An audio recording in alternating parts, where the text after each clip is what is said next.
All right, I think we're looking good. Ready to rotate? Ready. All right, start now, looking south. Copied. Okay, I'll rotate. I'll let you finish your rotation, then I'll rotate. Copy that. All right, that's that. Tether looks good. Looks like it went over me. Okay, I'm rotating now.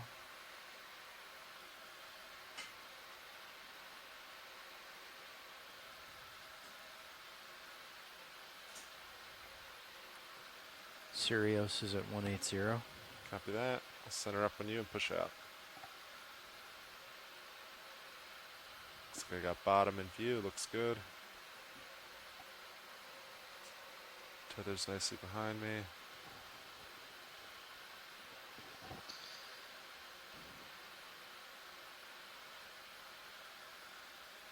15 meters off bottom at this time. Okay, rotating up.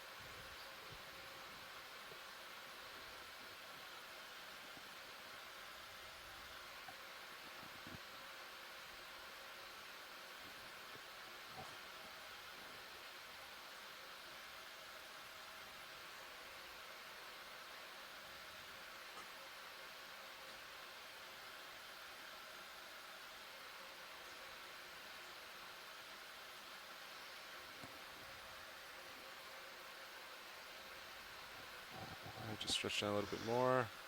Understood. Let's see. All right. How's that look to you? Ready to keep coming down? Yep. That's at 4-5 right there. 4-5 right there. All right. I'm going to come out of auto depth and I'm going to start coming down. Copy that. Paying out at 15 meters per minute. Copy that. 15 meters per minute.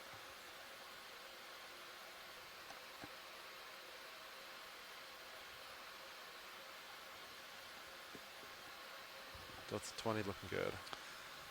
Right, and we are already seeing the seafloor. We're just some 9 meters off the seafloor and slowly coming down.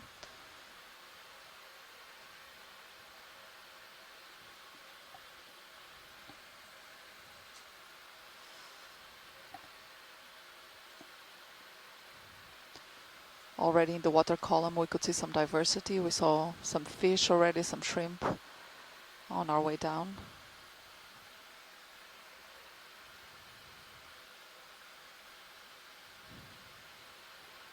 Okay, I'm going to slow down a little bit. Copy that. I'm about there.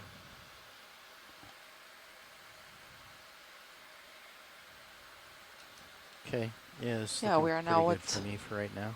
Nearly 687 All right, I'll get set up meters for white depth. balance. Copy that. All right, wash leads, we just got to bottom. We just need to set up, do our white balance and lights, and then we'll be ready to start the dive. Thank you. Mind if I grab your rotator? Yeah, take it. Bridge, are we now? So we're Hey, just going to Bridge, set just up letting you for know a few vehicles minutes, have let the required ROV bottom at settle. this time. Can we go ahead Then we'll and start make the moving center along our rotation transect. A We're frame at the northern and set side bailout of as Lang due Bank, north about 000 9.5 today. miles northeast of St. Croix. And this is a really important fisheries area. Exactly. Good copy. And an Thank you, area Bridge. where there is spawning aggregations of several species like groupers and snappers. So it has it's a particularly relevant area for in supporting of fisheries and local communities. So we will be investigating an area which is deeper in comparison to the ongoing research in the area that has been mostly in the shallower portions of the Lang Bank. And we will expect to be ascending this northern slope of Lang Bank between roughly 700 meters and 300 meters depth.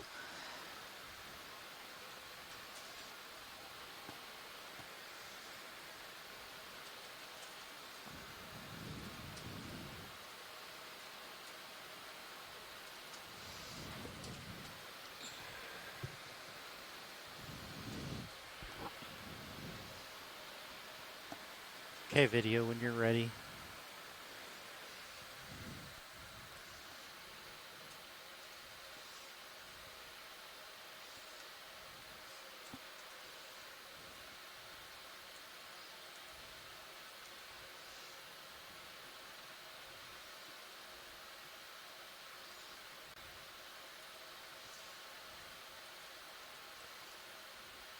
Okay, then I'll adjust the light, see if I can get that a little bit brighter for you.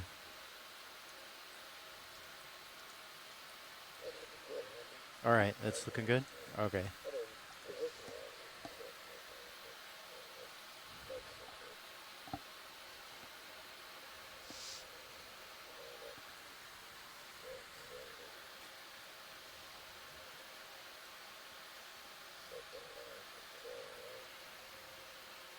Yeah, I'm working my way back.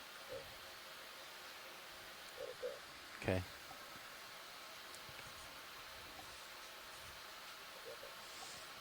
Standing by.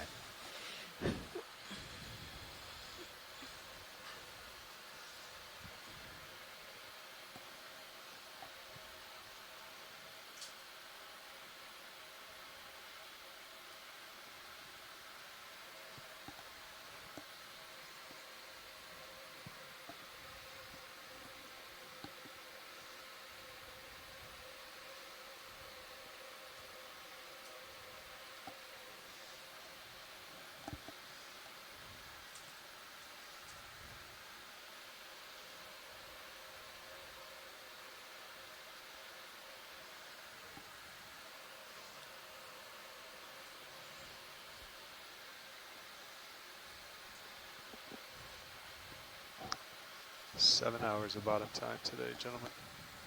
Copy that.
Copy that.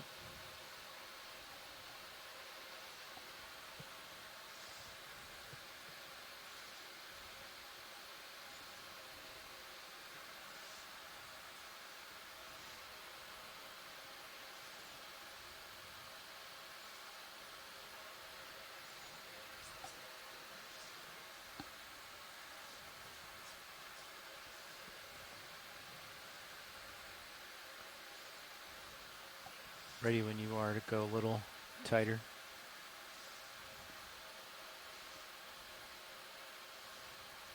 So once we get moving, we are going to be traveling upslope. We're at the northern end of Lang Bank, the northern side of Lang Bank. So we'll be traveling to the south. And Lang Bank How's is that really video? big. It's a 15 kilometers wide, basically, and it's very, very shallow at the top. It's about 30, I think about 30 meters. Yeah. So we're going to be kind of slowly moving up the edge of the bank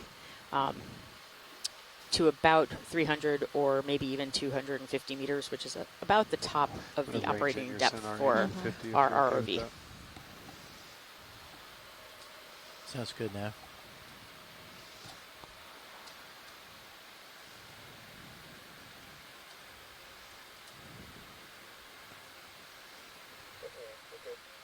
Copy that.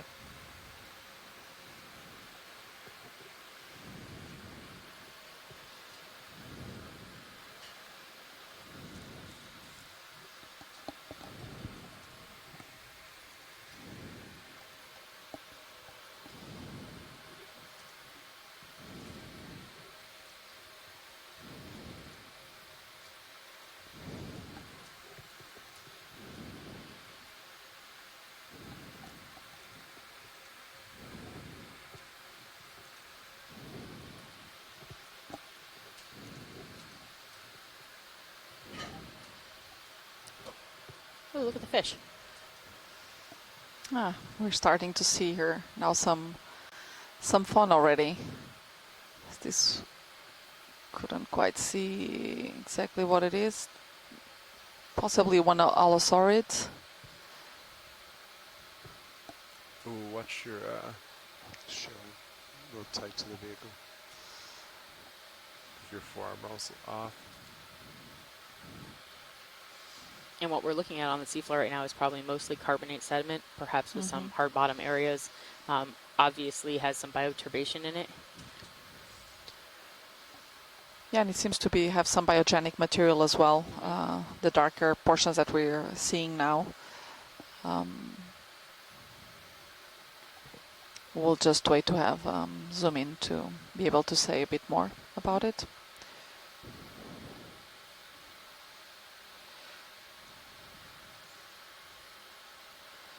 I think you're still off there. You got to max it out the other direction. I thought I did. Let me try again.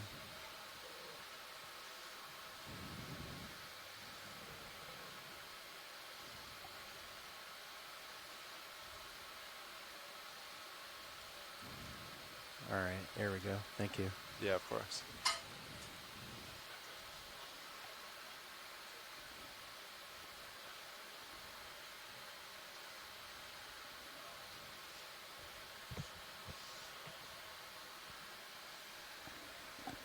All right, watch leads.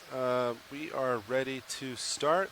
We'll keep moving forward, going up slope. Let us know if you want any views on anything. Thank you very much. So we will now start on our transect. Take back my As a rotator reminder, this we're not going to be time. collecting samples today except water samples Exactly. because we're within the 12 nautical mile boundary. It's nice and flat. Did you know that St. Croix was the largest of the Choose U.S. to do Virgin Islands? 30 meters? Yep. I did not. Sounds good. We want to be slow and methodical today. Lots of bottom time.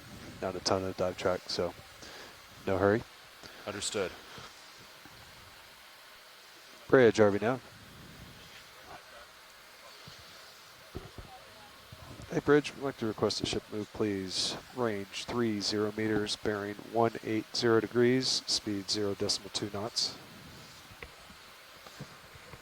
So we're not really going to encounter any very steep slopes, I think. I think this is going to be... Good copy. Thank you, Bridge. We're going to move up slope slowly and surely. Still hopefully seeing some rocky outcrops or areas of harder substrate, which typically then host dense communities, especially is on with the corals and tracks. sponges. Understood. Thank you. And right now Yeah, we're a yeah. little bit below the optimal depth to find some of these commercially important fishery species, Yeah, right? that is true. So typically they will occur between 50, 100 and 500 or 600 meters depth. That's typically depth where is most of the fisher-friendly. local fishing communities will be operating on. This is probably an allosauride fish that we're seeing here that has this very long, wavy fin.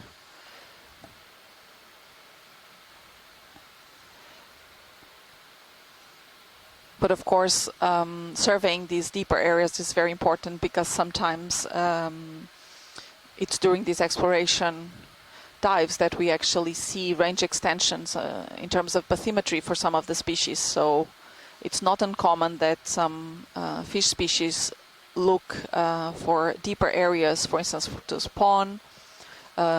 These areas can serve as nursery areas, with the adults then returning to relatively shallower waters. So it's always good. Oh, and Brittle star. we have a first brittle star of the dive. A couple of them, actually.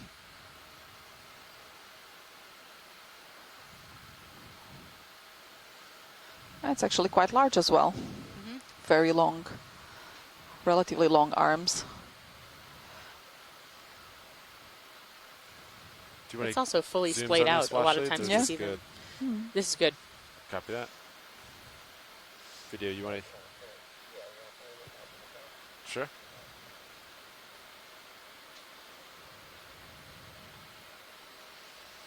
All right, we'll keep moving. It's really big. That's like 25 centimeters Yeah. across from arm to... Deb, like organizing Yeah. a spot to to be in. But just as a reminder, I'm a geologist, so I'm just speculating. Sure. Yeah. It is very interesting. Oh, didn't like Oh, that area for wow. very long. No. What do shrimps eat? So they eat a lot of small particles that are either on the All set? seafloor or on the water column. Alright, we'll So keep they moving. can eat other small Lasers on, one last crustaceans, paint, and we're moving.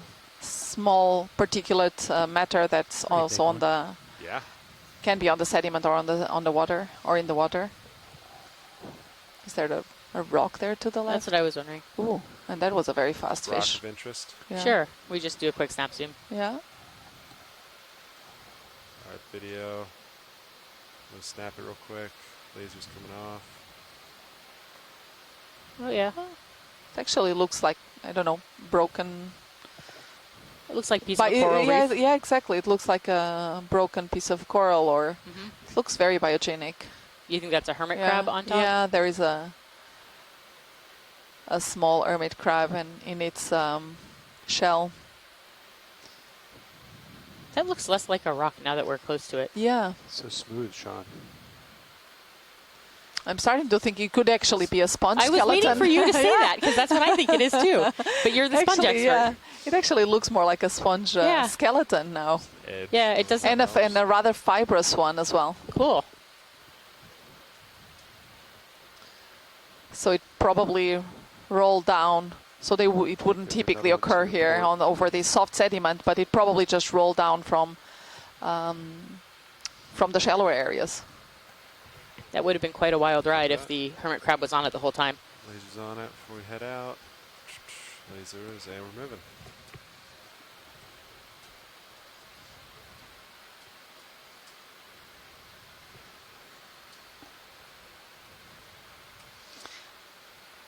And another one of those, I don't know, Is this probably adventure again a spot sponge, and we have a crinoid over it. Hmm. And then another black coral to the Yeah, left. to the left. Possibly again another one of those stichopathas we've just seen. Is there something on it though? Yeah, it looks like something is growing on it. Yeah, sure. Thank you.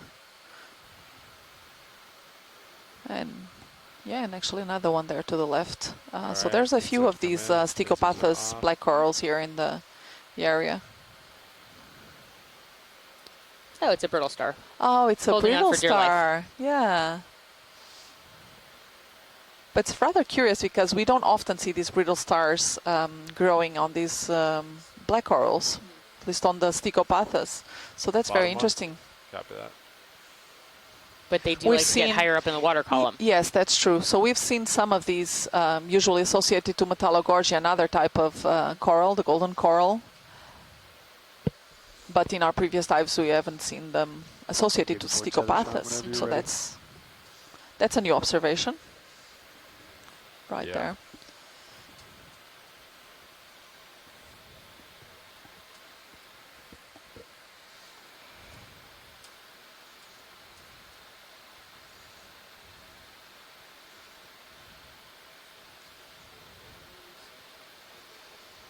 All right. Lasers on it one more time as well, and we're moving.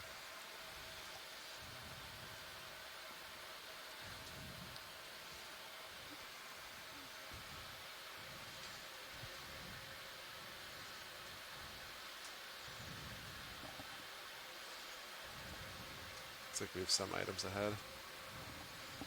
Yep.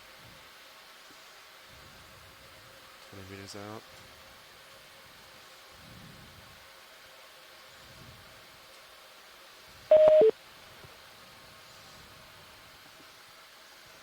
Okay, rotating up. Good morning. It sounds like we have somebody joining us on the phone line. At 70 degrees. Copy that.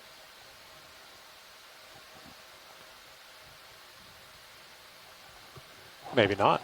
See a little bit of We just heard a beep did here on sound our like end. it. It Yeah. did. It certainly did. Yes.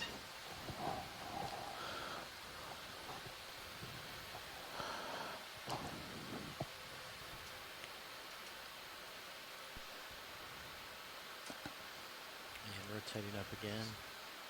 Hey, Oh, survey there's one. another fish to the left. Maybe it's a fish, maybe it's not a fish. Oh, maybe There it's are nothing. there are a Survey few one, I very hear you. small ones also on the Yeah. water column, actually. There we go. Oh, there we go. Oh, they are very fast.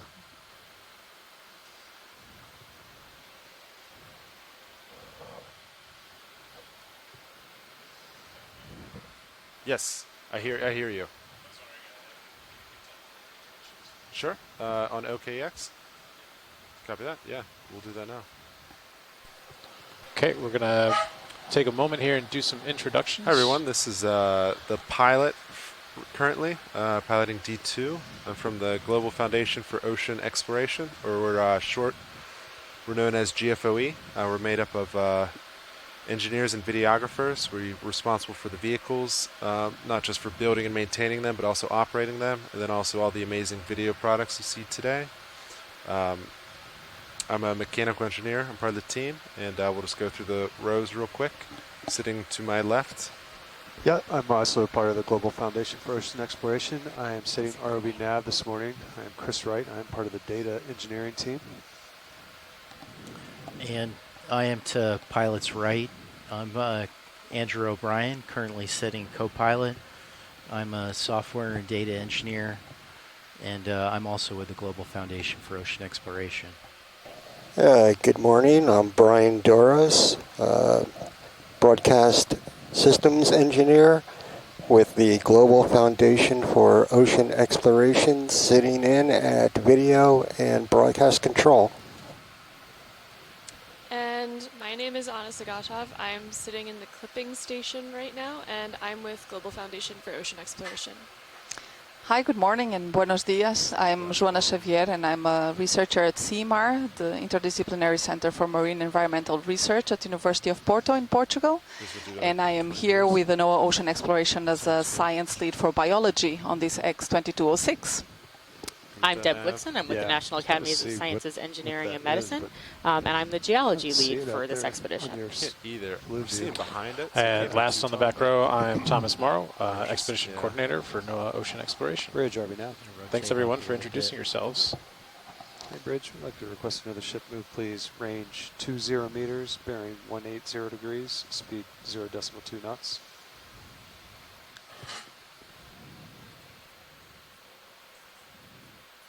Good copy. Thank you, Bridge.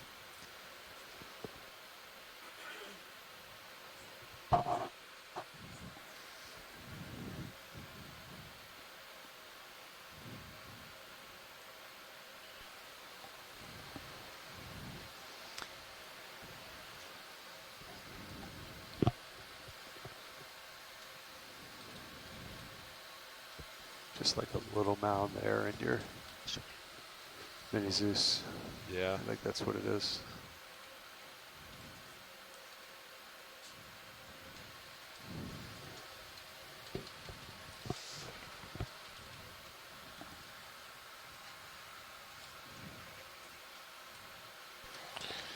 If you're just joining us, we are just a few miles off the east coast of St. Croix, diving on a feature known as Lang Bank. It's of particular interest for fishing communities in and around Puerto Rico. Joanna, if you would care to introduce our dive to the Spanish-speaking community. Sure, so I think I will make a small, just a brief summary of where we are in Spanish. Hola, buenos días para quien nos sigue. Pues estamos hoy haciendo el séptima exploración de esta campaña EX2206 de la Voyage to the Reach con NOAA Ocean Exploration. Y hoy estamos aquí a como unas 9 millas náuticas de St. Croix, que es conocido como Lang Bank, y esta es una zona muy importante en términos de soportar comunidades de peces, muchos de los cuales de importancia comercial, y por tanto soportar también una economía local aquí en St. Croix y Puerto Rico. Hoy en nuestra exploración seguirá el slope del Lang Bank, y vamos hacer un transecto entre los 700 y los 300 metros de profundidad, donde esperamos poder observar con algún detalle y caracterizar las comunidades de peces, pero también las comunidades bentónicas y el hábitat que soporta estas comunidades. Y muchas gracias por seguirnos. Y seguiremos dando pequeños sumarios a medida que vamos avanzando en este mergullo de exploración.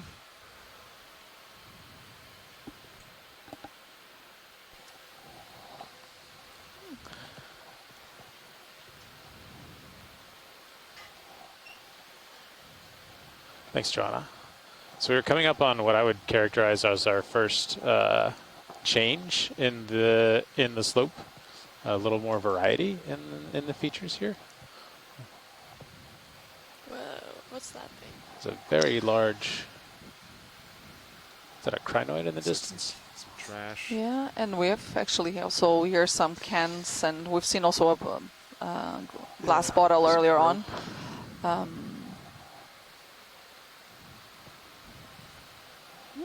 And again, I wonder if that's actually a sponge and not a rock underneath that. I think it's a sponge, star. but maybe I'm wrong. Yeah, that looks like a sponge I actually. mean, last time I was wrong when I thought it was a rock and it was a sponge. But look at the sort of the detritus in the bottom left right now. Yeah, I wonder if Also those looks are like also sponge. yeah, possibly some skeletons that are left behind. Yeah, this looks like a Brisingid star. Very long. Yeah, it is a Brisingid starfish Plenty of time. with these very long arms, and Is that yeah, and we have a squat lobster? lobster as well at the base of it. Yeah. Yeah. So have we seen any live sponges yet, or have we only No, seen not yet. No, dead not yet sponge? actually. Yeah. Mm. Oh, look at that.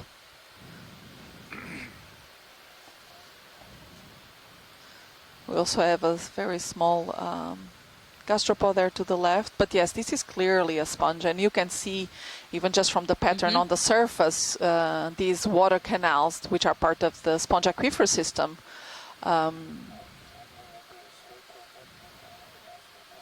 And this sponge may actually belong to a group that has what we call the bath sponges. So unlike other sponges, they have a skeleton that is composed by a spongin fiber. So it's a very fibrous material, and not the spicules, the silica spicules as we see in other sponges.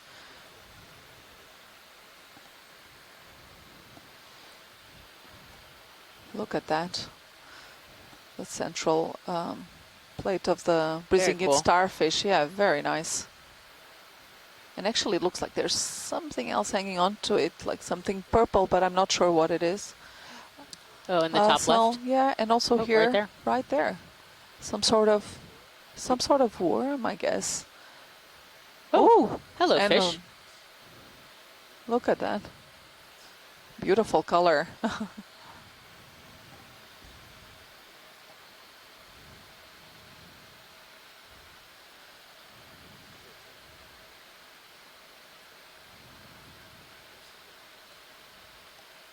So it's interesting to see that any sort of substrate that uplifts from the seafloor is immediately taken over. And that's the closest they're getting to a hard substrate or one that's a little above the sediment. Oh, there goes another fish on the bottom. Let's see. Fish is right back by there.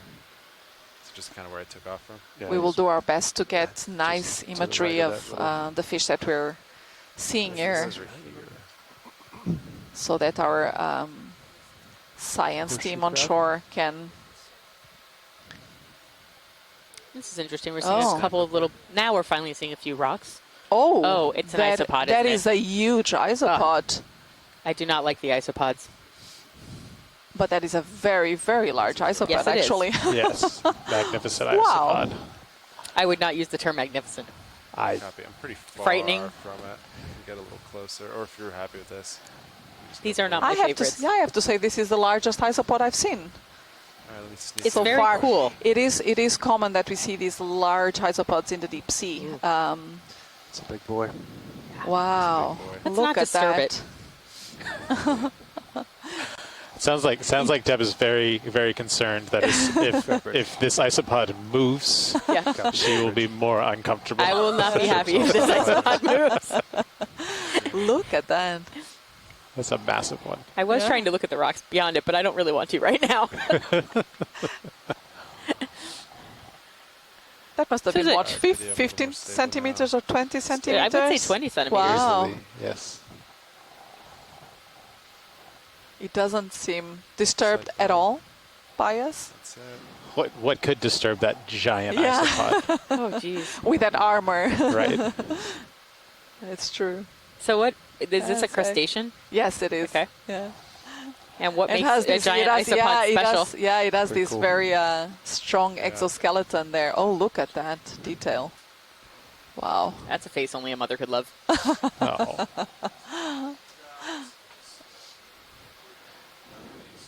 Don't talk about the mother isopod. It might show up.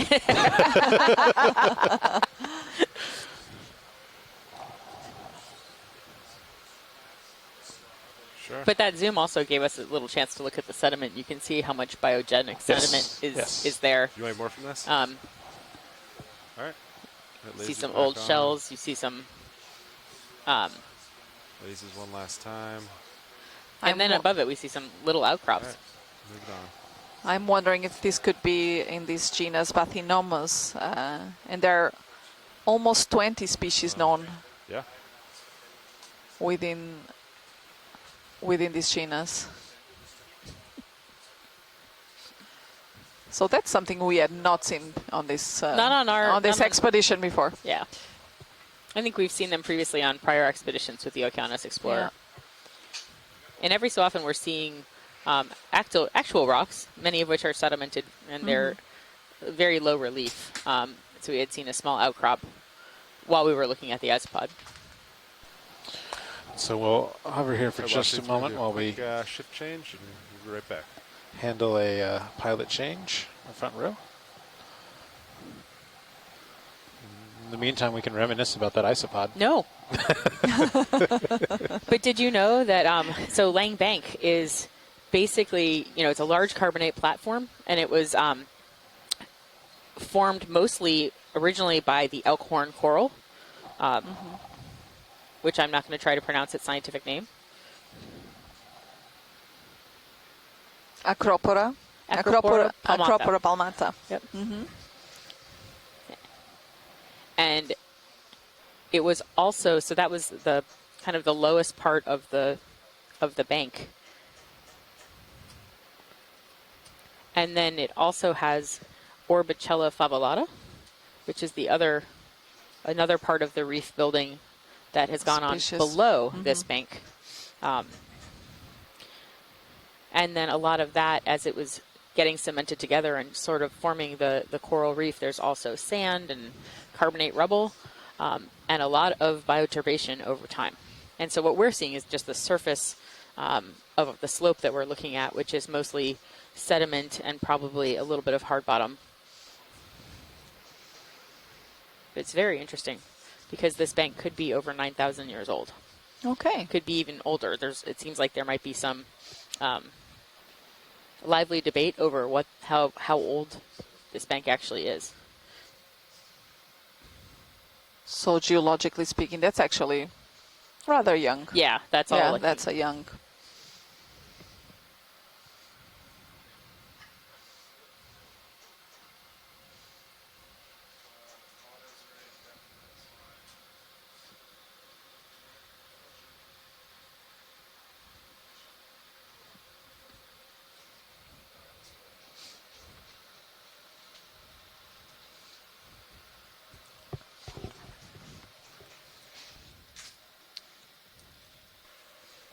Hey, pilots.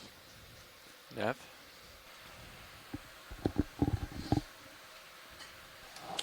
Okay, our pilot change is almost complete. We'll be continuing to move up slope in the next couple minutes here. So you guys may have already gotten the updates, but I got the Our current depth We've got plenty is of time on approximately bottom, 670 so we don't have to meters. move too So fast. again, the Copy. the fish range they've is done one Niskin. for a lot Lie of the down. commercial species that we've been I was advised to check with them, asked to see look if they want for to do one while we're here on are bottom. we'll do that in a second. Something Other less than than that, 600 meters. So we expect to see more bearings dense have and more been diverse 180 communities on most of the as we move moves, upslope. and it's like 20 and 30 meters. So, But wow, that ship ice is pod, I stopped can't right get now. over that. Copy that. Hey, video pilot. I see the And the most of temperature lights here are is only about at 88%. Do you want more light, 8.5 degrees. or is it too hot with this bottom? Okay. All I right. bet there's a lot of cool stuff if you dug just a couple of centimeters doing, Todd? into the Good, I'm sediment. ready to move. All That right. you'd find a lot of Or interesting not, benthic but organisms. ready to Got a little. video All stepping right, out. so we're Copy. rolling Did you have along. a little bit of tether looking down at you? 50 right. degrees right now. Healthy Cool. delta. Look at this little fish and scoot up a little bit. Now this Yeah, once you get out line a of little bit, material wanna that's 20 moving meter. across the screen here, Copy. this looks like Sounds good. bioturbation. good. This looks like a path, something left behind, evidence of I think something Levi crawling said if we through did the reach the sediment, waypoint probably looking early, for we food. could Like an make isopod? a left at the top. Could be an isopod. But I don't know how I think the far we can isopod go. we saw would have left a bigger Roger that. trek. Probably. Is there a fish right there in the middle? Right above lasers. Before Stand we by. move, do you want me to find out about Looks like a Nesca? tripod fish. Yes. Okay, let me do that. Okay, rolling. I don't know what that is. Oh, So it is for a those fish. watching at home, the lasers are approximately 10 centimeters apart. And so is that fish. That's really cool. It's sitting on its fins. Got some sediment Go ahead going now. in. Give it a minute. And it's getting worse.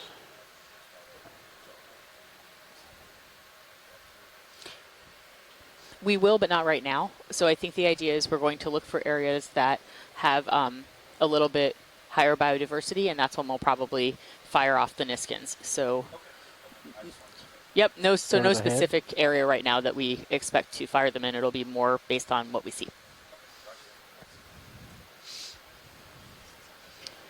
It is Okay. very. Max This silence. fish No is very rush on cool. the Neskin, so. Copy that, thanks. I don't know what it is.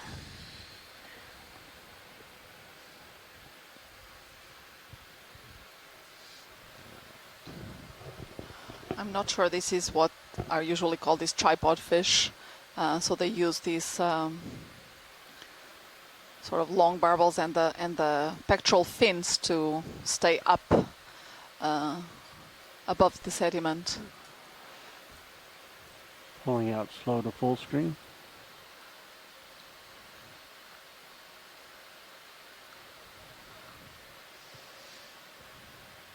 Holding.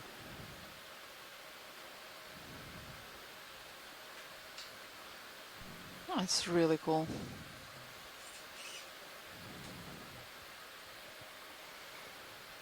It is very, very cool. Can we see what it looks like with 30% fog lights? Sure. Coming on. Rolling. Our mains, uppers, and lowers are only at 88%. Okay, I got plenty of light. I just wanted to see if it could bring out more reds. Fog's at 30.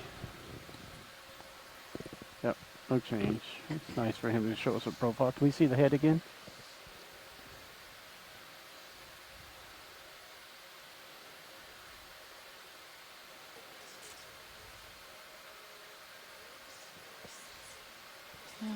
Yeah. Yeah, that's probably what it is. These structures coming off from the top of its head, serving as sensorial to either detect possibly prey. And they look like flanges when we And were we're gonna looking get at them the, just a little top bit ago. fins. They look like they Yeah. widen at the Yeah, tips. at the Tilt tip. up to see the top of those top ones. Yeah. There we Oh go. They have yeah, like a look little at that. feathery structure at Yeah. the tips.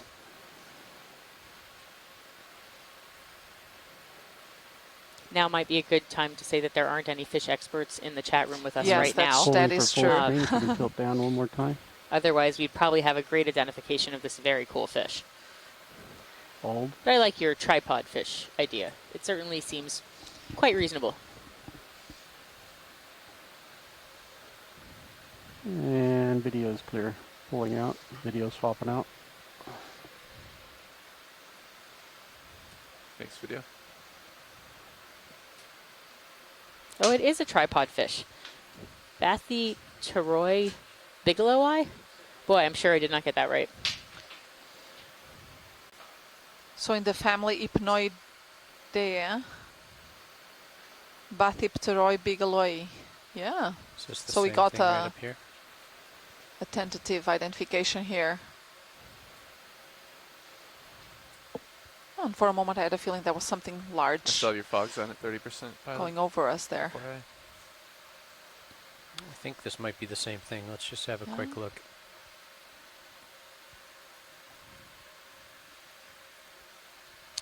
Yeah, Yep, it looks like same the fish. same fish. Got Nice a, view of his mouth. got a tube Let's in just, your starboard. if we can, we're tight on his mouth. This one's kind of posing, opening its mouth. He seems to have turned into the current. I don't know if that's a little bit of backwash from the ROV or current that we're actually experiencing, but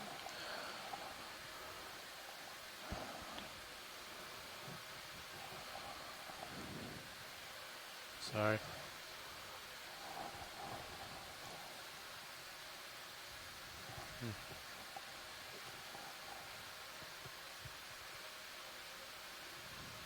Okay. Shall we go?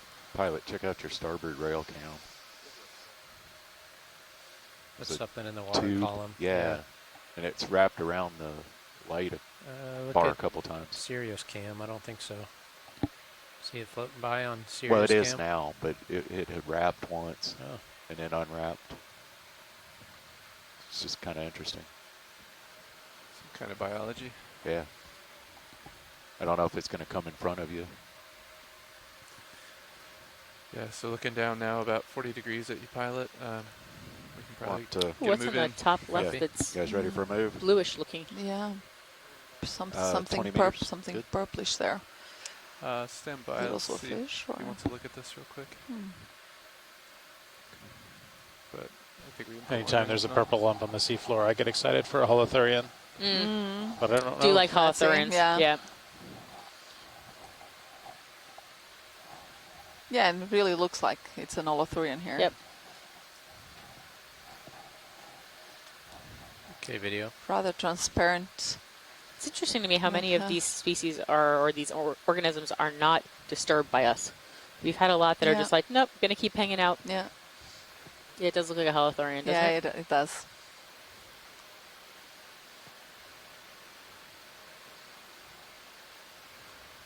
Oh, I like the spines though. Yeah.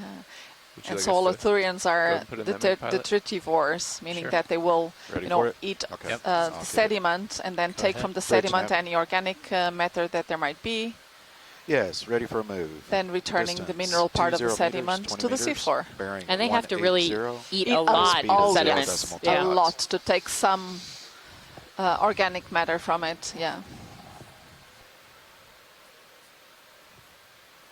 Roger that. Thank you.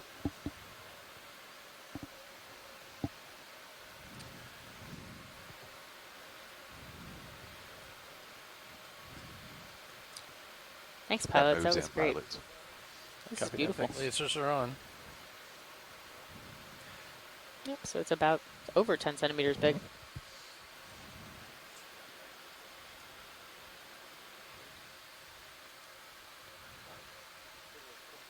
Pilot's clear. Ready to go. Would you like me to secure the fog lights, pilot? Roger.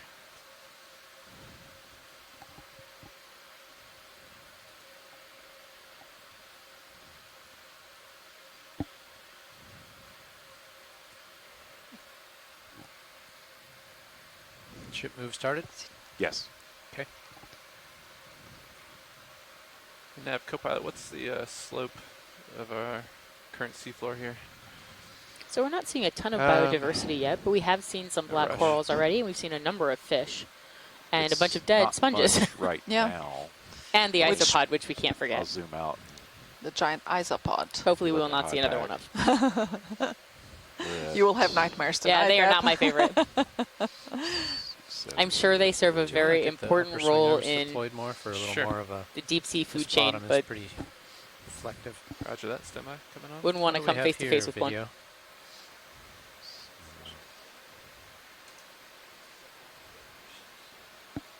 Oh, there's probably just a bit of sarcasm that has Yeah.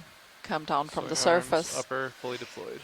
Evil sargassum. This is what's been keeping us Yeah, we've the out last, of the water. Yeah, the last 2 days we have not been able to dive because of the amount of sargassum, not just at the surface, but about 15 feet down. Yeah, It's been wreaking out the light a havoc little. with the ship because the ship uses seawater to cool its engines, and it pulls that water in just from the ocean, and it's been pulling in, unfortunately, sargassum as well. And that's been causing strain on the engines. Really clogging the system. And what do we hear? Is it record overheating. sargassum time right now? That there's Apparently. We've chose the right time to be here. Over 500 meters. So and here's not another, seems to be a rather large dead sponge as well. that'll give you an idea. You think if we keep going upslope, we're going to see live sponges? I'm really hoping so, because we've been seeing so many dead ones. So. Be advised, co-pilot, though, towards the end of this, towards the waypoint, there is a this one is also quite large. Roger that. We'll watch that. Good to I know. just want to go in briefly. There's a crustacean or a shrimp underneath. So That is a big sponge. Yeah, it is. Look at that. I'm surprised there's not something colonizing Sirius is on the move. Oh, pilot. there's a shrimp underneath it, using it as a shelter. Just get a little fog on it. Yeah, but you can clearly see here Fog those coming water out. canals. 50. Roger.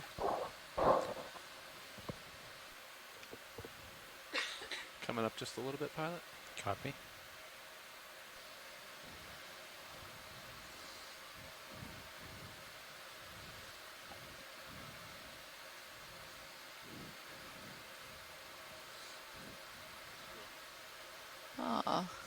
And you can see how busy the shrimp is here feeding.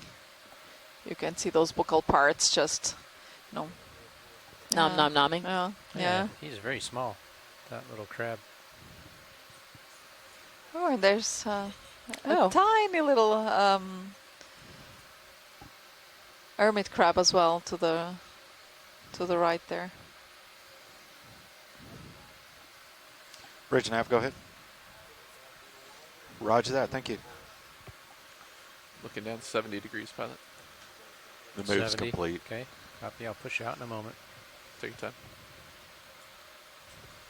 Yeah, move's complete. Ship's up. Copy that, thanks. Okay, coming up.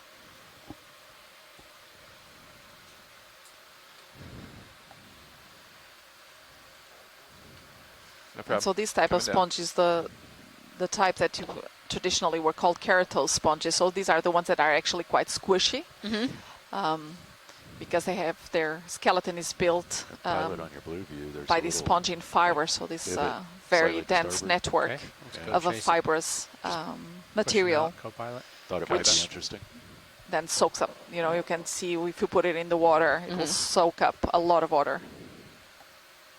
Couple fish here. Another holothorian top right. And This whole tripod seafloor is fish just center. really heavily bioturbated. Like, Snap in as an It is. ID. Oh, another Serious one of to these settle that, pilot. tripod Good fish. I guess we're going to be seeing a lot of these today. In the family Hypnopidae.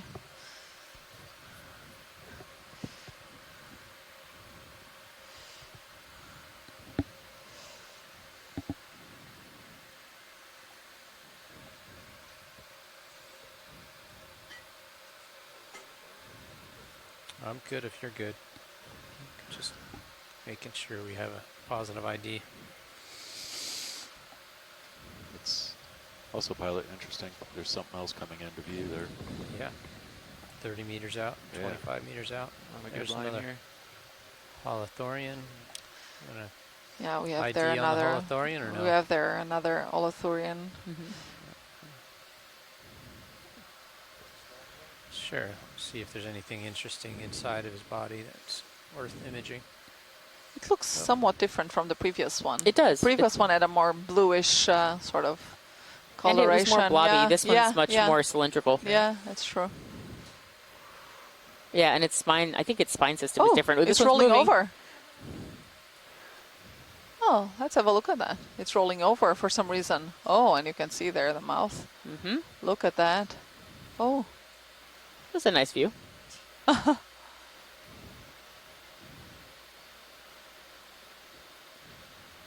Oh, interesting.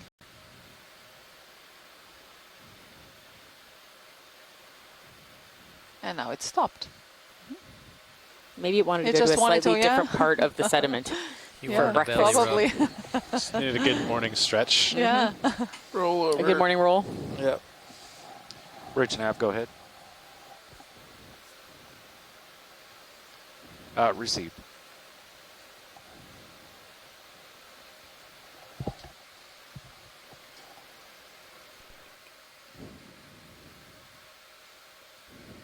Okay, good.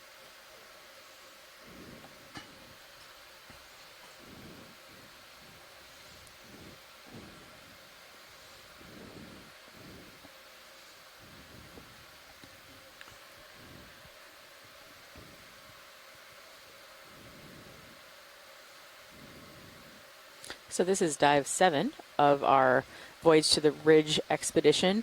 This is our third dive in and around Puerto Rico and the U.S. Virgin Islands. It's been very interesting so far because we're seeing a lot of fish diversity. We're seeing some holothurians. We're seeing these dead sponges. But I expect that this is going to get even more exciting as we move up the slope. See if we can see this real quick. Okay. And we're here on Lang Bank, which is Might be about able to do another 10 meters. 9.5 miles looking like- northeast yeah. of St. Croix. Same fish It's sort or of the different eastward fish right extension here? of St. Croix. Or is that a shrimp? And it is a very important fishery spawning ground. Oh, look at this. Nice eyes. If I was Look at okay the with eyes. that, That one has so really it's big eyes. Amazing. right now. Yeah. Wanna do 10. It's that worth okay, a Doug? look. Wow. Sure, 10's good. That's very cool. Okay, roger that. Okay. Bridge nav. It's like a rainbow. Yeah, it's ready Look for at another that. move. Distance I've never seen 10 eyes that look like this on a meters, shrimp. 10 Yeah. meters, bearing 180 at a speed of 0.2 knots. Amazing. Wow. Yeah. So that'll clear in a moment. And tilting down. Roger that. Thank you. Okay, that should frame them up. That move is Beautiful. And these cameras are just amazing Yes, they are.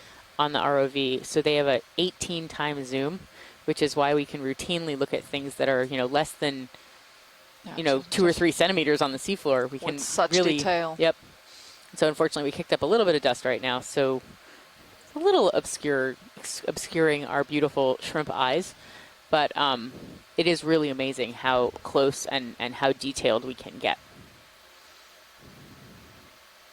Oh, stay, run! stay. Stay, please stay. Run! No.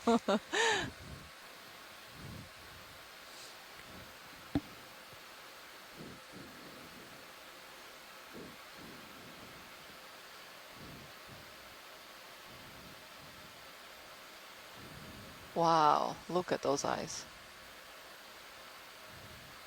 And one of our scientists in the chat room, Nolan Barrett, is saying that the eyes remind him of the shallow water mantis shrimp, but this is actually really definitely a shrimp, a true shrimp. Do you have more zoom or no? That was max. Wow. Yeah, if I tried to sneak in on him, he would take off. Great view though of his eyes. Yeah. That is really cool. Lasers are on. I'm gonna tilt up and measure him.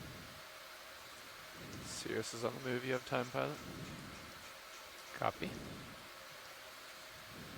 Okay. There are a few other little bumps and hollows in the near vicinity here, and then there's a nice little sonar target 20 meters out. And so our pilots are saying that about 20 meters ahead there is a target. So there maybe there's a small outcrop. We'll find out. But as we move there, we'll continue to look at everything on the seafloor. The seafloor does have a little bit more relief, just a little bit more than when we started, seeing what look like little mounds here and there. And I think we're seeing also some urchin tests. Bridge nav, go ahead. Yeah. Spread out on the seafloor. Roger that. Thank you. Okay, pilot's at 10 meter moves complete. Copy that. All right. There's another little piece of hard bottom over here to the left. Yep, there's a little bit of a carbonate hard bottom to look at. Just a small outcrop. Interestingly, there's not a whole lot on it. At least. But also with the sedimentation, it's hard not uncommon, yeah. ahead. And there is a lot of sedimentation here right now. So typically a lot of, sponge and coral species look for sort of, let's say, clean, Look at the serial hard view. Look at the substrate that texture can in be the used sediment. for, to get a really good attachment point Hey, watch, Lee. for them to grow on. Take a look at the serious view. Look at the texture in the sediment just in front of D2. Oh, interesting. What is that? I don't know. Those look like trace marks of some sort, but... Oh, Oh, that wow. is very interesting, yeah. We just put it on in the back so we could look at it more closely. Huh. So for those at home, the pilot drew our attention to the texture in the sediment in front of D2, which you can see very clearly on stream 2 Yeah. if you switch over to the want to do a serious partial view. zoom on I Yeah, have it looks to like assume. these trails. Yeah, that has must to be, have been biogenic. biogenic, so some organism that is... The pilot's good. That's really interesting. Yeah. And it's interesting because when you see just from the Deep Discoverer camera, you don't quite realize the pattern that is creating, right? I would highly recommend everyone move to camera 2 right now. Just take a look at it from on shore. It definitely has to be biogenic. Yeah. The dance of possibly, the isopods. Yeah. Oh, could it? Or the holothurians. I wonder if it could actually be one of those isopods creating this, because looks like it's a relatively large and wide trace mark as well. And it curves around. Are there any ways to identify what creates that based on the shape? Like, do holothurians like to move in straight lines, or? I think it's very difficult. Sure thing. So ideally, we would see the organism that is causing it at one of the. But this could definitely be an echinoderm. Oh, it sounds like Chris Ma has popped on. Oh, hi, Chris.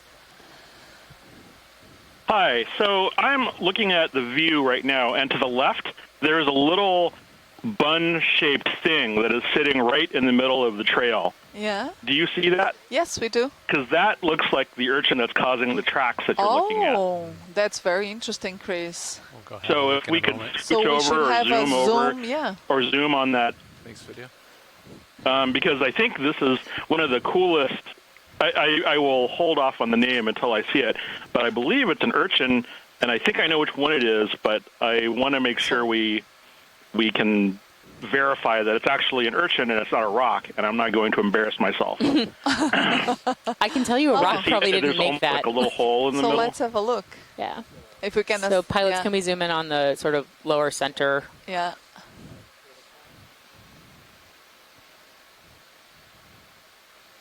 I think that's what Chris was talking about, right? Yeah, I think so.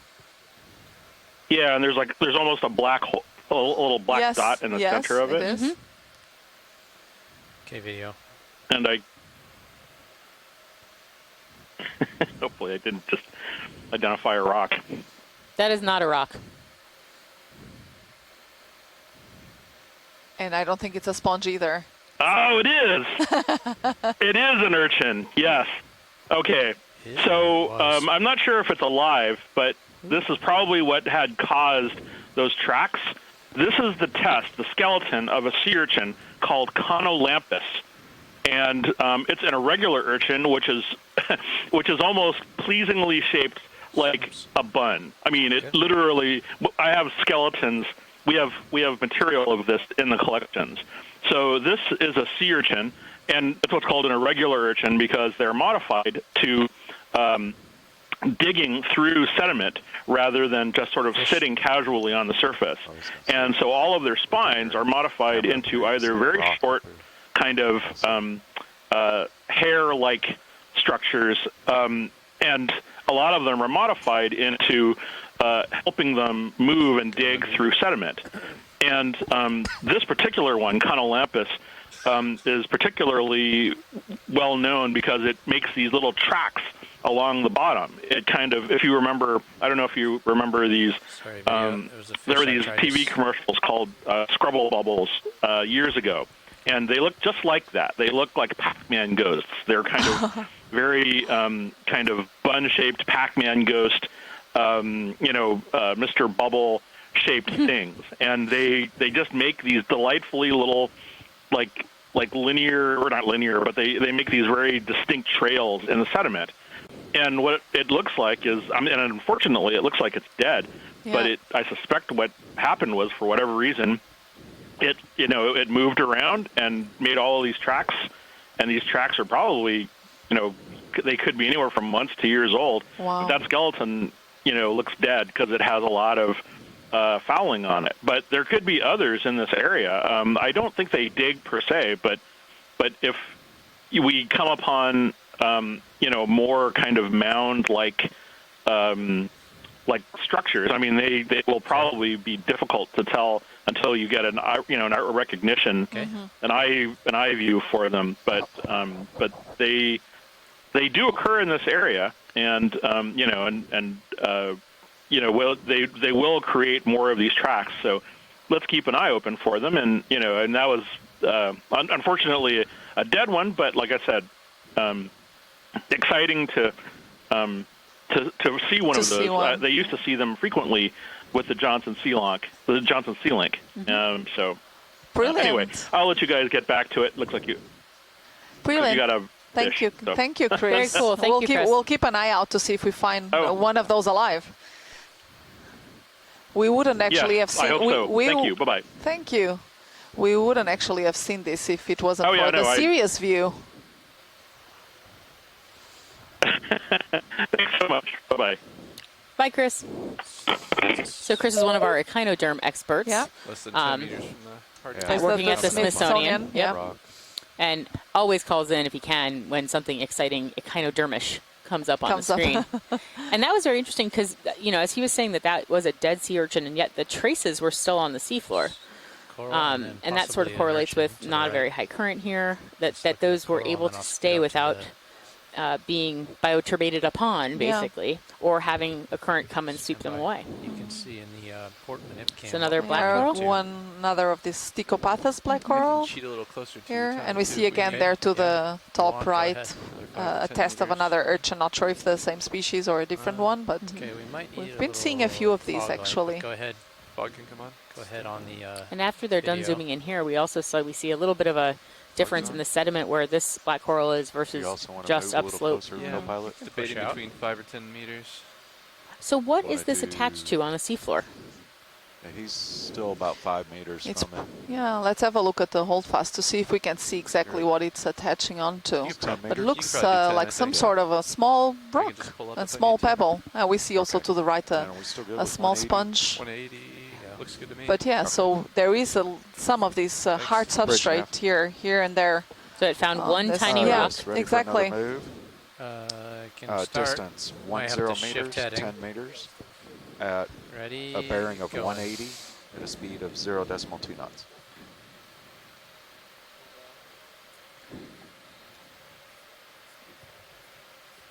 Roger that. Thank you.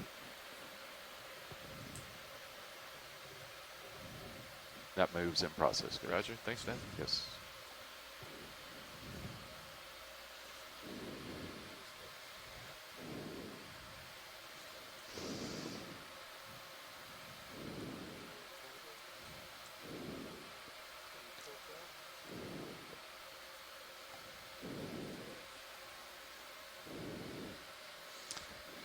Yeah, this looks very similar to the rock, right?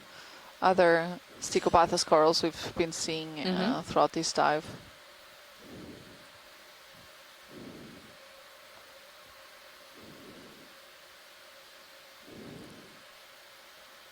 Just the water column is full of life here. Things keep flowing by. Yeah, quickly.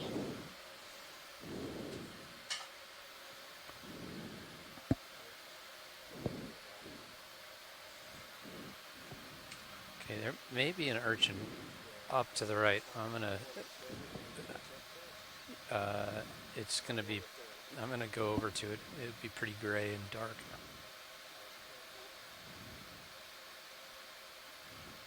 Oh yeah.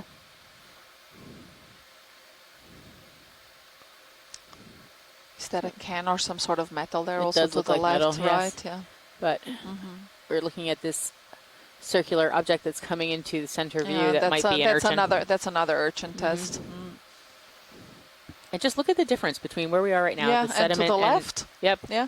And so it just, the character of the sediment has changed, and it's a fairly hard You know, one side looks completely different than the other. Not a lot of transition. Okay, Brian.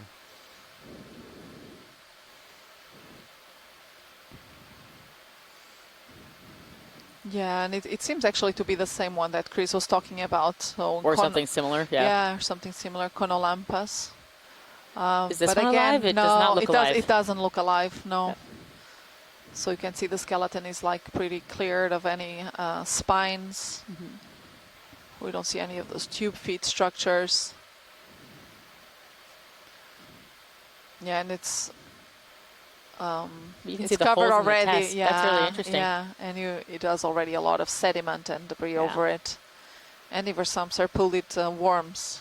You see those Bridge and a half, go ahead. calcareous tubes there. Roger that, thank you. But I thought what Chris was saying about that last one, and I, of course, could be completely wrong, is that most of its spines were actually underneath the hard bottom here I'm gonna go.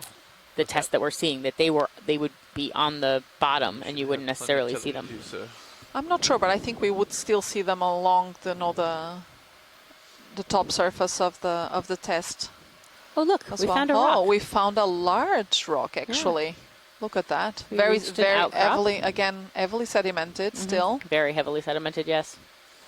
But already here you can start seeing a bit more life. I'm seeing there's those... Could we zoom in on the bottom left? Yeah. Let's have a look at that, because I bet those are sponges. It's difficult to say still from a distance, but they do, some of them do look like... Wow. Fogs are at almost 50. Do you want them higher up? 70. Aye. Ready? Yeah, and Chris here in the chat room is saying that, yeah, probably they would be on the surface as well, but very short. Oh. What are these? These are... Actually, these are not sponges, no. They look like oysters. Yeah, they look like oysters. What are they? And we have a look, and they are oysters of some sort. Look at that. Okay. Yeah. Well, we also see a few... Are those tube worms to the right? Some tube worms, and we see also a few small sponges and what seem to be either some bryozoans or stillasterid corals, these very small white branching structures, but the large white or pearlish-like structures are oysters, in fact. Oh.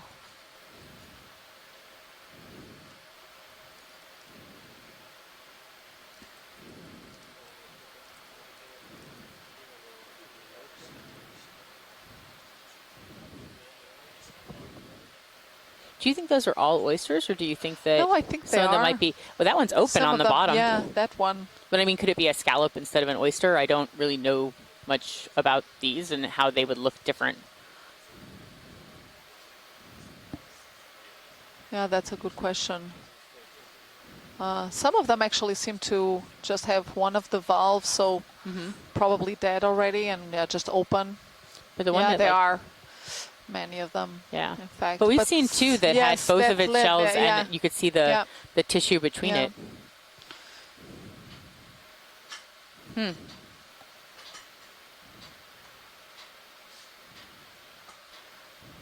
And you can see how some of the serpulid tubes there are already cemented. They look like cemented and integrated into the rock. Bottom right. So this is like like a biogenic rock, really. Oh yeah, an aggregation of all sorts of different materials there. We do see some really small sponges here and there.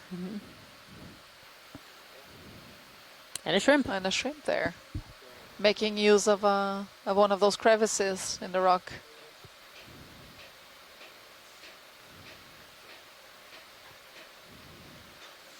But yeah, I mean, this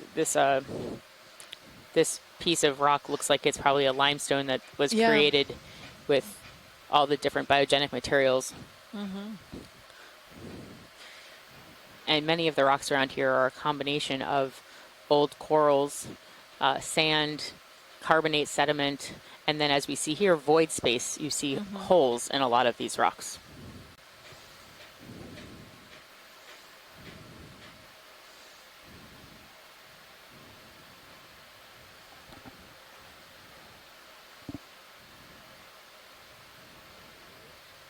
Very cool. So you think this would have been formed, this is in place, or it would have come from a higher area of the I honestly bank? don't know. I would probably guess that I think we'd have to kind of keep seeing it, but if it's a block by itself, I would guess that it came from somewhere above. We can see from the serious view. It's There's a relatively large big block. Yeah.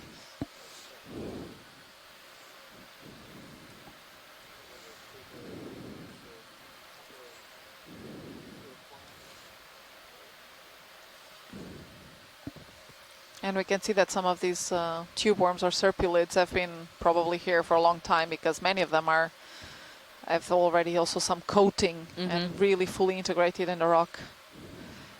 Is this a crinoid also coming into view there? Hanging on that rock.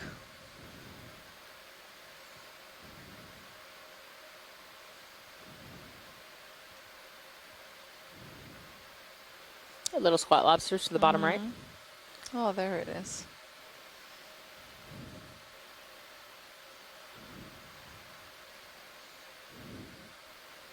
I don't know why I find those cute, but I do not like the isopods. Yeah, they look like, the isopod looks like a Darth Vader, isn't it? Not a fan of the isopods, I should say.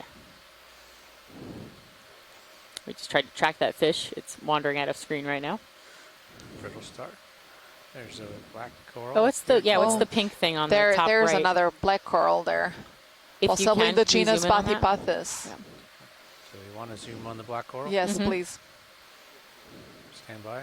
Toe holds imminent. Is that a sponge? Center right? Bottom center right? Yeah. There's a lot going on here. Yeah, there's actually quite a number of different things here. Let's perhaps have a look at the black coral. Back a little bit. Or we can have a look at the sponge as well. 50%. Watch your yeah, we're brow. close up top. I think we're okay. Go ahead. Is that not enough light, maybe?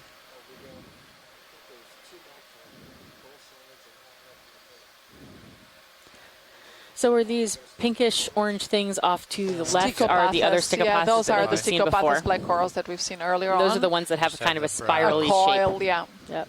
The rock is shadowing the brow. There's actually another one there to the right as well, but the one to the left now, it's a different species of black coral. Yep.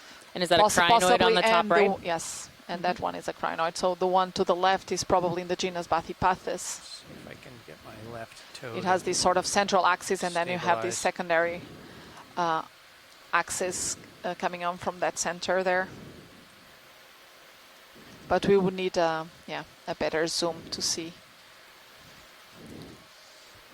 Up in the Mid-Atlantic Ridge and Azores Plateau, where we were earlier, we've seen also some of these Bathypathus. Okay, go for coral. Possibly the species Bathypathus pseudo-alternata. Yeah, you're opening your rock box here. Yep. But I'm not sure this could be the same species. Is that a shrimp right behind one? it? Yeah. So let's see if we can have a better zoom of this one.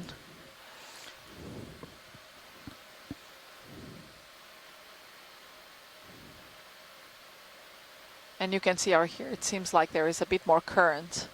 So they also take advantage of this current to get food particles. So Joanna, it looks like all the polyps are pretty much on one side of that's true. Of the node. No, not node, what's the word? Yeah, that branch. The branch. Yeah. Yep.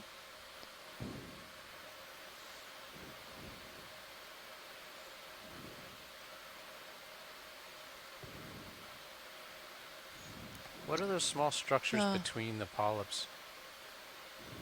Each little, there's like little nubs every so often along the skeleton. So the pilot is asking what I think those are the part of the polyp itself. Okay. Yeah, the pilot is asking what the pink pieces were, the little pink bulbs between the polyps. Those are part of the polyp itself, and we're waiting from the chat room from our onshore scientists to give us a real identification. Yeah. Yep, Bathypathus. Pseudo-alternata? Oh, pseudo-alternata. So it would be the same species that we actually saw in the Mid-Atlantic region, cool. the Azores Plateau. So that's very interesting.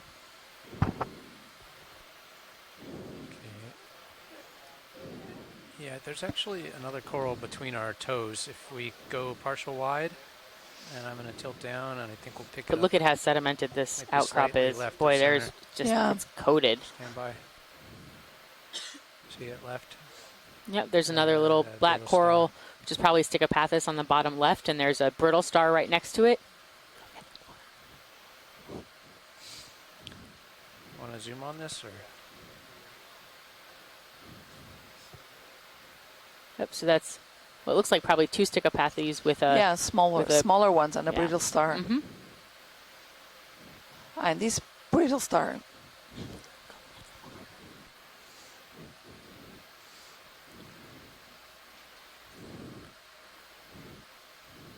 And boy, this rock is really covered in sediment and covered in biology. I don't want the wonder what the little white thing behind the brittle star is. Is that possibly a hydrozoa?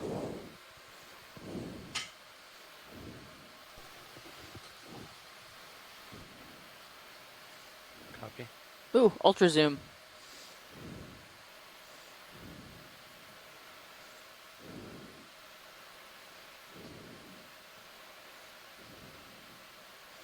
Well, this gives us a great view to look at.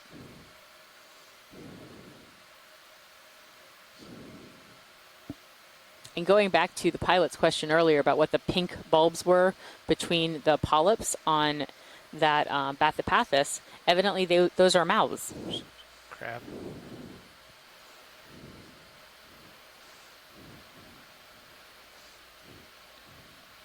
Is that another little hermit crab?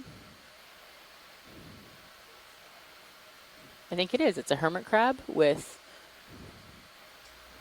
some kind of test to the right. But it looks like it might have taken an oyster shell or part of an oyster shell.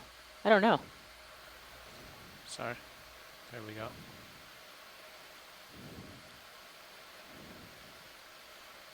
It's thriving in its home. Yeah. And this really just shows how important rocky outcrops are, hard bottom areas on these banks, because we're seeing so much more diversity and so many more animals just on this one outcrop than we did for pretty much the whole beginning of this dive. Even though it's still fairly sedimented, they're finding this to be a more hospitable place to live than the sediment that we saw a little further downslope.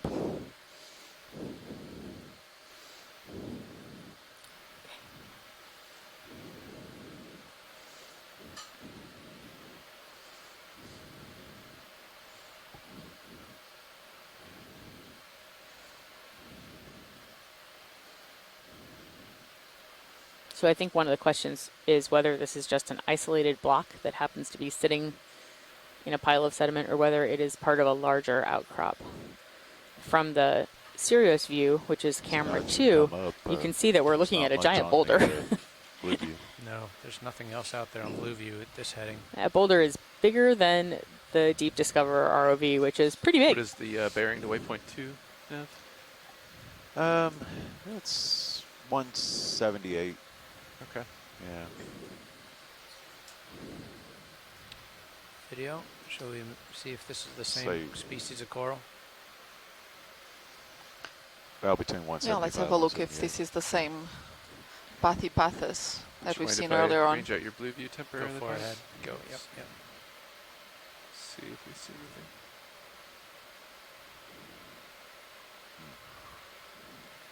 Yeah, we can see there's a bit more current here, isn't it? Yeah, not picking up on much. your turns, no. Standby video. Trying to stabilize.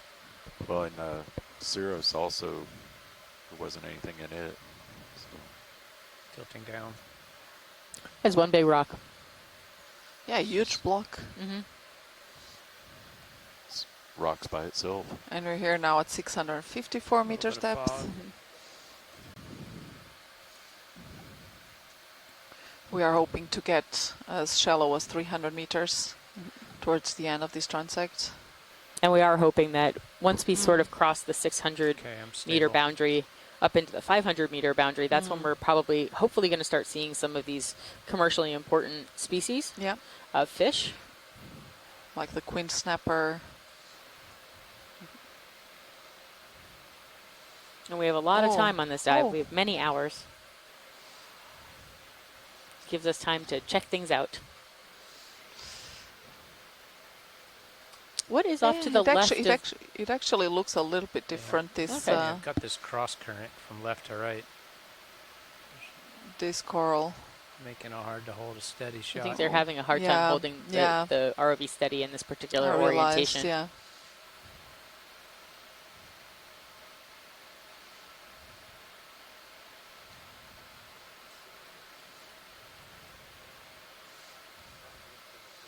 Okay.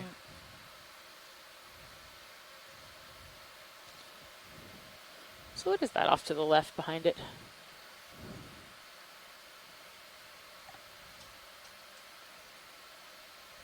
It's difficult to see. Yeah. Is that the same species? This actually looks a little bit different. I wonder if it's the same pseudo alternata that we've just seen earlier on. It actually looks the secondary branches are coming out from that central stem at different heights. So alternating between the right and the left. And the other ones seem to be more coming from the same central point, but one of our scientists thinks it is the same species that we just saw. Okay. Floating away. And they're the coral experts, so we listen to them. Yeah, we sure do.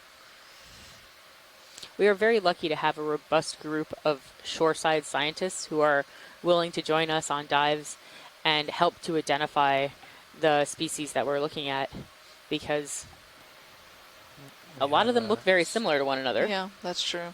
And so it's interesting. Sometimes you have to zoom in on specific parts of a coral. We have this crinoid that we found on a previous dive, the Olopus. The one that looks like a fist. Yeah. Awesome. That Chris was really excited about. And so this is an olopodid crinoid. And there's something about them that make them look like prehistoric, and indeed it seems that they have been around since the Jurassic, so many million years ago. And instead of having a proper stalk as other crinoids, these actually cement directly to the substrate. And as you can see now, these arms, which are relatively short, right now they're fully closed, and they make this sort of like a very tightly closed fist. Yeah, exactly. Pumping up. And on one of our previous dives, we did see several of these, and one of them was more open. You could see its arms with extending the arms extended. out. Exactly.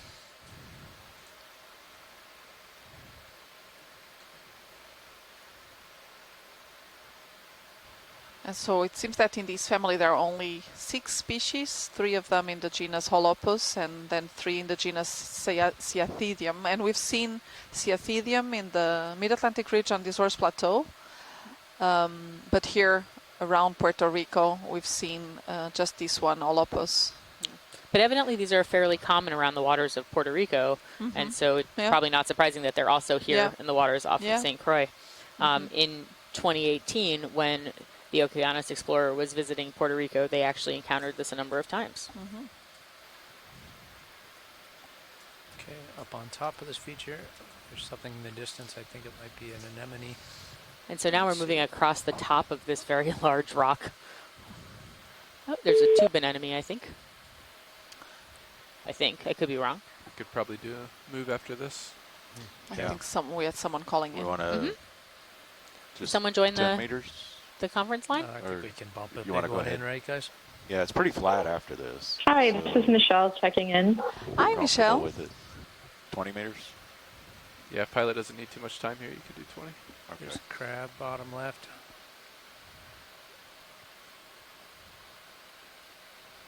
So you want a little I think time that's here, a pilot? fly. Zooming in on That a looks crab. like a fly trap anemone. Yeah. Right.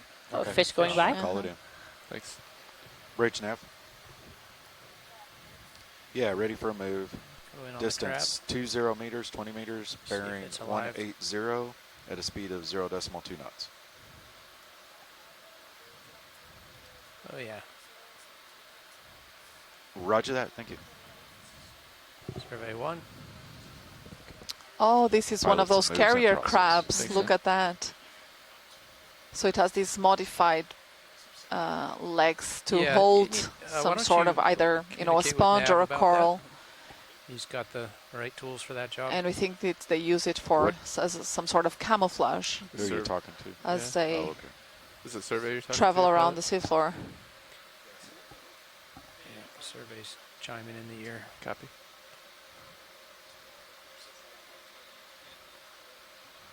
Look at that, and I think it's holding a bit of a sponge. In But this dead, case, right? yeah. Yeah. It's Or not? It doesn't look completely dead to me. It doesn't look completely alive to me.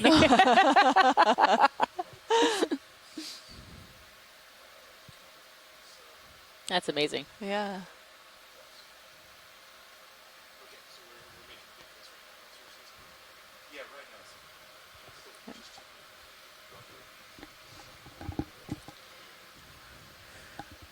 You know, John, next time we see this much abundance in one place, maybe we should Okay, I'll consider tilt taking up a to water the, bottle. We kind of are over the top of it now, so perhaps not a good time to take it. But See. Yeah, let's see No, I just like pushing buttons. a bit further up what we can find. Yep. For those who are on shore, we have Okay, pilots, 4 just as an water update, bottles they left were in asking our about dive. time We took and so one in on. the We're deep looking pretty scattering good right layer. now. And these are for eDNA, and the Even at idea a is to decimal look one at the move community rate, assemblages. So you get you don't still get having over specific an hour when DNA we get about to the one waypoint. particular thing, but you learn what Of the whole entire community. community. That will take Yeah. our time looking at things. Yeah, this That's is maybe right now a anyway. fly Come back. trap It anemone. only takes an hour to get there? No. We'd have an hour when we get Because there. it reminds a Oh, I bit see. of those carnivorous Oh yeah, it absolutely plants. looks like that. Right. At 18. So that's different. And We they have will work, and they will actually work 1842 quite actually. similarly. We didn't So see they one of will these close. yet. No, right? no, we didn't. Go ahead. So this would be in the family That Ormathidae. steady moves it to 1/10, or 1/10, the way yes. we're going right now, which is We did slow down a little bit here, but I figured looking at Yeah, it really what we does have look in front like of a us, Venus we're gonna flytrap. pick up some. okay. Copy. So I'll re-estimate it once we get moving again. Nice. And we can see the mouth And there we are at the in the middle center. of the ship move. I'm catching up to you, pilot. Copy that. We'll just take this nice one's shot. beautiful. And I'll move. You have time. Oh yeah, you really can see its mouth. Yeah, it is. Very clear there. It's really nice tentacles all around this central disc, and when some prey will come by, it can actually close these sort of flaps over it.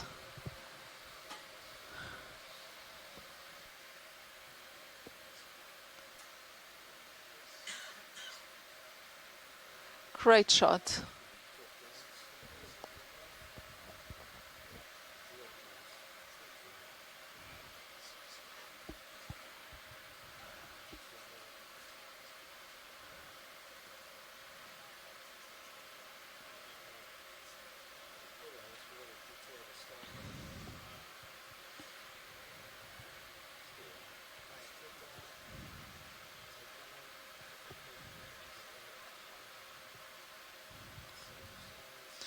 Hauling in, looking down, 65 degrees, pilot. Yeah, and we 65 can see degree here how, camera angle. how Copy. well attached to the substrate We're it pretty is. close to The, the end of this that move. base, Copy that. this very broad base.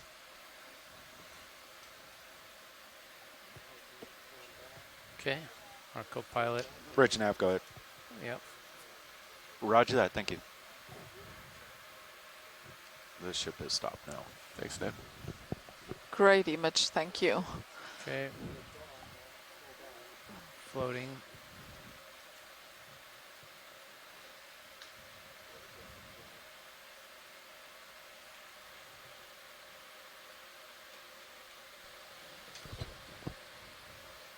Thanks. You too. Nice focus. Okay, spinning south up the hill. We'll get going. I'll push out for you, John. Roger that. Looking good. And so we saw that one large rocky outcrop, and now we're sort of back into the sedimented, featureless. very bioturbated. Like I said, I'll recalculate seafloor. Distance and time here. And it's probably a combination of carbonate sediment, biogenic sediment. If we find anything, so we'll get as it all. things Let's take our time with it. die and disassemble, they end up here on the seafloor.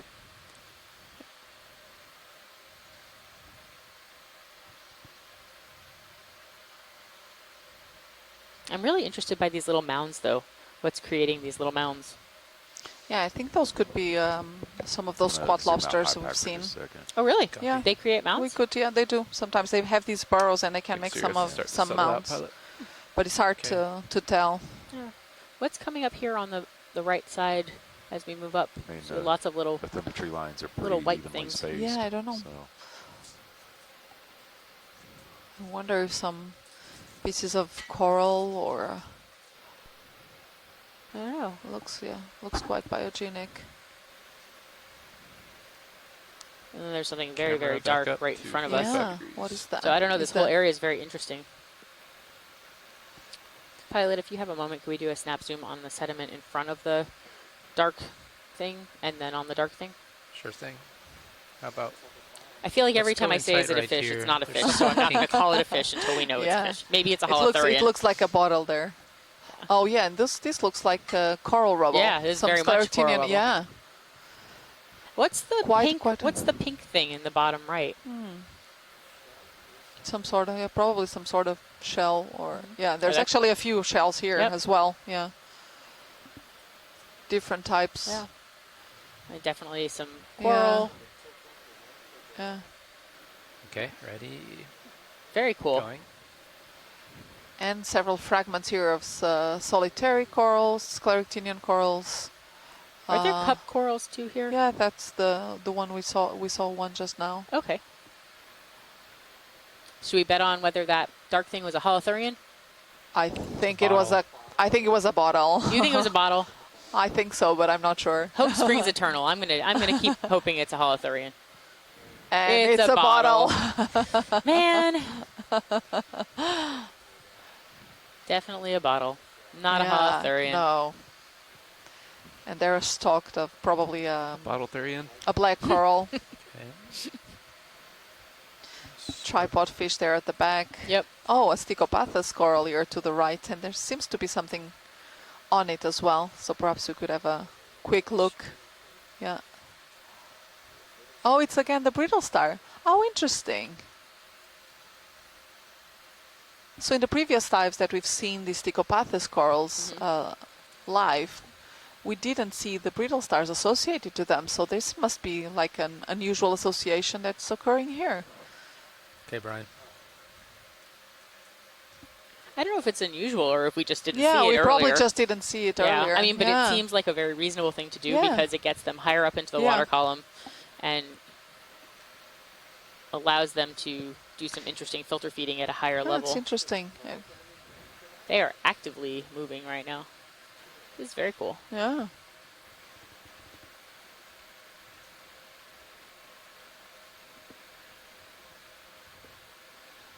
Look at that, really tightly coiled around it.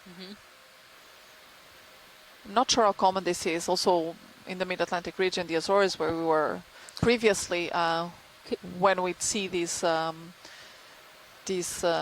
coral, these Stichopathus corals, we never saw this brittle star associated with it. Is there any chance we could zoom a little bit more closely on the central disc?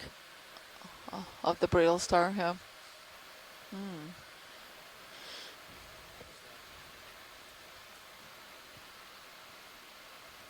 So we're waiting for our echinoderm expert to tell us what kind of brittle star this might be. If you want, I need you to go wide. I think that's probably good enough. What do you think?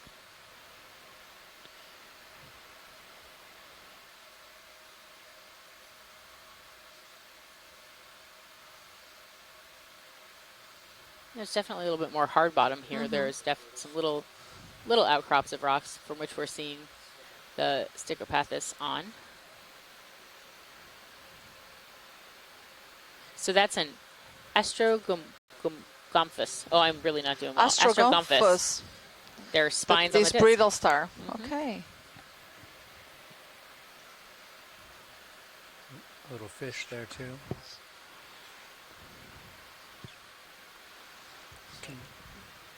Pretty close. Yeah. Go ahead in.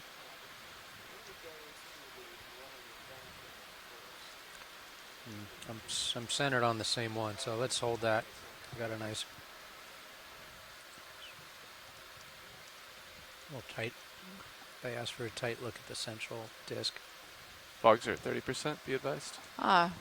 We'll be able to actually have a closer look here at the central disk of the brittle star.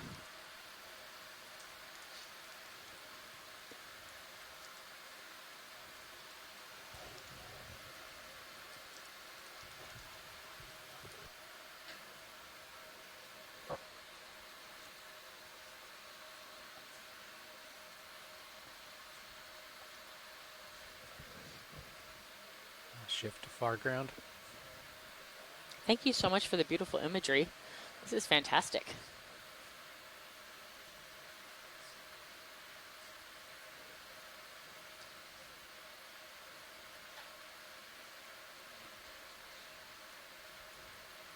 It's a great shot. So we're going to lose Joanna in just a couple minutes. She's going to go talk to some children in the Azores and tell them about what we've been seeing on our expedition. Yeah, so we'll have now a live interaction with Expo Lab at the island of San Miguel in the Azores, where we will share a bit of our findings when we were in the Azores Plateau in the Mid-Atlantic Ridge. But then I will be back in half an hour or so. I am really hoping they send in a biologist to help me for this. But thank you so much. Have a wonderful time. Thank you.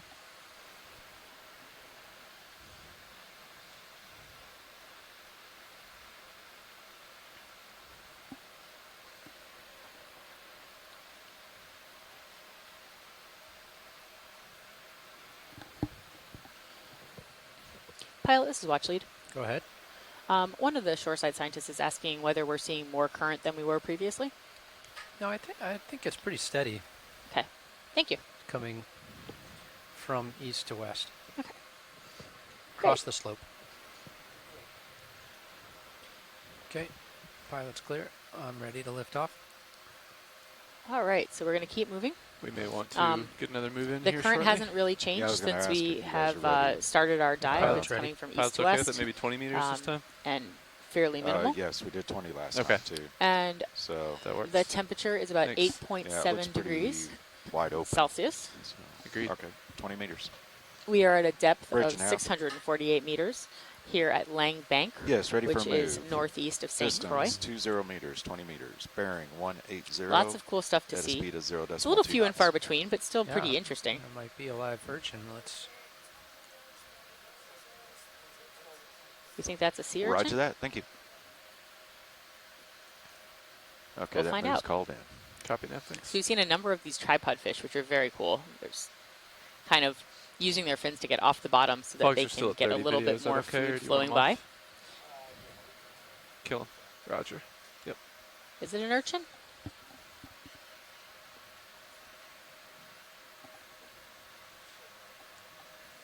Little bit of dust that's going to kick up, and then you can take it whenever you're ready.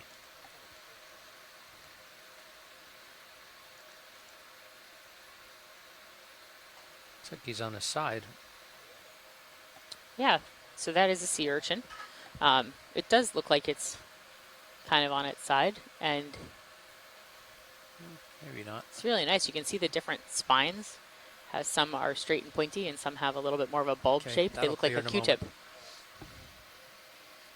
And it is actively trying to move, I think. Perhaps because of us.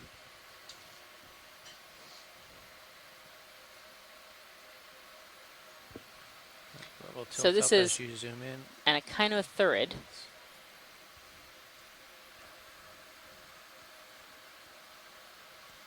Okay, that should be starting to clear. I wonder what the difference is between the spines that are sort of more bulbous at the end and those that are finer and thinner. And then there's another type too that we see on the left that looks more like a golf tee, a very small golf tee. And our echinoderm expert, Chris Ma, is going to join us in just a minute to probably tell me about all the things that I've just mentioned that are incorrect about this beautiful echinothurid.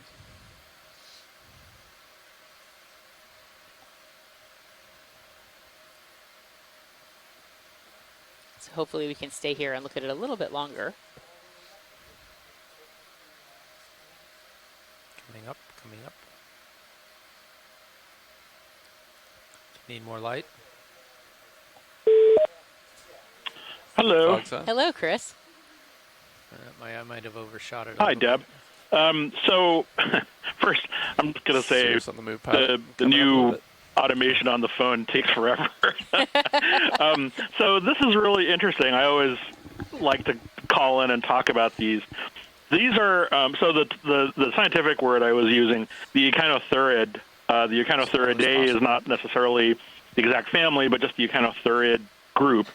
And the reason I'm calling it that, these are what's called pancake urchins, or sometimes they're called tam o'shanter urchins, because basically when these are removed from the water, the entire skeleton of these animals is really soft.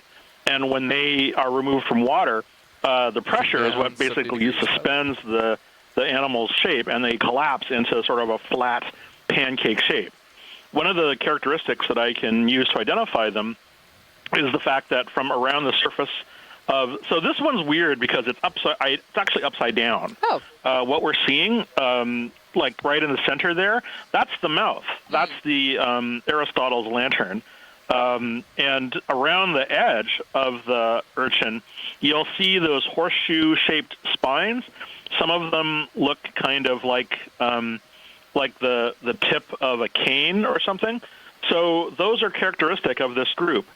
And they literally use those to walk around on. I mean, they use all their spines in locomotion. Beautiful. But they have these particular spines, which they which facilitates their ability to walk around on sediment. Yeah, it's almost we're seeing a bunch of things. The long tube feet, which are extended beyond the spines. We're also seeing a lot of these interesting spines with the club-shaped bits on them. Those are probably things that facilitate its defense, because in the shallows, these urchins actually have representative, their relatives, and they're called fire urchins. And the deep water urchins of this group also contain venom in the spines. And that's one of the reasons why I tend not to, I don't know urchins, so I don't ever ask for them to be collected, because collecting them usually entails some risk to whoever ends up having to deal with them. Oh my. But those bags that are on the spines, I'm sorry? Oh, that's fascinating, Chris. And I'm sorry, what was that? Thank you for not asking us to collect things that have venom in them. Yeah, but those little puffy bags at the end are probably the equivalent of sort of the bags for hypodermic. Oh, there's a Conolampus. The puffy bags for a hypodermic needle. So you could, at least that's the speculation, is that these are all defensive structures. So those little round bits that we saw are similar to the big, I don't know if you remember the Formosoma placenta urchins that we saw. This is the same kind of urchin. And the tips, you remember the surface of those urchins have those big bags? That's the same. Those little round club-shaped things are the same thing. They're tissue around the spines. And so they're probably, intended for defense against fish or some other type of thing. But they're, the documentation for the deep water ones is not as well known as the shallow water ones. But it's usually, I don't know if it's actually even published that the deep water ones can sting you. So, it depends on species and size of the urchin, from what I'm told. But they're quite sharp. So, but they're really interesting animals for a number of reasons. The locomotion, the occurrence. They were actually a group of urchins known from the fossil record before they were discovered from living specimens. Here's a nice Citrus blakei urchin. So the lower end of the screen, the spine. This is an urchin with the spines that look like big, flat flanges. This is one of these weird. In other places, we would call them pencil urchins, but stand by. Oh wait, am I getting it wrong from the distance? Okay, no, it is just a bouncy. Okay, yeah. So I'm sorry, it's not Sideris blakei, but it is a sideroid urchin, and so yeah. So sideroid urchins are also are all the same kind of urchin, like the ones we saw the other day with the big flanges on the spines, but they don't have tissue on the spines, and so there's a nice little squat lobster living there. And so one of the things you'll notice is that there's actually fouling on the spines. There are serpulids, there's bryozoans, there's all sorts of little, and certain urchins actually have specific types of fouling organisms which they prefer to carry around. It's not entirely certain how or what the dynamic is. If the urchins, carry them around as camouflage, as against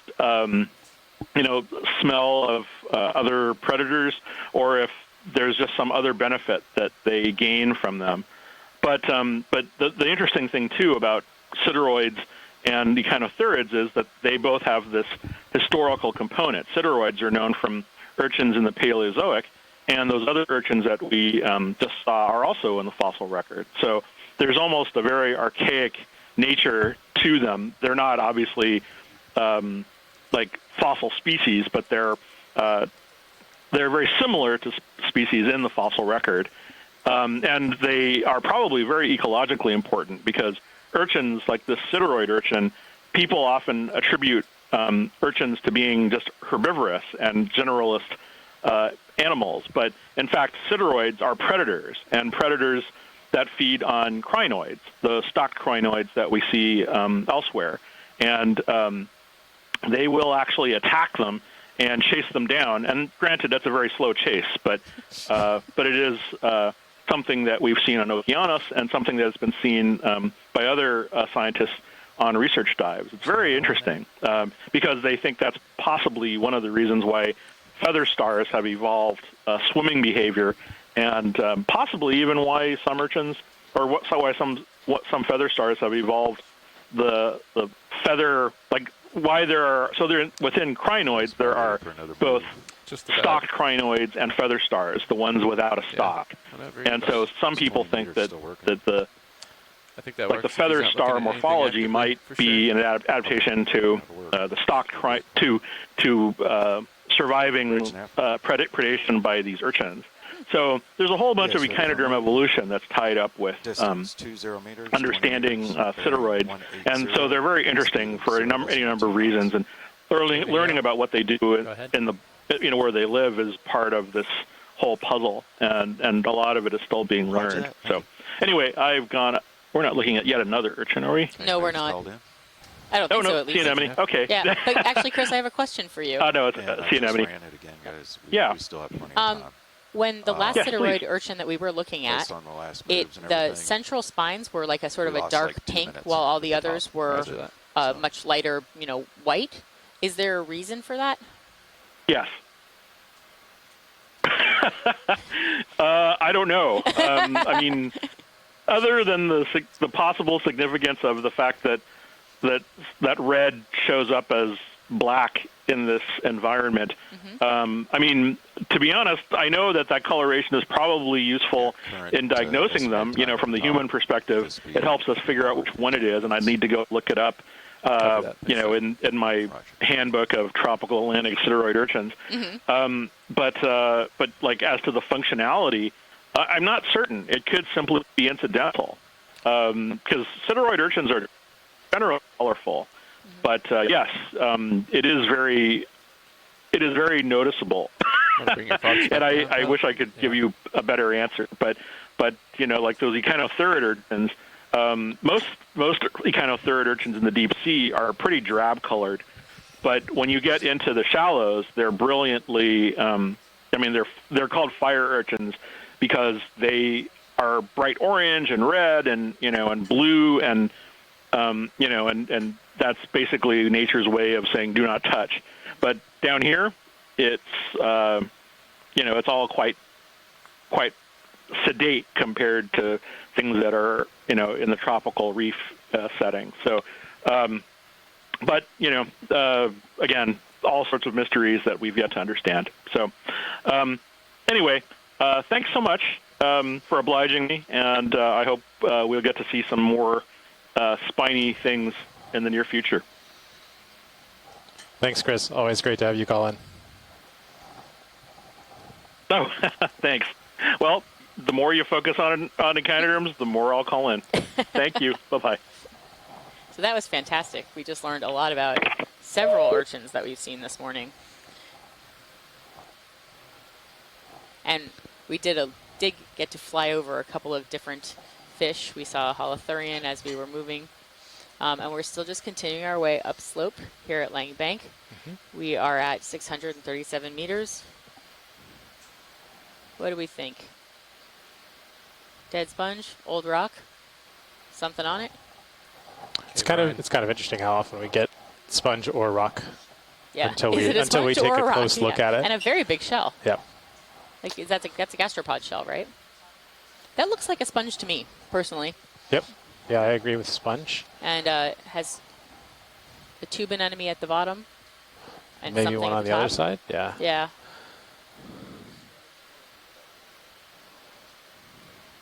And look at that. It just these sponge habitats that are no longer living really provide a place for a lot of other animals to live on it. That's a serpulid worm at the bottom, I believe. It's definitely a sponge.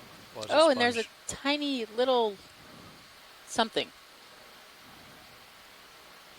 And I think we might be at the limits of our zoom right now.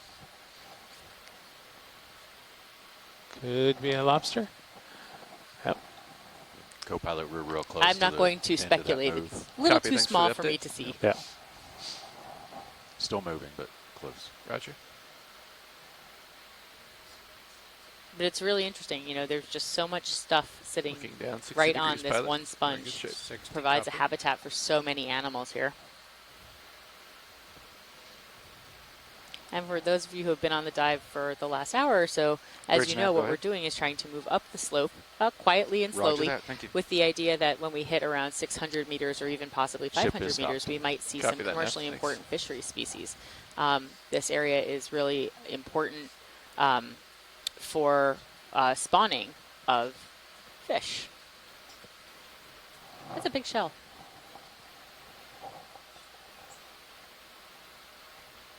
It'd be great if we could see inside it. Unfortunately, it's oriented not the right way for us to be able to sneak a peek in.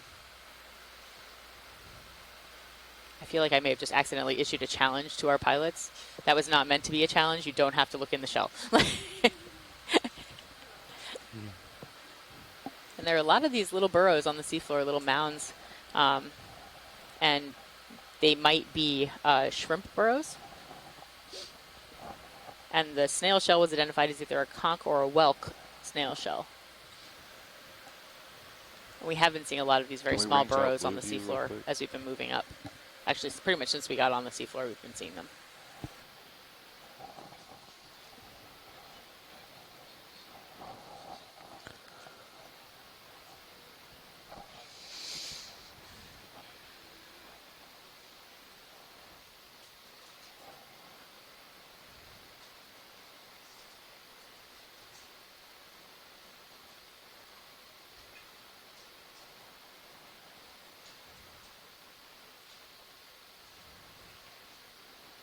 We're just doing a quick change with the ROV pilots in the front row.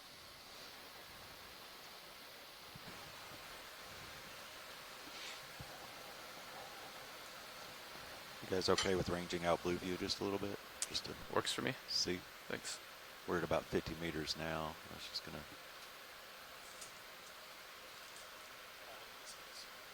Go ahead, survey one.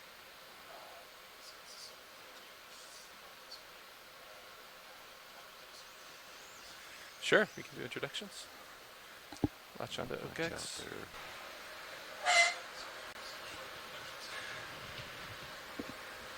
We'll have some short introductions here for the folks in the front row and the back row, which do change regularly as we swap pilots out to make sure everyone is fresh. All right, I'll go ahead and introduce myself first. This is Jonathan Mefford, sitting pilot. I'm with the Global Foundation for Ocean Exploration, a group comprised of video, data, and mechanical and electrical engineers and various backgrounds. And I just swapped positions with my co-pilot here. I'll let him introduce himself. Sitting co-pilot, this is Todd Gregory, mechanical engineer with the Global Foundation for Ocean Exploration. And to my left? And sitting nav is Mark Durbin, network engineer with the Global Foundation for Ocean Exploration. And I'm Brian Doros, broadcast systems engineer for the Global Foundation for Ocean Exploration, sitting in at video and broadcast control. And this is Anna Sagatov. I'm sitting in at the video clipping station, and I'm also with the Global Foundation for Ocean Exploration. Anna, can you tell us a little bit about what a video clipping station is and what you're doing there? Sure. So I am sitting at a station where I can see we're currently recording 5 different recorders at the same time, including the D2 cam and Sirius cam are recorded consistently throughout the dive. Yeah, and then recorders 1, 2, and 3 we can switch out, but usually they're on 3 of the other cameras that are on D2. So if we need to see another angle of an organism for collection, for example, we can switch to one of those recorders.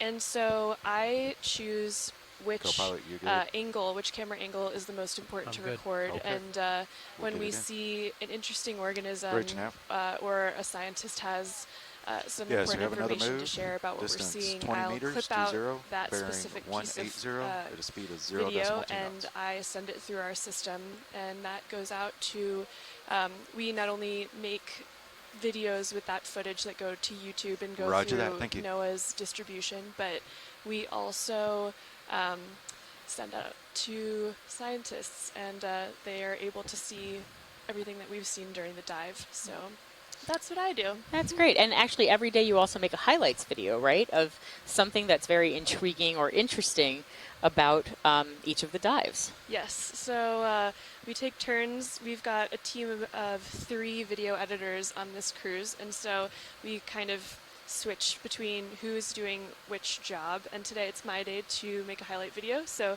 I will basically just make a decision about what seems like an important or interesting thing that we saw on the dive, and I'll make a video about it, just a 1 minute to 1.5 minute long video. So yeah, it's a lot of fun. I really enjoy sharing what we find with the public. Awesome. Thank you, Anna. Thank you, Deb. And then to finish it off, I'm Deb Glickson. I'm with the National Academies of Sciences, Engineering, and Medicine, and I'm the geology lead for 2206. And Thomas? And I'm Thomas Morrow, Expedition Coordinator for NOAA Ocean Exploration. If you've been tuning in along with us, we've also had Joanna Xavier, our biology lead. She is currently engaged in live interaction, so we periodically have short calls or interactions with students or other interested groups to have kind of a focused conversation about what we're doing. And why, and get direct interaction with those communities. We can go for the fish. Now we have to look at this fish. Yes. It's not even just the fish. What's in front of it? Is it? Looks like a plastic bottle. Bottle? Yeah. Okay, so now we can look at the fish and the bottle. Ooh, and a shrimp or a lobster in the top right. And look, that bottle has just become a place for many things to live. Wow.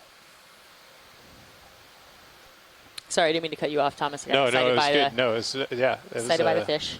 A very bright fish. Putting on quite the show for us.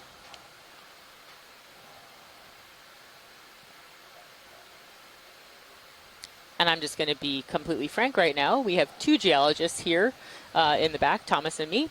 And so fish is going to be our identification until someone tells us that it's something else. The chat room has also asked if this is normal behavior for this fish.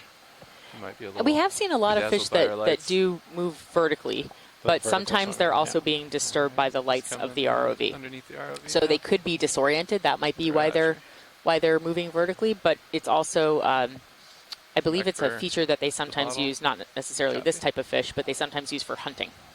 So we saw it on one of our last couple of dives with the cutlass fish, where they were routinely standing vertically in the water column. And I'm just going to set down, Brian, and you can have all the zoom you'd like. Whenever you're ready. And as we continue upslope, we're still seeing just a lot of sediment, which is really not unexpected, with some patchy little outcrops of rock. Look at this plastic bottle. It's so interesting. There's so much inside of it. Little habitat. Yeah, maybe it it's a glass creates, bottle. Yeah. Yeah, glass or plastic, and the things are definitely moving. They look like hermit crabs. There's There's a bunch of hermit crabs. in here. Yeah, and a worm. Too. Why are they all inside this bottle? Because they're safe there.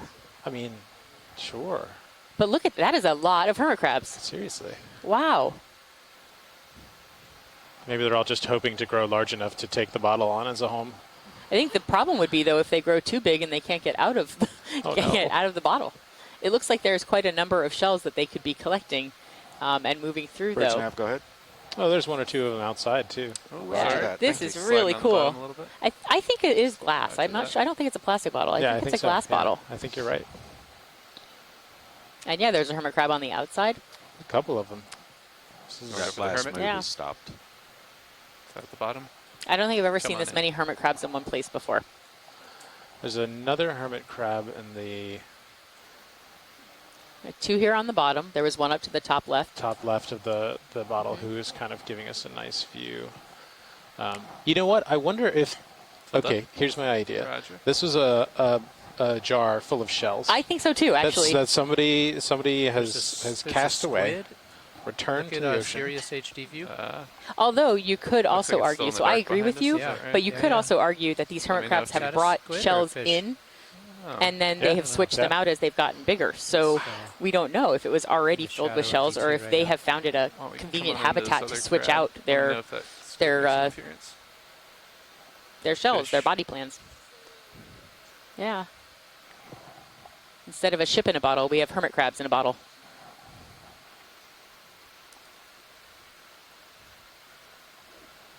Do you think the ones on the outside are like, why am I not inside?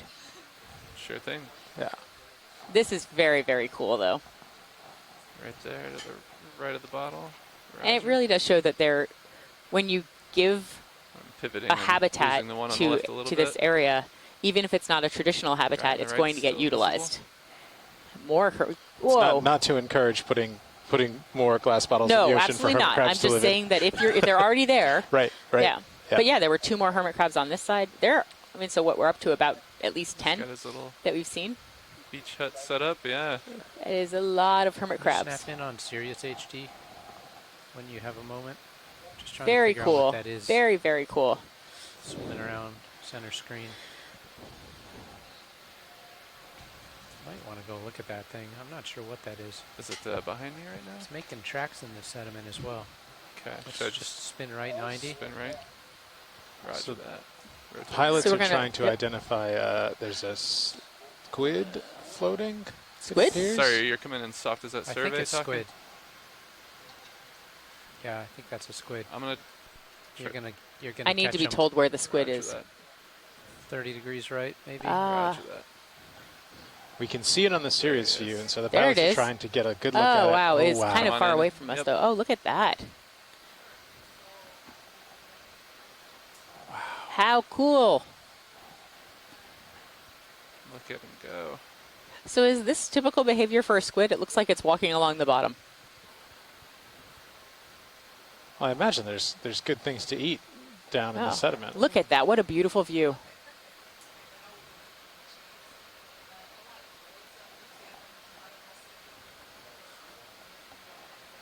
Good focus. Amazing.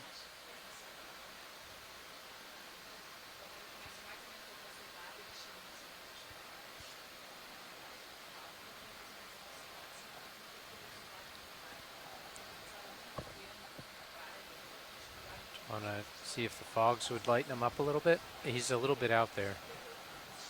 Try. I think he's too far out to pick up the fogs. hesitant to move Yeah, too and close to him. you're getting A little prop wash there. well. You got to move at some point, so maybe try to push in on him. I really wonder what it's doing by when it's sort of bouncing off the seafloor, whether it's, you know, using that as a sensor or. It would be awesome if a fish swam by right now.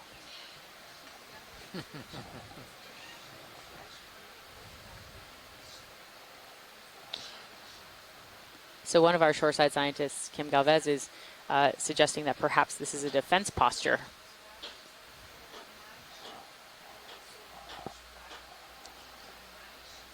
You can see on Sirius, he's pretty far out in front of you. Just amazing. Try to get view in the manip cam. Fantastic views. Mm-hmm. Wow. It's always great when it's against the blue water, dark water in the back. See even Going more. up into the water a little bit. Yep. Roger. Wow.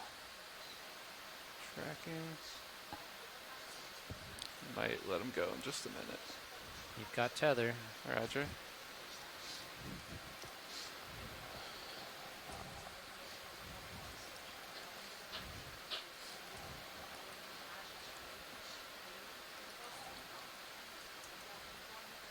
Might come up a little bit and see how he reacts. Really quite beautiful. That was really interesting behavior along the bottom there.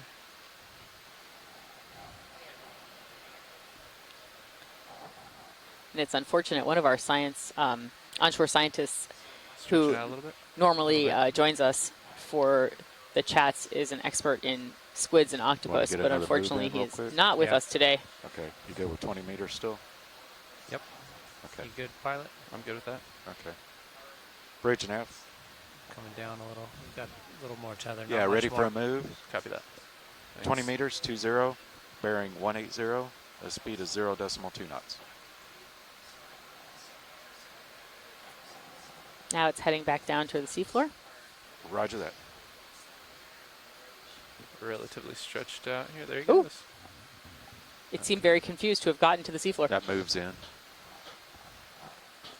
Hopefully it'll give you a chance to catch up. Yeah, might need to let him go he's here. gonna All take right. off. Well, that was an amazing view of that Likewise, squid. good. I spun So right long, a little squid. bit. You got to get out in front of me a little bit. Copy that. Coming full wide. Yep. Thanks. You can see how zoomed in we were. We're really, really far out. Yeah. What beautiful imagery. Nice job, John. Thanks. Good tracking. Appreciate the help.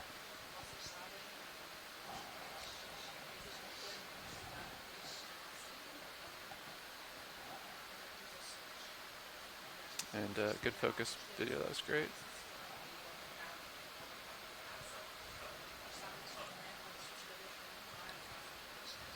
And we're in the middle of a 20-meter move. Is that correct? Just starting it. Copy that. Thanks. Pushing out.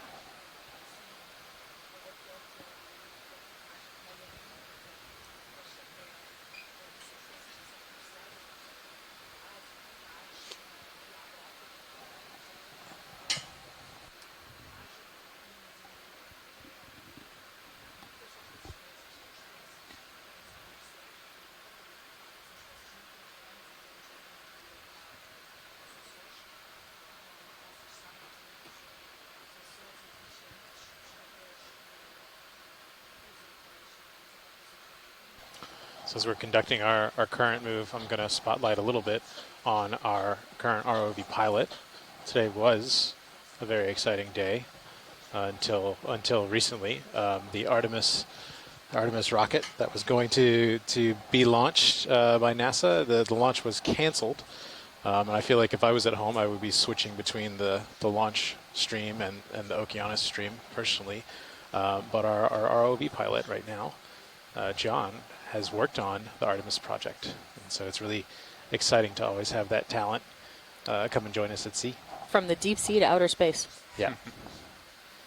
It's quite a wide range of areas to work in. Yeah. Feel very privileged to be a part of both. Look at these fish.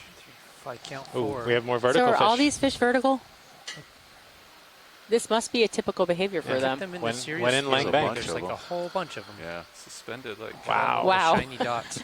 This is really cool. Gonna wait to see if maybe Michelle Schauer, who's in our chat room and is a fish expert, might know what kinds of fish these are.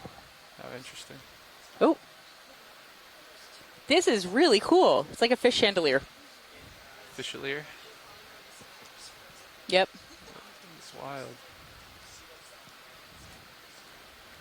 Would you like me to hold this just wide view of it all? Or is there... Yeah, we can come on in, maybe What an amazing view. go for the close one here in the bottom right. Seems to be moving a little bit, but good visibility.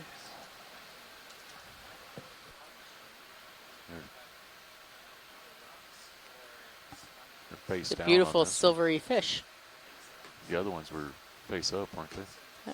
The ones close to the bottom. And head down the whole time. Let me know if I'm turning too far to the starboard side here, co-pilot. You're okay. You're Copy. okay. He seems to be on the move to the right. And one of our shoreside scientists, Asako Matsumoto, just said that this reminds her of the Harry Potter party scene where you have all the lights just floating in the air. I think she might be onto something. It's really interesting how the fish keeps rotating. Might need to let Yeah. this go in just a moment. But You're right. If he keeps going right. Roger that. Thank you. Hunting. Mm-hmm. Okay, that This last is move's a complete, this is a pilot. Roger food that. Thanks, now. a food searching mechanism. All right, I'm gonna Very let this one interesting. go, video.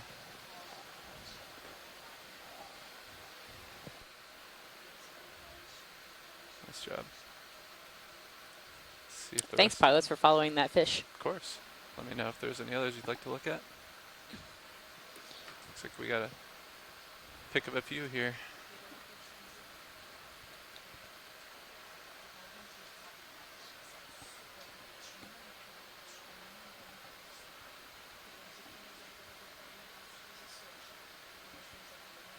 It's very interesting.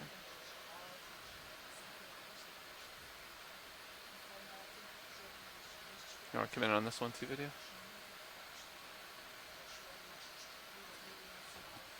Here's another of that same type of fish.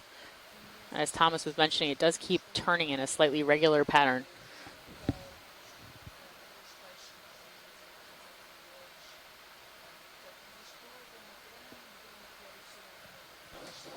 Now, earlier in the dive, we saw some fish that were darting towards the seafloor, and we speculated that it was because the ROV was startling them, and that's a defense mechanism. But now I wonder, with this, it looks like a hunting kind of activity. If that's what they're waiting on, if they spot something tasty, they'll shoot down to the seafloor and see if they can grab it. It doesn't mean that both can't be right, though. These fish might be in a predatory, hunting phase, and the other ones may have been disoriented by the ROV, which we have seen before.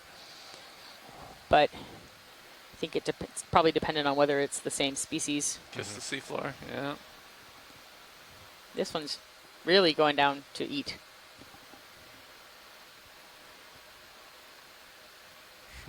It's like a little pogo stick.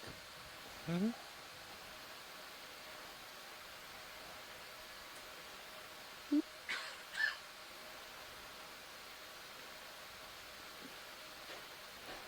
Bloop. I feel like this one might need some sound effects. I know.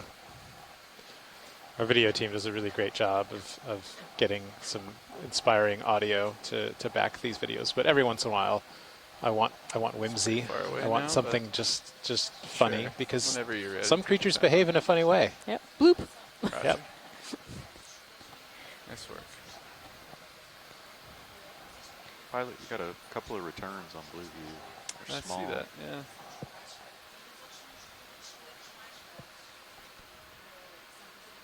Be something a little bit harder.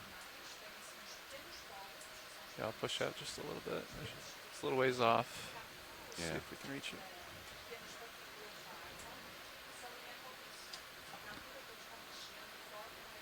Excuse me, Mr. Fish.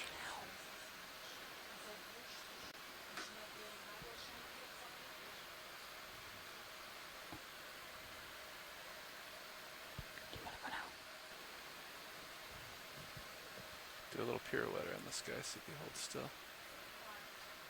Sweet. Depending on if you're going to stop and get another move in. These fish are just simply fascinating. I feel like we probably passed over some very interesting stuff on the seafloor that we haven't talked about because we've been looking at fish, which is totally okay. And we're still moving up slope, and we're moving roughly due south because we were on the northern part of Lang Bank, moving up the slope. And we're at 618 meters now. Yes. Okay. And do you guys want getting closer to that zone where we think there might be about 174, more fish than we have seen thus far. Do we want to come over just a little bit? I'm looking about 153 right now. Maybe actually closer to 150. What do we think? If we want to head towards the holothurian in the top left corner? What do you think? Yeah, I think you can probably reach it without altering the ship move too much. Okay. Keep going due south. So you want to stay with 180? Okay. Yeah, let's do 180. Sounds good. 20 meters is fine. Bridge nav. What just landed on the seafloor? Is that a fish? Distance 20 meters, 20, bearing 180. Probably another large dead sponge, which provides a great habitat for other animals. And the sediment is really highly bioturbated. You can see that the different colors. That move is in. Roger that, thanks. Do we want another zoom on this sponge? Just a very quick one. Roger that, come on in video. So definitely a sponge. I think actually even a sponge that we have seen before on this dive has very similar features. I'm kind of surprised they're not colonized more. I would have expected this would be a wonderful home for some of our deep sea creatures. I bet if we could open it up, maybe we'd find some more stuff tunneling inside.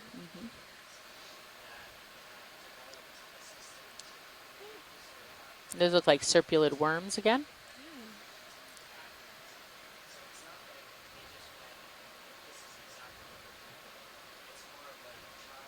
So the fish that we had just been seeing, where we saw probably 5 or 6 of them that were vertical, may have been Mueller's pearl-side species of hatchetfish. And we have seen hatchetfish before. So this is the Mueller's pearl-side hatchetfish.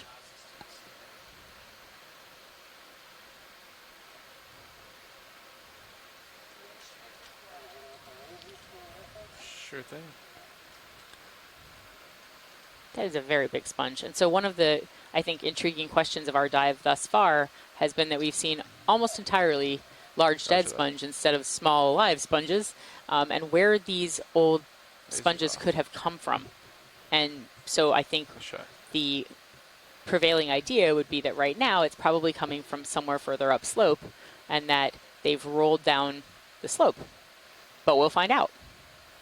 Hopefully, if we can make it to the top of the slope.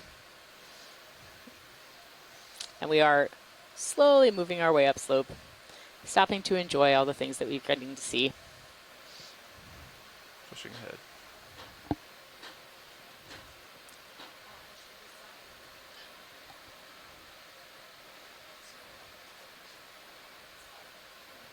We were having a lively discussion earlier about every time we see something dark on the seafloor, do we just assume it's a holothurian? Maybe it's a sea urchin. Maybe it's a bottle.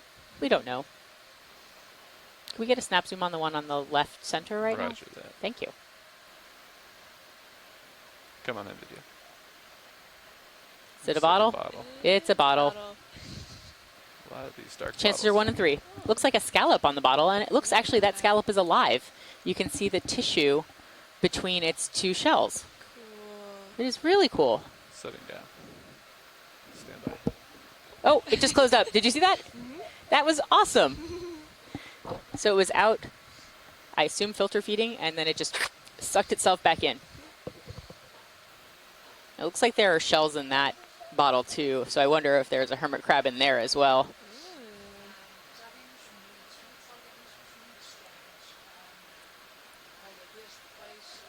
Copy that, thanks. And while, of course, we would probably much rather you recycle your bottles on land, at least these are being repurposed into something valuable. Be on the left side Habitat for our hermit crab friends. Scoot out there. Roger that. Somewhat. That was really Time cool. to move. Well, just because you're going to be on the left Roger side of track.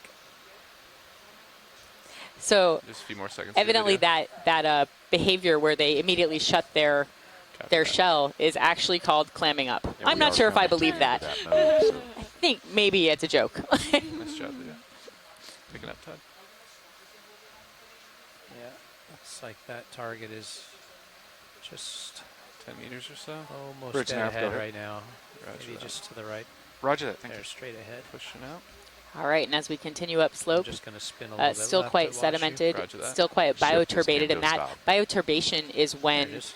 animals, benthic animals on the seafloor, they change the structure of the seafloor itself, whether that's through burrowing down into the sediment and then they leave little mounds or piles behind, whether it's through traces where they're walking across the sediment and they leave tracks, which we saw earlier. So this is certainly disturbed seafloor. There's a sea star. Little starfish. See to a the top sea right star. there. Yep. And more of the worms. And some shrimp. I think these might actually be rocks and not a sponge. I don't think I've ever had to try to decide whether things were rocks or sponges before. This may be a new thing Come for in me. Whenever you see something, video. And 2 shrimp guarding their area here. Star, roger that. So we have a sea star, we have crinoids, we have, is that a fish in the back? I think a fish and a Yeah. crab. And Got the lasers on for reference. And I feel like this is a sea star that we've seen before, On the right, is that an anemone? but I am not going to try to remember what its name was. I don't either. And either an anemone or a crinoid. And so the joke that I just made about clamming up, evidently that is a real, actual start on the star. behavioral word. Follow the star. I'll believe it. Is this one? Oh, this is Ophidiaster. And we have seen one of these before. And in fact, I think the one that we saw was a 4-armed Ophidiaster. And this one has at least 4.5 arms. I'm not really quite sure what's happening to the back arm there.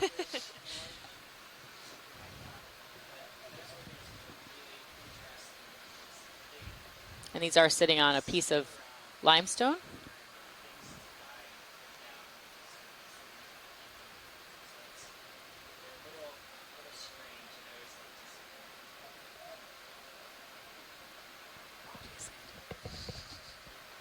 And I will be the first person to tell you I don't know what this very beautiful white thing is. I don't know if it's a crinoid. I don't know if it's an anemone.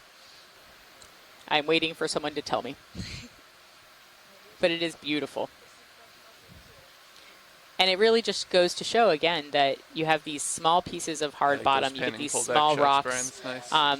You just find one place and then they are just covered in sediment. that guy. No, covered in biota.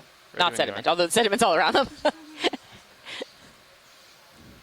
Is that a crab? Is it another one of the carrier crabs? It is. oh yeah. I wonder if this would be a good place to get a water sample. I think Joanna would probably appreciate that. Yeah. It looks like it's Wonder got if this- another sponge on its back. It is carrying what looks like a sponge on its back. And being the expert sponge biologist that I am, I'm going to go with it's a dead sponge, but I'm not really sure if that's true or not. Our sponge biologist, Joanna, who's our biology science lead on the cruise, is actually right now having a conversation with school children in the Azores. And it's quite fascinating, but she would be able to tell us what kind of sponge that was. Maybe we'll hold off on the water sample as we go up, see if we see something more exciting. Down there in bottom. Come on in. Yeah. Got 2 shrimp there too. Oh, look at that. So that's a couple of shrimp Nice that we little talked about seam. that were guarding the area, it looked like. And then this sea urchin that has these very long, very flexible spines and a little test, and it's moving, which I guess is not surprising. Ah. Tell me which. And then is that a small coral up to the left? Roger that. Oh, and there's a squat lobster living inside it. Is that a Boy, every time we look, there's just something shell more on top interesting right? here. Almost looks like a pearl. And evidently there's lots of little bryozoan colonies that are on these rocks. And the thing that is to the left of this urchin may be a Chrysogorgia. Roger. And Chris Ma, our echinoderm expert, is probably going to call in and talk about that urchin while we look at this coral. So this might be a Chrysogorgia. I don't think we've seen one on this dive yet. No, I think this is the first. Yeah. Looks like And we're it nice does. Oh, it does stable have here, a squat Copilot. lobster in it. Definitely. Copy. Yes. Look at those eyes. Roger that. Hi, Hey, Chris. this is Chris Ma. Chris, can you Hello? tell us a little bit about the sea urchin that we were just looking at? Roger. Yeah, so this is actually one of my kind of go-to favorites. This is what's called an aspidodiadematid urchin, and these are really cool because so the spines that come off of the animal's surface, they almost act as kind of the sea urchin analog as kind of a daddy longlegs or a spider. It moves using them in a kind of well, again, in a very almost arachnid way. So I think this one is maybe aspidodiadema, but yeah, it turns out that the spines have little like pads on the tips of them, and so it kind of trundles, picks itself up along the seafloor with these long spines and just kind of propels itself, just kind of moving along the bottom. So in that sense, it's really weird. These are related, or at least they were at one time thought to be related to diadematid urchins, the long spiny things that we see on in the shallow waters. Once in a blue moon, we get to see an aspidodiadematid with what's called an ale bulb. There's kind of a round bulb that's right on the surface where it'll emit all of its poop. And so, that's like a 2-for-1 when we get that whole package. But they're just so odd looking and so interesting that they're always worth calling in when I see one. That sea star that we just saw over to the right is a Phidiaster, and that you are correct in your earlier narrative that is in fact the same kind of sea star we saw with the 4 arms the other day. This is typically a species that occurs in more shallower water, in reef-type habitats and so forth. And, and so it's one of these kind of odd reef-type species that gets really deep in this area. But there are several deep-sea species of this genus all around.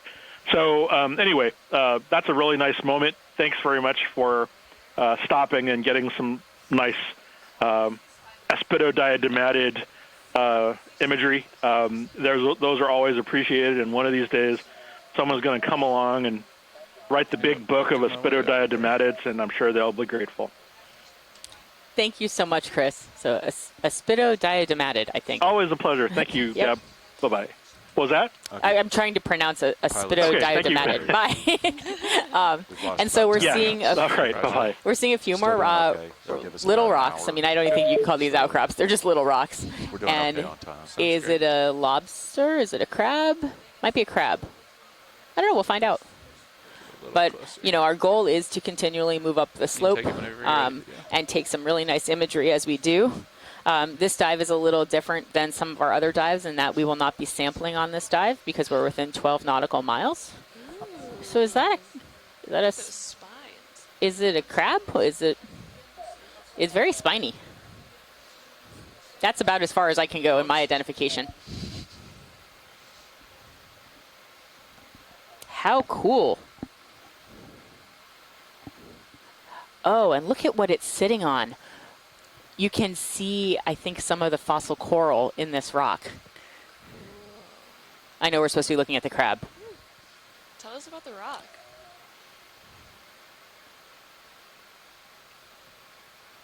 A lithode crab. Lithode crab.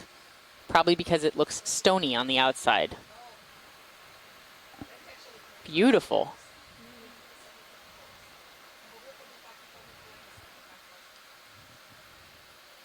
But I do feel that the rock that you're sitting on, that this crab is sitting on right now, looks like it has a lot of fossil coral in it. This guy is like chowing down. Roger. Yeah. Look at the top right of this. I actually don't know. I don't know what this is. I'm not a carbonate geologist, so I'm not sure what this is, but it certainly looks like a colony of corals, of fossil corals. So I'm hoping that somebody might want to tell me what this is, but what a beautiful rock that we've stopped on. It does look like a fossilized reef. I don't know what species those would be that would have made up that reef. Copy that. Try to maintain headspace. But just a beautiful image. Headroom, I always mix that up. I'm learning. What do we think that grayish blobby thing is on top of the crab, above the crab?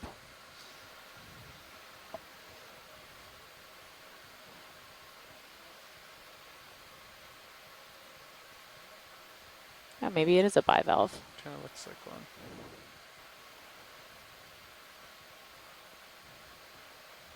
Pilots, could we get the lasers when you have a chance? Lasers are on.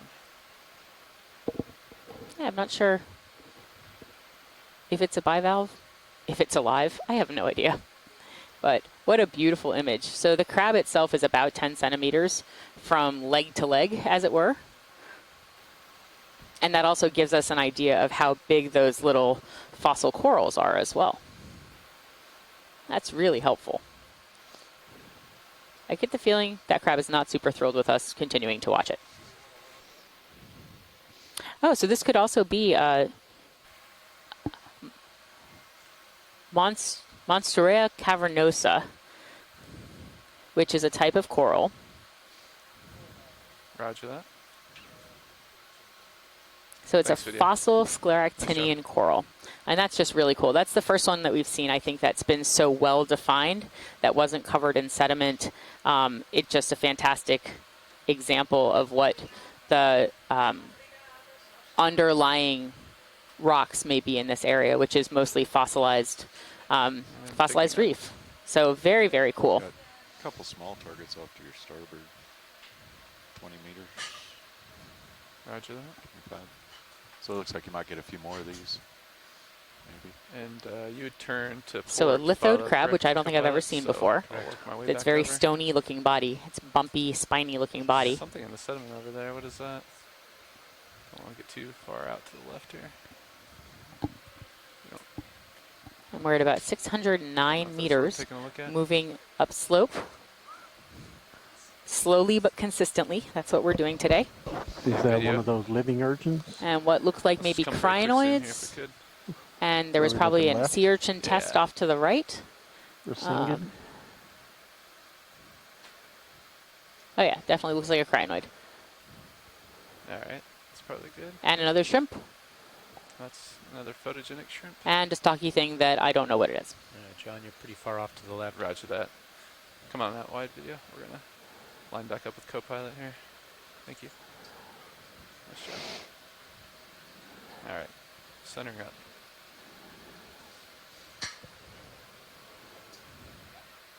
Clearing the tail cam.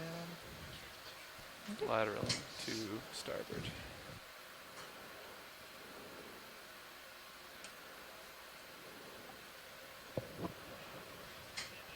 Looks like you're almost to 180.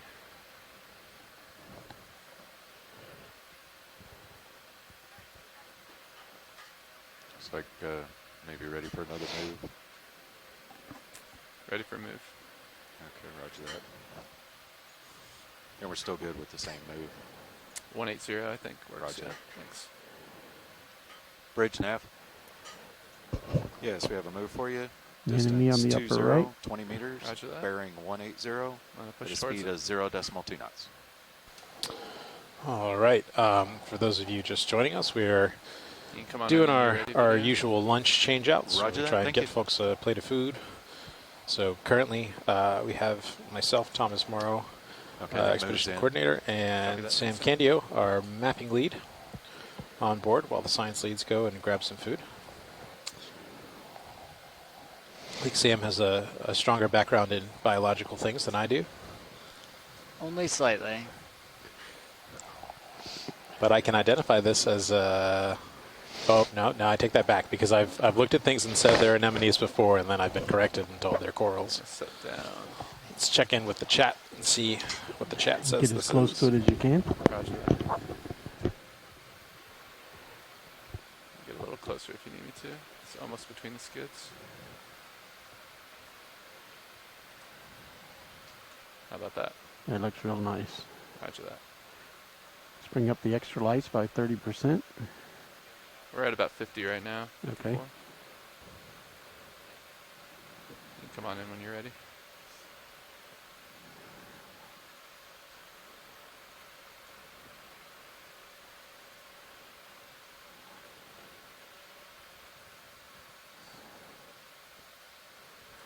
I keep wondering if a little bit more higher power on the mains would help illuminate some of this stuff better. I'm game to try it if video's okay with it. Seem to have plenty of general light, just not enough in the red zone. So I think you got plenty with the uppers. The uppers are all the way deployed. They're not going to be providing any light here. You're just looking at light from the mains.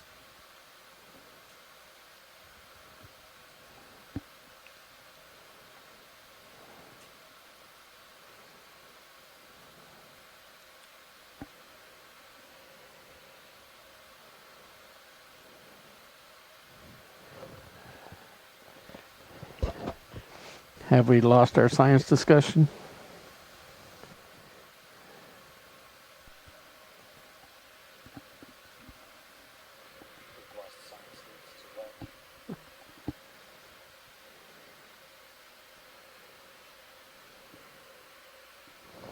I just saw the level increase. You do a light change? Yeah, I'm twisting your arm here, Roland. All right, I'm so giving no you more discussion light. in the chat yet on what kind of See anemone where when this you make is. those changes, it makes a flicker in the brightness level.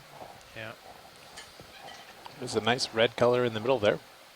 that's full mains. And it looks like it's sitting on a small outcropping piece of, it's hard to tell if that's Let's look at the very rock base of or it. sponge. We've seen a lot of rock-looking sponges that have fallen down from higher up. I think that looks like rock to me. Yeah, for sure. So in this hour's edition of Sponge or Rock, we have rock coming Let's up as tilt the that answer. a little bit. Roger.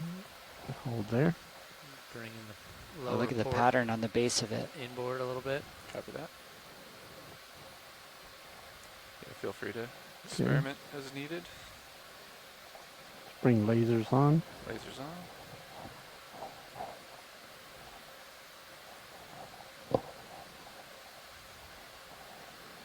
And lasers at the base. Lasers coming up.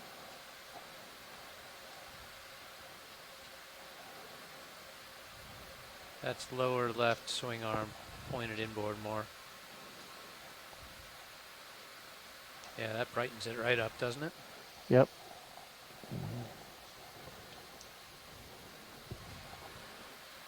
See in the near ground though, it's shaded. Bridge nav received, thank you. The last move is complete. Okay, video's clear. Copy. And now I got a glare or flare on the right. And he's fully tilted down.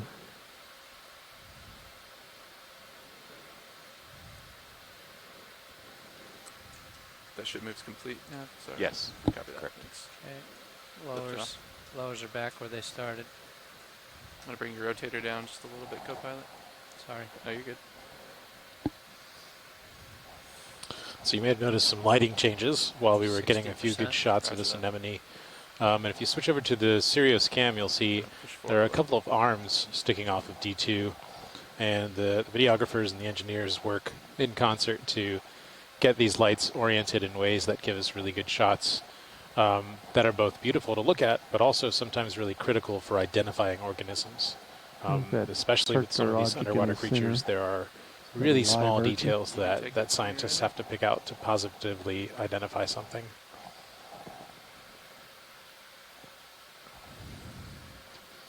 Looks like we might have another glass bottle.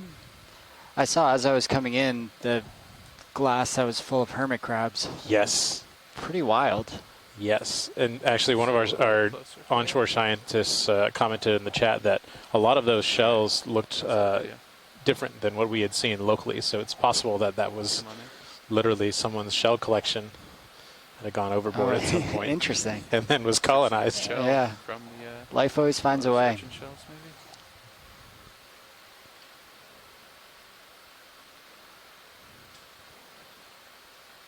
Now, is this half of an urchin test? I think so. We were looking at a dead one earlier and speculating on some tracks in the sand. I think that one's been gone for a little bit of time.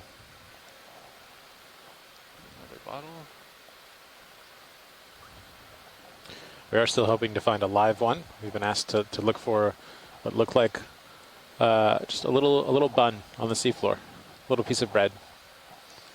Looking for bread.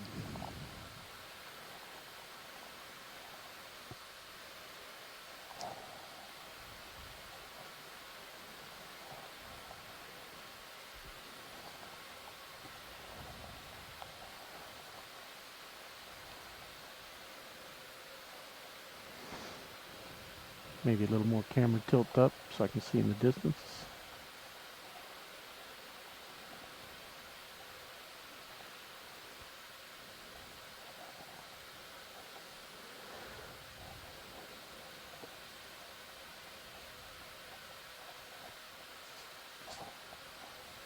Another bottle upper left. Should we get another ship move dialed in? I was going to ask. Think so. Ready for the same, right? Ready for the same. Okay, roger that. So what's bridge the now? Oh, This looks like standby the same anemone we were looking at before. Watch, did you want another zoom of this, or are we okay? So, co-pilot, you're good? I'm good. I don't think we need another zoom on this. Copy that. Yeah, we're ready Thanks. for a move. Distance 20 meters, bearing 180 at a speed of 0.2 knots.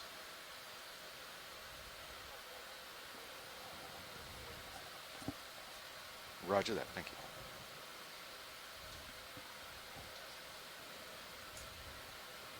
you. Okay, that move's called in. Roger that, thanks, Dan. Yeah.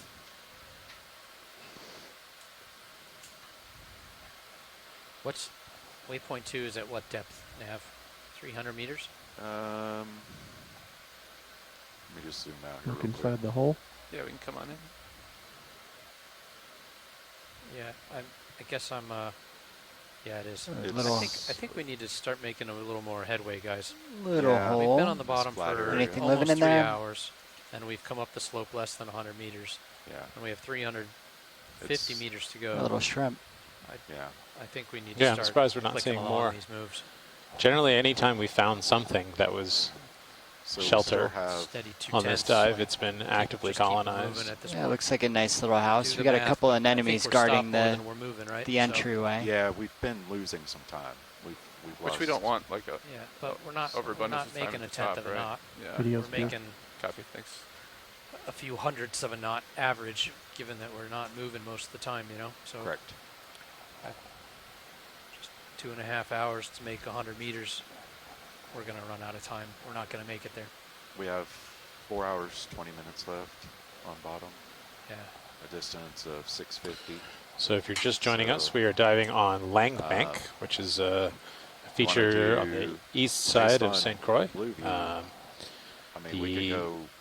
We started 40-meter right move around on the 700 next one. meters Be okay depth. with the 30 meter. We're heading up Just start with 30 and towards we'll keep- roughly just keep 'em 400 rolling. meters. Keep them rolling if we don't have anything worth stopping. And the target of this dive deliberate is really about focused taking on our sweet time. the different We don't fish aggregations we may come across. This is an area where there are a lot of fish that are commercially important species. Yeah, 30 meters fine. And we're one of still the in big the questions middle from of the that scientific community 20-meter was move. how deep I'll watch exactly it do these as soon as fish that one comes to an end. go? Are We'll we get the likely to next see one. them Yeah, at depth? okay. So we've gone a We'll do little 30 deeper on the than they're next known one. to be, and then we're kind of approaching their Sounds good. Thank you. their typical habitat range from. And then we can from always below. stop. And that's part of the intrigue of this dive. There have been an abundance of observations on Lang Bank itself in the shallows. I think there's actually another vessel working there right now. But having that continuity between what we're seeing in the shallows and then what we're seeing at depth, I think is a very interesting concept. And whether it be similar species that we're seeing, like having depth extensions, or just seeing how different communities thrive at different depths and seeing where that shift is, I think is extremely interesting. Of the time, that's what I'm saying. I think we're more like 0.03 knots average. Yeah. So. But I've been watching, and that's what I was telling you earlier, is we've lost now 14 minutes over the past hour and a half. So yeah, let's just keep them moving. Yep. I think that you're going to start to see a little more rise. It's not much more, but in about, well, yeah, in about 100 meters. You start to see it right around 500 meters. Lines get a little closer there. Not much, but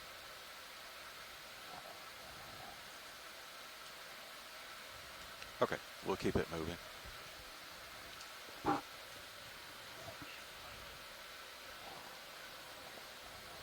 Last move should be finishing up here in a second. Roger that. And we'll get a 30 meter in as soon as that one comes in. Keep an eye on our delta there, co-pilot. Bridge nav received, thank you. Is that another bond urchin on the right? And I have to find one of those alive. Okay, I'm going to get that 30 meter removed. Sounds good, Mark. Yeah, thanks. Yeah, we come on in video. Oh, is this one of those urchins? Distance 30 meters. Is this the bread we're looking for? I think so. It does not look alive. No.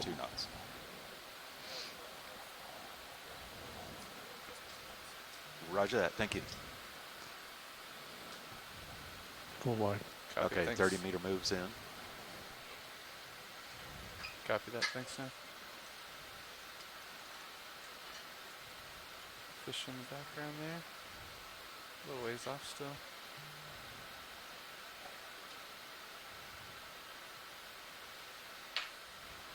You can come on in on it if you want. Video. Looks like we have a fish coming center screen.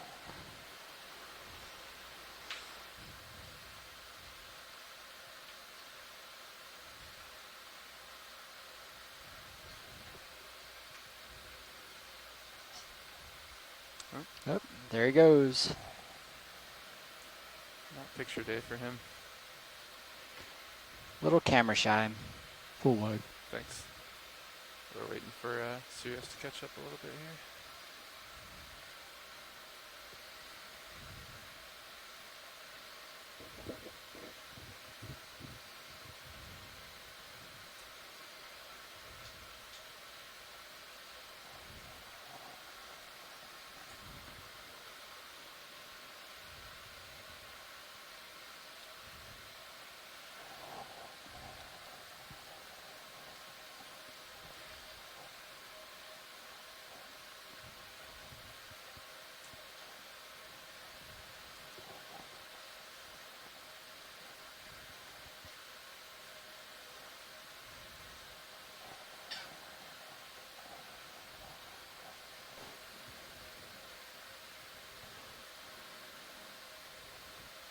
You look next to the rock. In the foreground or background? Near ground. Near ground. Copy. Come on in. Looks like we have another jar. Looks like a jar. Yeah. Do you want to have a look at this video or no? Yeah. Come on in.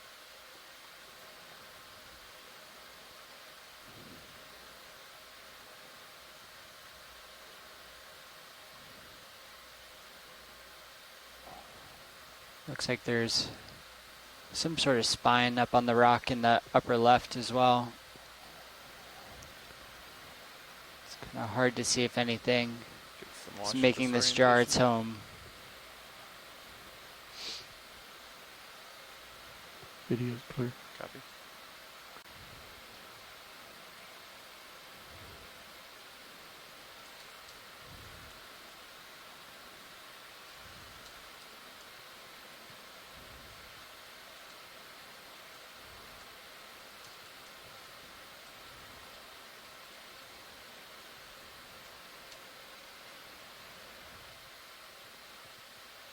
smaller turn, just over 10 meters out.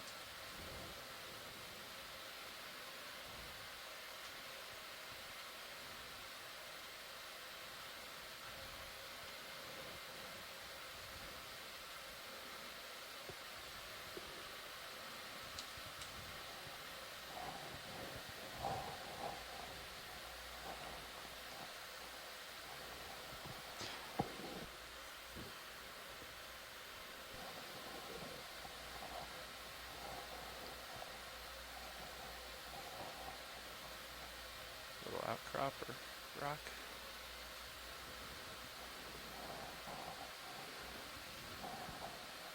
With another bottle. Looks like we have a Okay, I'm going to spin left to keep you in another view. bottle and a couple more anemones on this small little Yeah, come on in. rock outcrop. Maybe a sponge back there. Maybe. Ooh. What is this? What is this creature off to the right? Lower left swing arm. Copy. Looks like we have Rotate right a shrimp. Yeah. And then there's a fish to the left. You want the fish or shrimp? Again, just the tiniest outcrop, the tiniest piece of shelter or hard space to anchor, and suddenly we have this big diversity of life.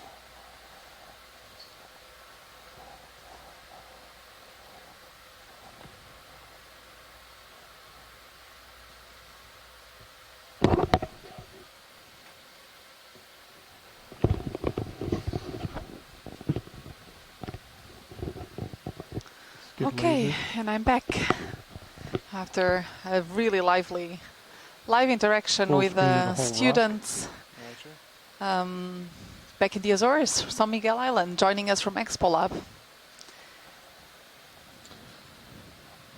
And slight tilt up to include the rock in the back.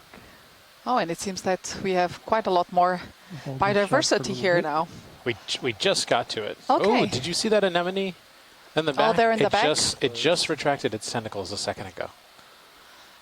You mean the white one there to the left, Yes, top left? Okay. yes. Yeah, when we first came up to it, it was out, and then I just saw it react Upper to left white. Oh, and something. we've seen also these other anemones that are here at the front. We've seen them also in the previous dives with these very long, tall bodies. Oh, look at that! Yeah, beautiful tentacles there. And there's something else pinkish that I can't quite make what it is. Yeah. Center. Yeah. Yeah. Mm. Oh, and this strange carbonate blocks, isn't it? Very round shaped.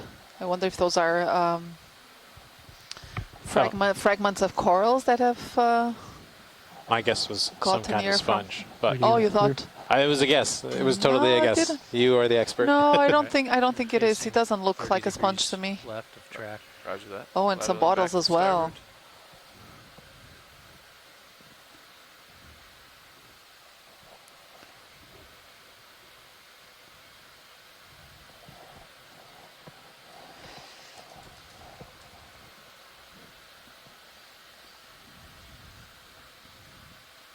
So we are still on a relatively flat area.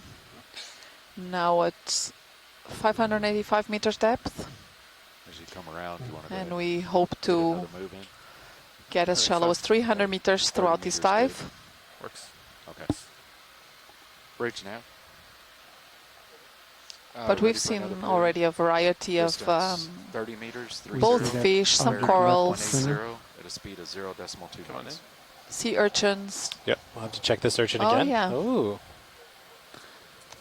Is that Roger just that, a test? Yeah. Ooh, a little tiny fish that apparently was living underneath it. Sorry, a little too much rock there.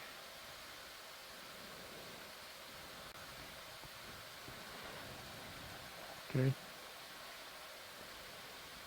Let's look at the fish. Oh, look at Okay, that. Quick little look at this. It is Oh. really small. Yeah. I'd say I wouldn't even put the lasers on. You might cover it up. No. It's so tiny. But a very pretty little guy. Look at that. Lasers on. Lasers on. Yeah, a centimeter, maybe 2. Video's clear. Copy.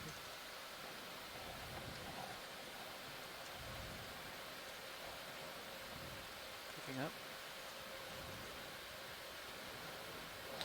So Chris Ma is identifying this as a different urchin than the Conolampus that we were looking at, or the evidence of Conolampus that we were looking at earlier.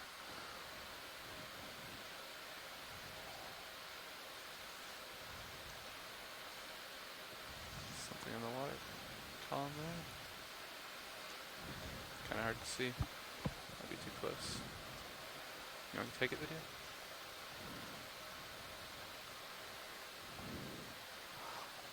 Oh, is that yeah, it's a ctenophore that we're seeing coming into view now. It's I need to let it go to rather difficult to see because it's so... Yeah, against the sediment. Yeah.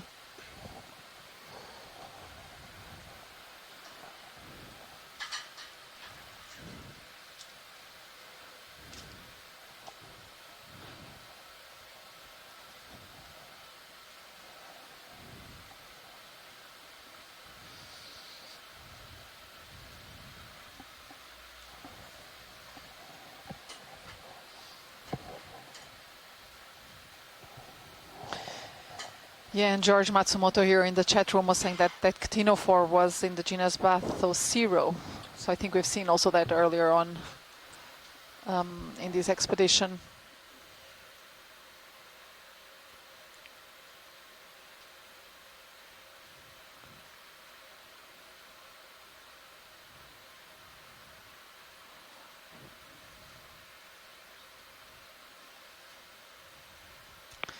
Oh, that's a brittle star there moving right at the bottom. Yeah. Come on in. She's like, feels like she's stretching. It's very bright pink color. It is. Bubblegum pink. Yeah. I'm not sure if you guys saw this one previously while I was away. But I don't think so. No, this is very, At very least big. not from a coloration standpoint. I don't remember us seeing the same color. And sit down if we want a better look at it. Yeah. Stand by. Would be great to have a closer look at it, the central disc, as that might be very informative here for the folks in the chat room. Chris thinks it might be a Bathopectenora Heros. Oh.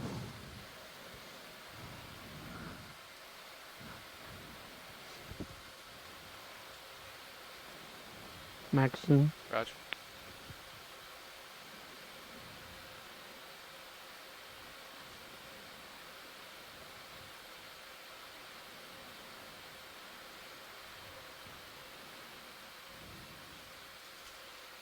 You have a little more time here, co-pilot?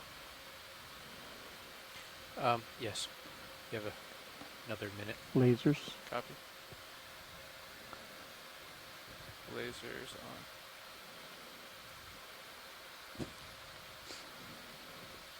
Gonna sweep it across. Roger.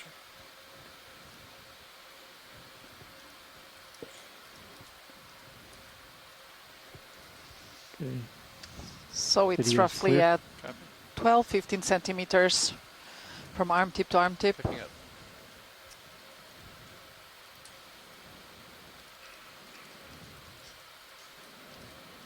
Pushing forward.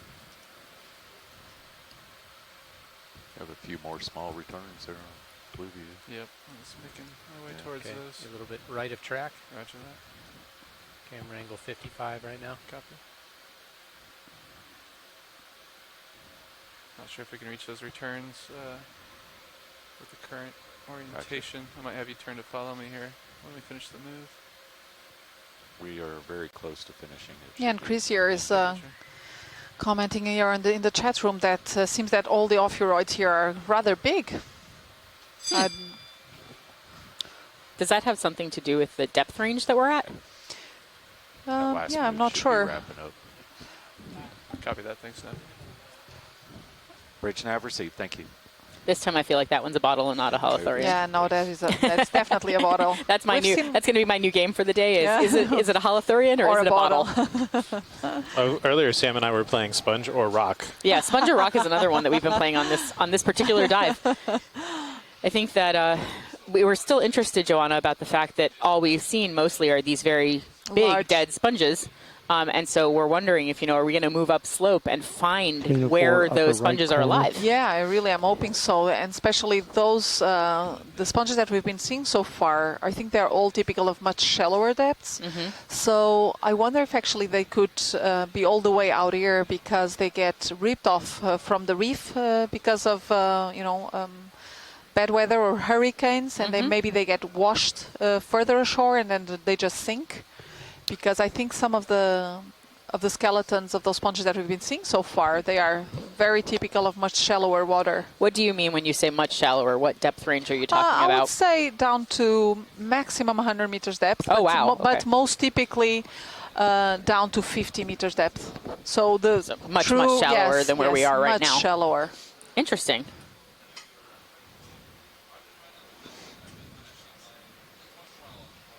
And I mean, and we know the area is, it's not so uncommon to have these hurricanes going by here in the Caribbean region. And you can imagine that there's the impact of that on the marine system, especially the shallow water ones, must be quite substantial. So it wouldn't surprise me if some of these do get ripped off from the reefs when such extreme events occur, and then they just get washed ashore, sinking to the seafloor in areas where they don't thrive nearly as well. That makes a lot of sense.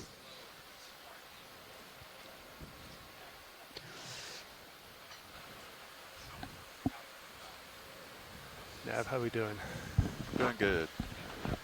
So we're going to start making some tracks out here? Yeah, we've been making tracks. Been doing 30 meters. Okay. So we're at 575 meters now, so we are getting closer to the depth range that we expect to see some of these commercially important fisheries species in. Ship stopped. Cirrus is probably stopped now. Okay. And as a note, we still have a little over 4 hours on the bottom. Okay. At current Take rate, a look at that we just urchin. increased. We should have a little over an hour. Yeah, we have again. So we're still an hour ahead. An urchin here, center of the screen. Rate? What's our current rate? I've been doing the speed over ground at decimal 1. You've come across it earlier on this species, but I was the not. Latest moves, and that increases quite Yeah, a if bit. we zoom in on this one, if it has decimal 1, little spines that look like Q-tips and other little spines that look like tubes, it was something we've seen before, or at least I think it might have been. Number, yeah. But Tilt down. But let's have here the latest update zoom in with where we are on now. it. Okay, you still Very have bright over red an hour to test get with those extra at the white waypoint. lines there. So I'm not sure this is the same one that we saw before. yes, This Probably doesn't it's seem to another have one. those Aggressive specialized spines. Yeah. spines that the other one did, although I will leave it to our echinoderm expert to prove me wrong. But this does not look like the same one that we had seen previously. yes. Are y'all To ready? me. We've been And doing only to 30 me. meters on the last few. Pilot, you good for a move? Yeah, I think Pretty we're good. stretched Sean. out. Yep. 180. It's another beautiful sea and urchin. decimal 2 knots. Let's do it. Ready? Take your nav. Okay. Yeah. Bridge nav. Bounce around a little bit. Yeah. ready Yes, for we are another getting move. confirmation that this is not the same sea 30 urchin that we meters. saw To the right, earlier. Keep going in that direction. There's another 180. brown Speed is 0 thing with a decimal 2 small knots. track. Understood. See if it's alive. Upper right. Roger that. Thank you. We can see a lot Yeah, of the that moves in. traces of animals walking on the seafloor, moving along the seafloor. What is that? Also trying to figure out. I'm wondering if this could be like also an urchin. Yeah, That would be my actually, guess it does too. look like the type like a sand dollar Like a urchin. sand dollar, yeah. But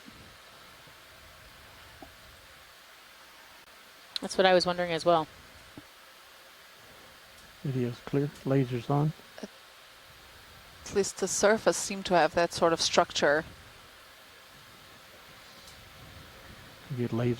There we go. Yeah. Pilots it's also, small. I zoomed out blue view a while Like ago. All right, we'll let him go roll. and even at 90 meters out, there's not much.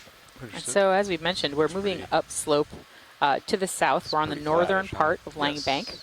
And this is a very large carbonate platform. It has sort of the lower levels of this bank are made up of elkhorn coral and other parts of the corals. And then it turns into sand and sediment rubble. I would even say if you wanted to move it along. So it's a big pile of limestone and sand. A lot of it's biogenic. And then a lot of it has open spaces because it's a coral. There are lots of void spaces in it as well.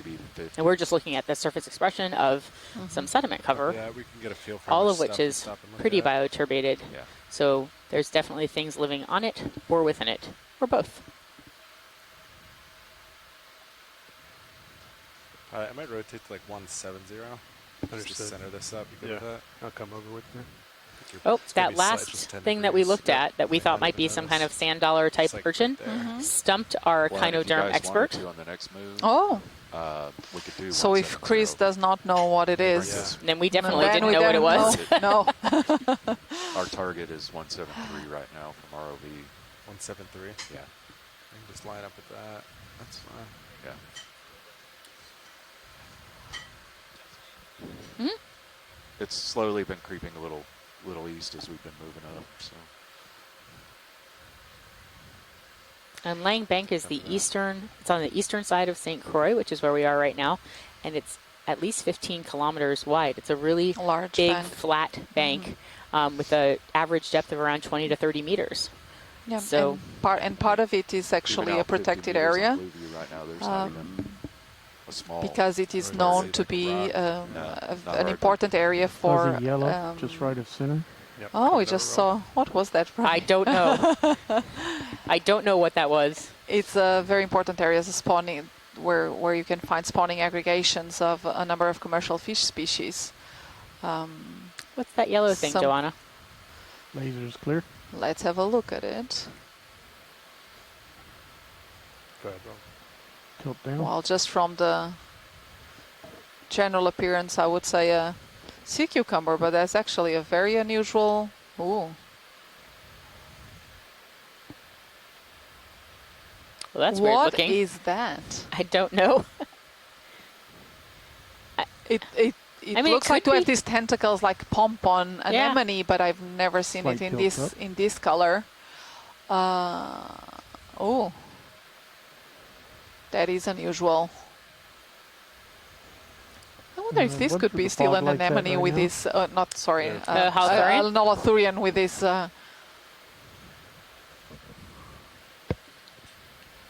Pilot, you're good. I don't see why it couldn't be. I'll let you know if we have to move. Okay.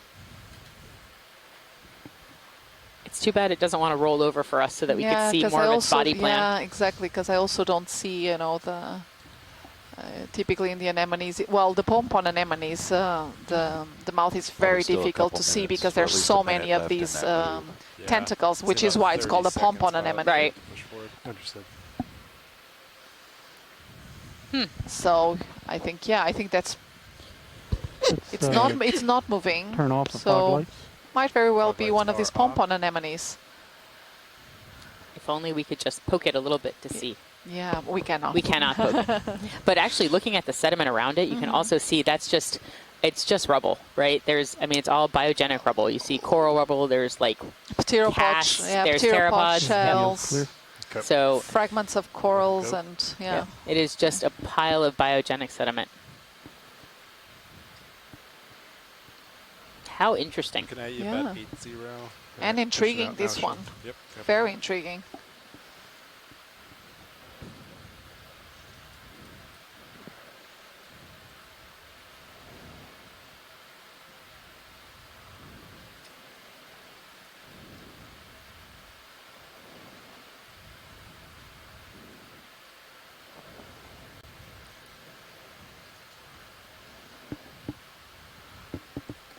Oh, what keeps jump? What is that? What does it jump mean? What was that? My guess it's one type of isopod that lives buried on the sediment. Oh, then we don't need to keep following it. That's okay then. No, just kidding. So look at this. This shrimp has a nice burrow. Yeah. It's found some void spaces in the underlying rock. Last move's complete, pilots. I guess it's 3 shrimp. And it's interesting because you can see there, like at the margin of that burrow, you can see how you have all of these like serpulid worms, tubes, and bits of probably coral, all very cemented. Yes. Together. What is that white thing that we're zooming in on right now? We'll just have just a few seconds here, Roland. Oh. What is this? It looks like some sea urchin shell. Spines. Agglutinated for some reason. It might be stationary. Is there anything live in there? Doesn't look like. Oh, and a little hermit crab. All right, we'll let that go. It's awesome because when you zoom in on these features, which don't look like they have a lot of life from this far away, when you zoom in on them, you really see so much more. What do you think about that movement? Yeah, and while we are not able to collect any of these organisms to confirm what they might be. Oh, and here we have a really nice anemone. So this one we saw earlier, and we did not know what it was. It's an anemone. Okay. That one we were not sure about. It might actually be a Syrian tharian because I seem to see that there are 2 rows of tentacles. So that would be a tube anemone. So part of it actually lives buried into the sediment. Oh, that's a very pretty one. And rotate left. You have yellow object to the left. Understood.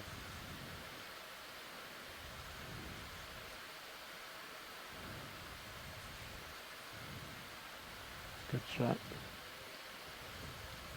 Video's clear. Okay. What is that off to its left that we're focusing on? It's a bristleworm. And one of those serpulids we've seen earlier. I'll follow you up as you push forward. Some of them are very pretty because they have these tentacles that are striped. I was going to say, most of the ones we've seen so far look like they were like a white or very pale, almost translucent.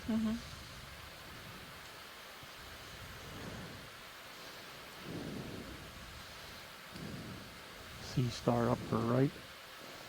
Oh, and we have here sit down on top of a it. sea star. Also like seems to be a relatively large one. I would say, guys, just be aware. Make a lot of stops. We'll lose time. Yep, another sea urchin, another brittle star. Probably, Sea star, this one now, large one. Oh, you're right, a sea star. So sorry.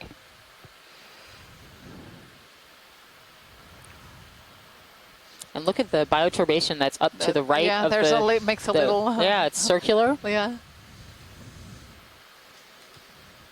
Some of these trace fossils that we find on the seafloor, the traces of the animals that are walking around, are just beautiful. Oh, look at that. You can see its little tube feet. And you can see tube feet. And the ornamentation of these, of the arms, and it's just amazing.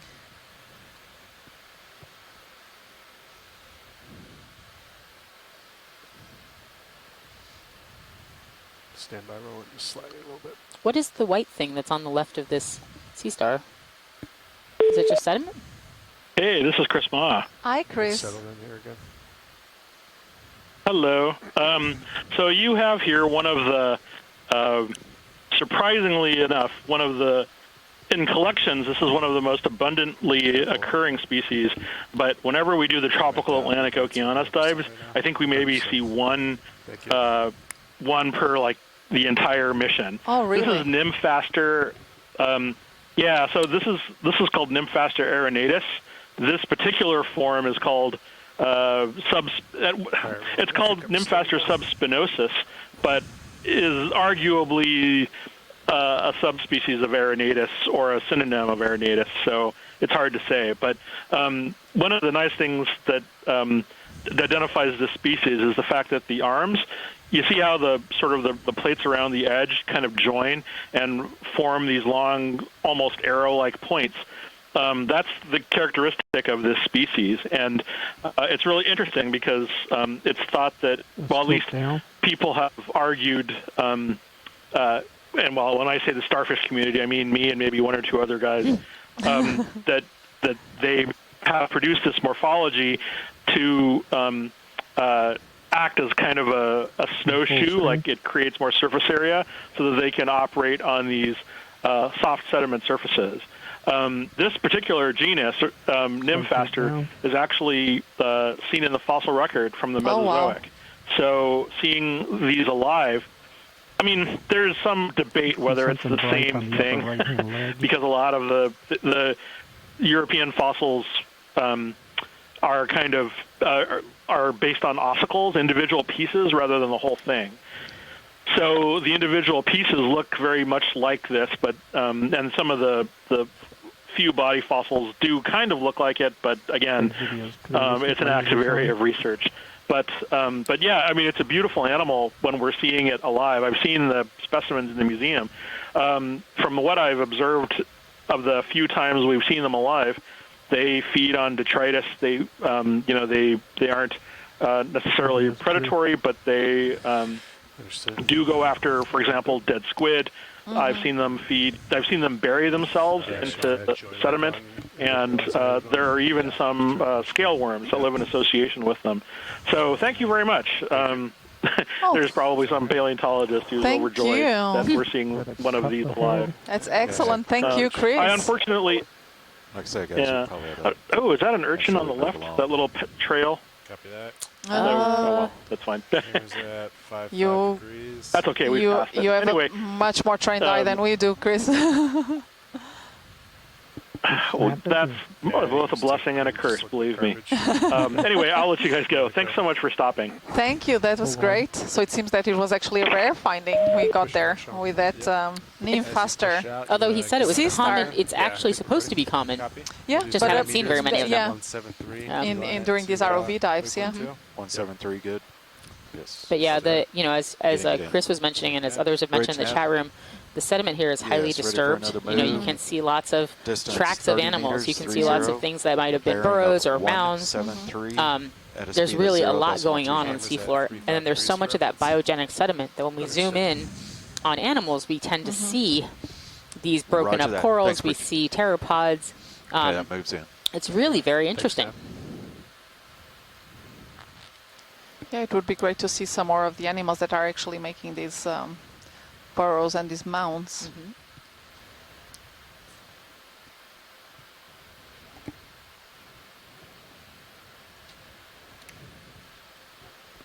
Oh, we see again one of these, what I think is an anemone. This yellow one, this pompon. Oh, yeah. We look at the yellow. Yeah. Yeah. Let's have, again, just a quick zoom on it. See if we can find any other character that would help us.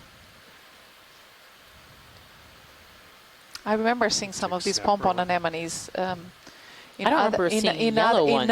In other areas, but not yellow like this. Look at that. It's really cool. It is.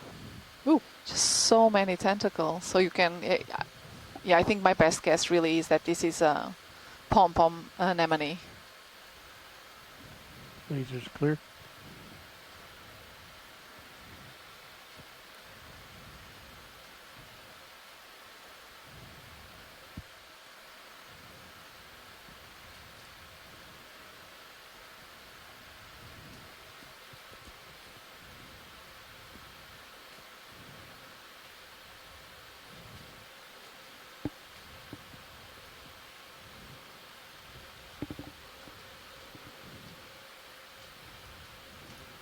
Video's clear. Okay. All right, starting to move, pilot. Understood. Yeah, I think I'm convinced that this is a pom-pom anemone right by now. I will believe you.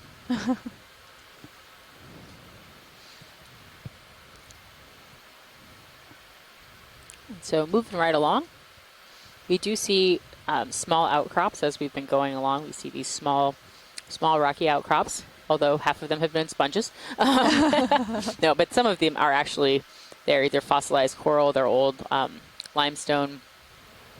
Ooh, this one has a couple of shrimps, a tube anemone, something else. Is that another urchin back there? Can't tell from this far. Yeah. Oh, look, the tube anemone just retracted. Oh, it did? Yeah, I think it's because there's the shrimp touched Is that a shrimp? Yeah. Yeah, that is a shrimp. It just touched it there. Yeah, and it did not like that. And there's another shrimp. Yeah. They seem to really like the crevices of these. There's actually two. There's one right off the screen to the left, I think, as well. And we have a small scleractinian coral, a solitary coral there, also right in the front. Oh, and a few more actually on top of this carbonate plate. Yeah, there's actually several of them. Yeah, there's a few of them. Video's clear. Okay. Let him go.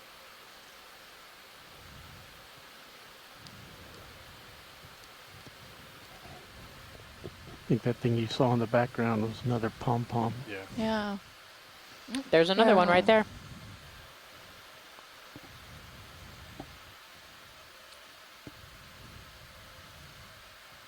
So as we keep moving up slope, I'm just very interested by the, it's like we are seeing actually a high diversity of life. It's not hugely abundant until we zoom in, and then all of a sudden you see more. Yeah, it's not very dense, but... And of course, not surprisingly, because we haven't been seeing so much hard substrate here, we haven't been finding a lot of corals. That's another look tube at anemone. that. Oh, and is that anemone. A coral to the right? There is one of those small scleractinian corals there to the right. What's to the left that's very bright white against the sediment? Looks like there's a chain of them going up to the left. Take a moment if you have it. Could that be just a fragments of urchin? Yeah, I think it's a broken urchin test. Really? This one here, at least. Oh. Really looks like it. Tilt the camera down just a little bit, but you're good. Understood. Yeah, I think this is and I think this is an empty urchin test as well, to the left. Good roll.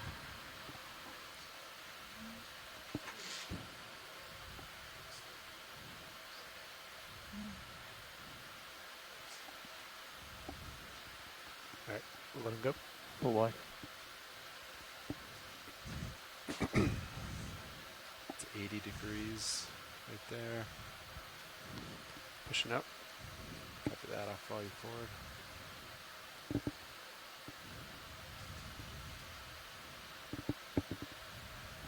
Hey Nav, how's it going? Good, co-pilot. Andy. Chris. How's it going? You can see as we move up, we keep seeing this bioturbated sediment. We see the darker and the lighter, and whenever we zoom in on the darker area, it's just filled with rubble of animals. Ready for we see another one? pteropod shells. Yeah. Look at these tracks. Bits of coral, some bits of bivalves. Give me just one more second. Fragments of urchin tests or some spines. Okay. Yeah. Yeah, I think we're good, Andy. Thank you, Bridge. I think same as last, which was 30 at 173. All right, I'll call it in. Thank you. Thank you. Bridge, Nav. Like to request a ship move. White thing Range coming up 30 the right. meters. Top right, okay. Bearing 173 degrees. Speed 0.2 knots. Different types of urchins here, actually, just on the view here. Good copy, Bridge. Just creeping in on that roll. Maybe worth having a quick zoom on that larger one, the white one, there center. Not sure if it's alive, but it looks like it's one of those urchins. Out, yeah, it stands out for being that big. I think it is a live version of the urchins that we were looking at earlier. Yeah. That one that that Chris Moss said looked like a scrubbing bubble. And that formed these trails. Yep. It certainly looks, it does look different than the one we saw earlier. A little smoother set down that time. He's calling it Conolampus, which is not, I don't think that's the same one we did see earlier. Conolampus. Conolampus. 2 eyes in the mouth. Maybe it is then, yeah. It does. But it doesn't. Yeah, it's alive. Oh, it is alive. Yeah, so oh, wow. this is earlier in the dive. For those of you who weren't here with us earlier in the dive, we actually saw 2 of these, and one was sitting right in the middle of a huge track of trace fossils that it had made, and we could see it on camera too when we were looking down from Sirius onto the Deep Discoverer. But then that one and the one we saw after were both dead, and this is a live version of that same thing. And Chris was saying that the tube feet are, I think they're all on the bottom, and that the spines were very reduced, and indeed they look. We can barely see any spines on the surface of it. But looking here from the Sirius view, we don't see nearly the same sort of trace network that we saw previously. And here's another one of these urchins. I think we've seen a greater diversity of urchins on this dive than we have anything else yet. Yeah, it is a very diverse area, at least for echinoderms. You want more light on that, Roland? No, that's good. Okay. Rotating down just a little bit. Okay. This looks like the one we just saw a few minutes ago. Bridge now. Just wanted to update the bailout for which we don't direction. have yet an identification. Exactly. It seems to be okay. something unusual. Special lasers on it real quick. Great, thank you, Bridge. All right, Sean, here we go. Got that.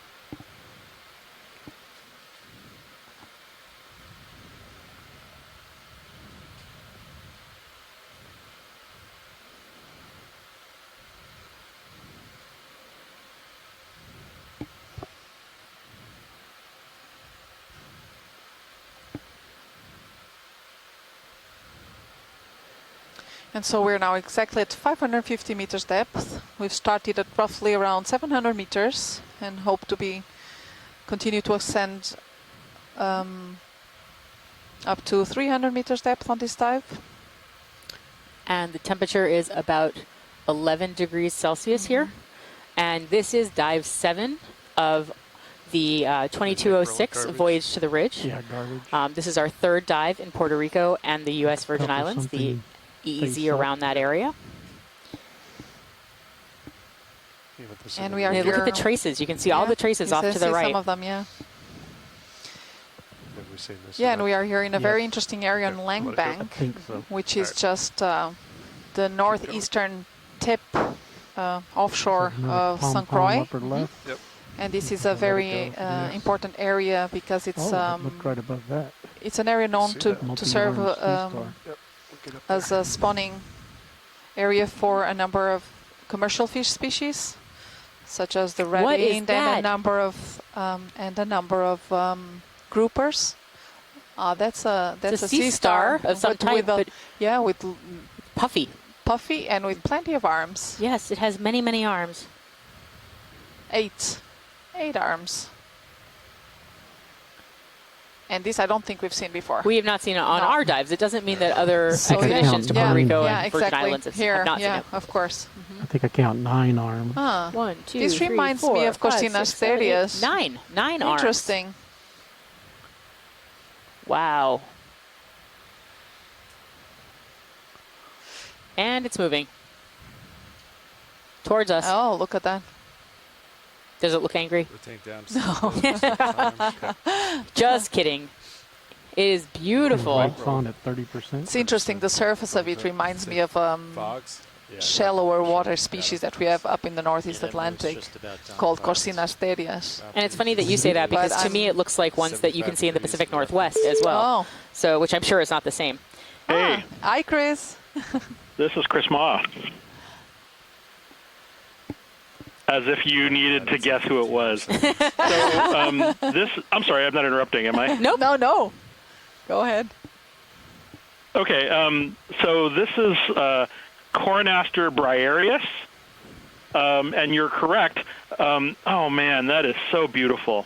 This is just a love. I've been waiting for so long to see one of these on the Atlantic side, and usually we don't get that deep to see them.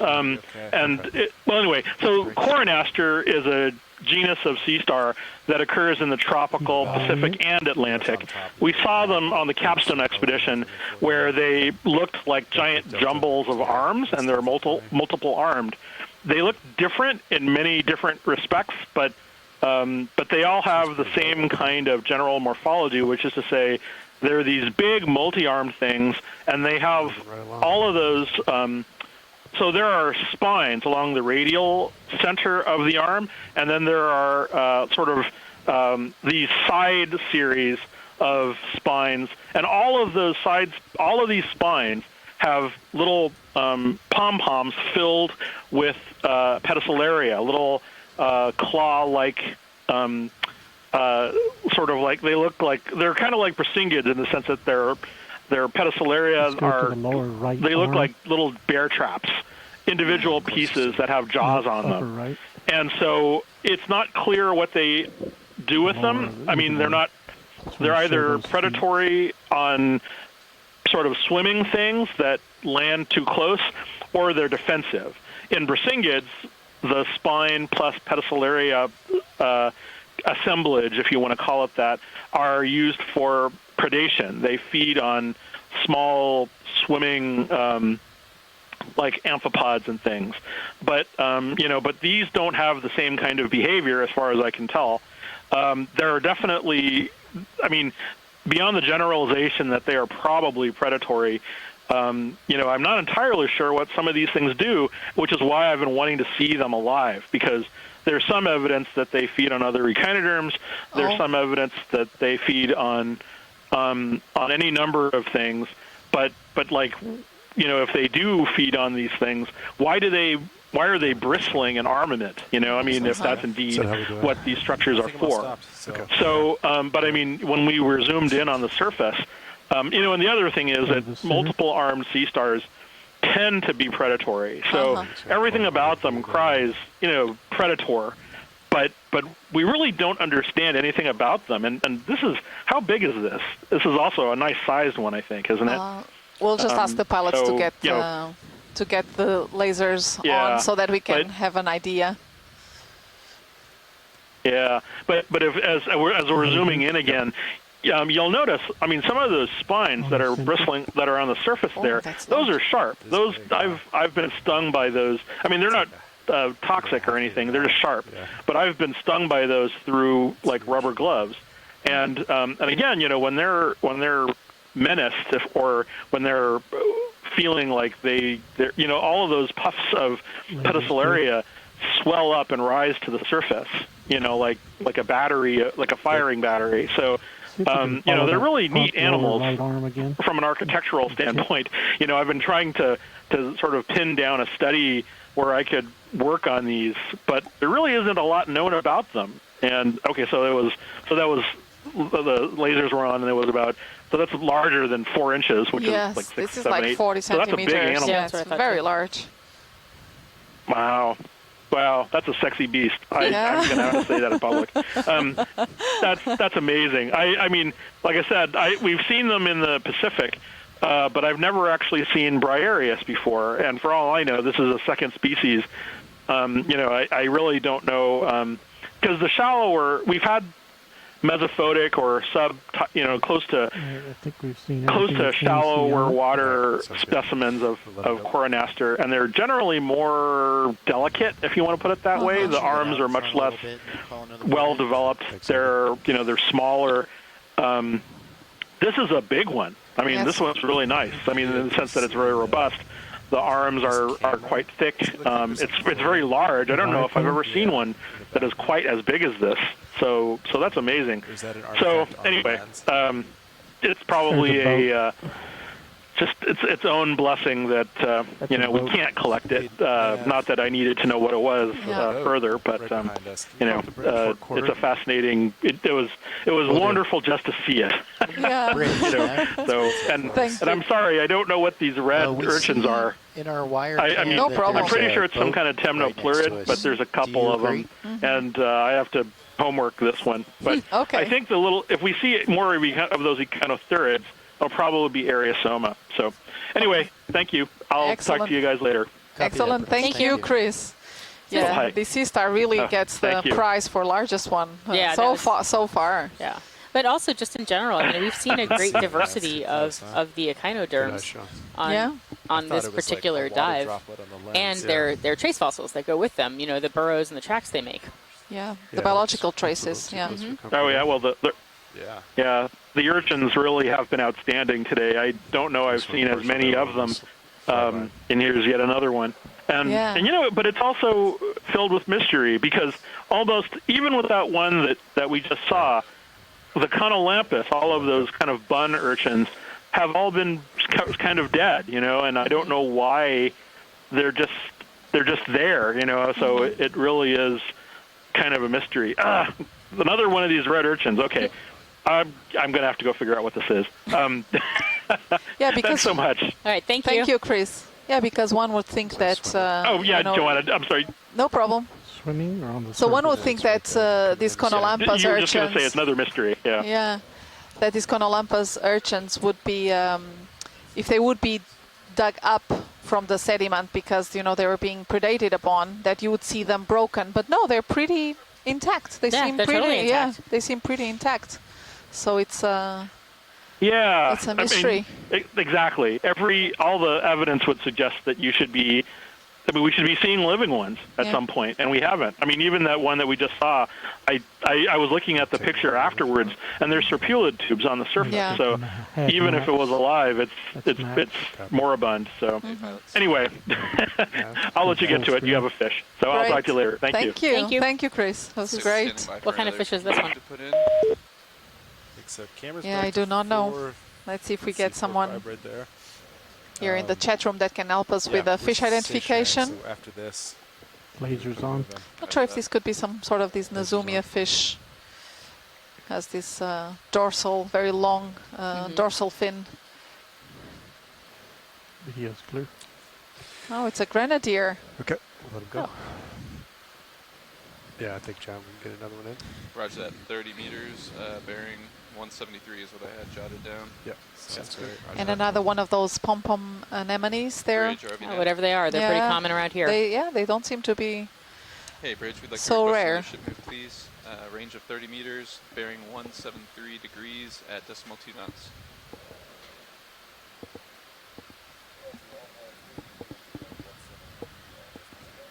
Good copy, thank you.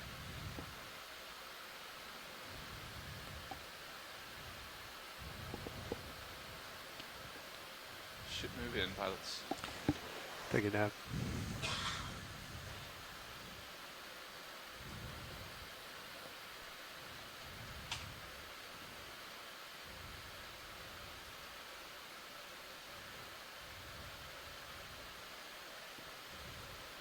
It was amazing to see actually the tube feet of that large sea star, how they actually coordinate all of those hundreds of tube feet to move around. It was great that it moved around too. Yeah, it was nice to see it really dynamic in action. Yeah. Here, this is getting a little bit more ripply. Yeah, exactly. So perhaps this is an area with a bit more current. I don't know, it does not quite look exactly the same as what we've seen earlier. Oh, there's another one of those Another one of these grenadier fish.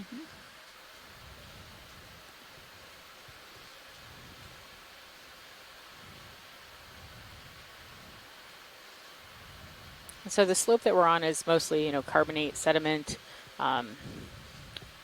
mixed with, as you've seen, old urchin shells and spines and other biogenic material, broken up coral. But what underlays this is some massive coral reefs.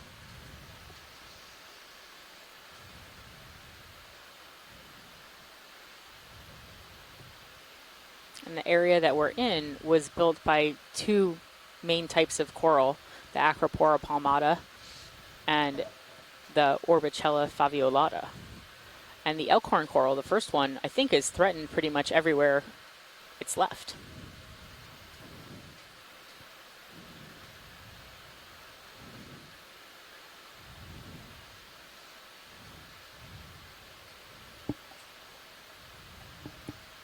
So this is a really important area for fisheries, but it's also very interesting to think about the geologic history of this bank of St. Croix and how this area has formed.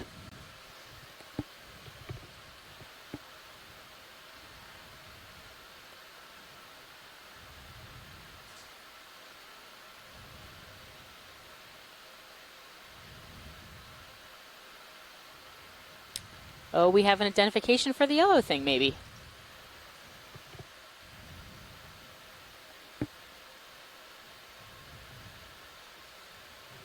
Joanna, you want to tell us about? Yeah, it looks like this has been observed. Oh, so it actually. Okay, so someone just passed on to us here in the chat room actually a video of what we've been calling this pom-pom anemone.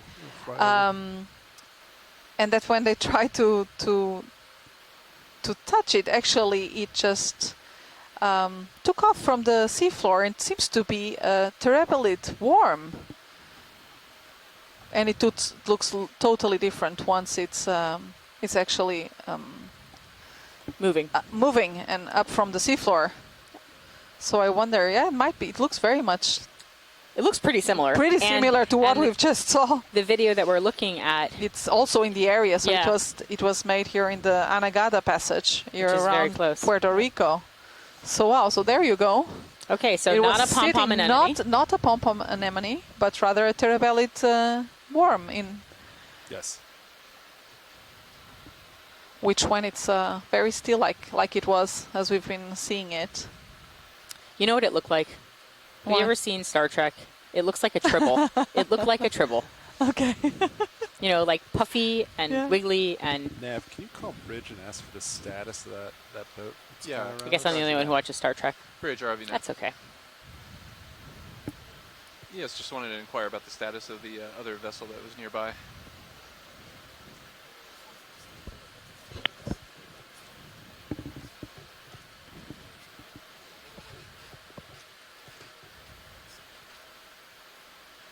Roger that, Bridge. Please keep us advised. Thank you. Did you copy that, pilots? Yeah, thank you. Thanks, Nav.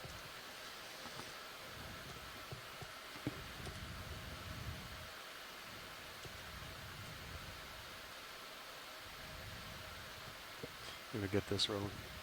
I've never seen this today. Yeah, they'll be very interested in that. Is this a stocked crinoid? Yeah, it is. What's up to the left of it? I think that's another urchin there. On the move.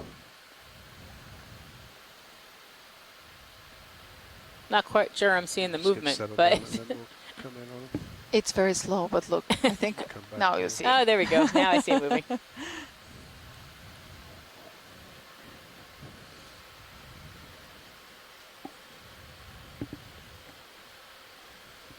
I still have your fogs on, Roland. I can close it, clear them if you want. Say again? I still have your fogs on. I can clear them if you want. Yes, that seems to be washed out. Okay.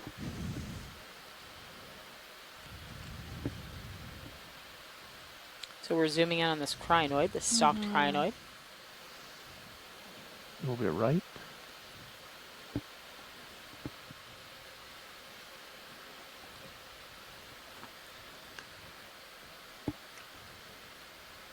And one of the things that's endlessly fascinating to me about the crinoids is that they are animals. You know, when I look at them, I think, oh, it's a plant. Yeah. But it's not. It's an animal. Perfect. Hold that. All of those protrusions along its stalk are really fascinating. Are they to help keep hold it in place probably for to sediment? hold it in place, yeah. They function a bit like a root.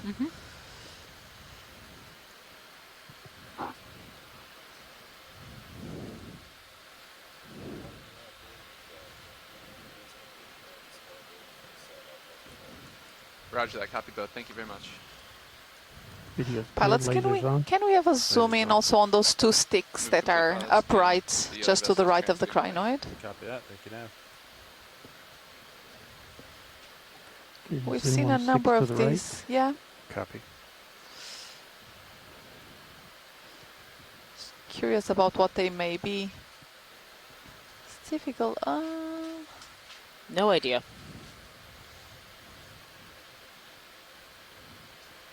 Oh, they're quite interesting.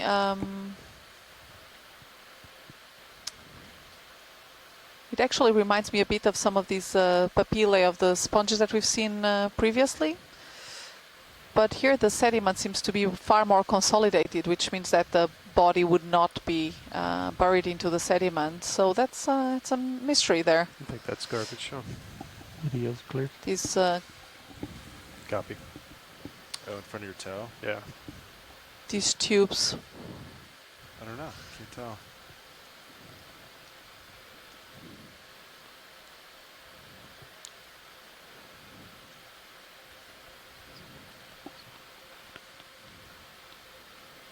I think it's an urchin husk. Take it wrong. Just to double check. Yeah, you're at the remains of a urchin test. Oh, yeah. look at that.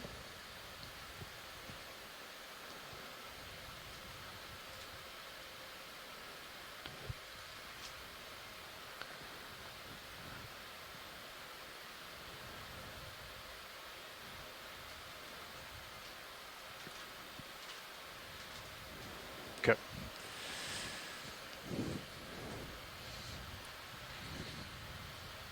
I'm all stationary pilot this time. Understood. Pushing up. Something big right here coming in the center. It's a nice subject straight ahead. Yep. There's another yellow one off to the bottom right, and then yeah, it's a pity. It's a pity it doesn't move from the sediment. Yeah. Okay, and this. Your guess is as good as mine. No. Your guess is better than Well, mine. I was wrong with the previous pom-pom anemone, so I'm now really wondering. Do you want to call this one a pom-pom anemone too? Because that it sure is what it looks like to me. This does actually look very different than the yellow one now yes. that we're seeing them next So to each other. this is now probably a liponema, Oh, so one of those pom-pom anemones. But I mean, on the other hand, when we just saw the video of the terevelid you felt pretty confident about that before yeah, too. I was too. But this is why exploration is actually so much fun. Yeah. Because you can look at it, you can guess what it might be, but sometimes you're wrong, and that's okay. What are the dark tips on these anemones? Yeah, I wouldn't know. I don't know exactly why they have this different coloration there on the tip of those tentacles. So the chat probably room is saying liponema. They agree with you. Yeah. Maybe they'll tell us why there are the dark spots on the edges of the tentacles.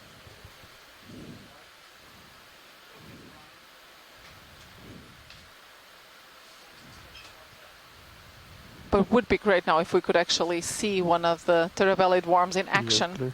Interested.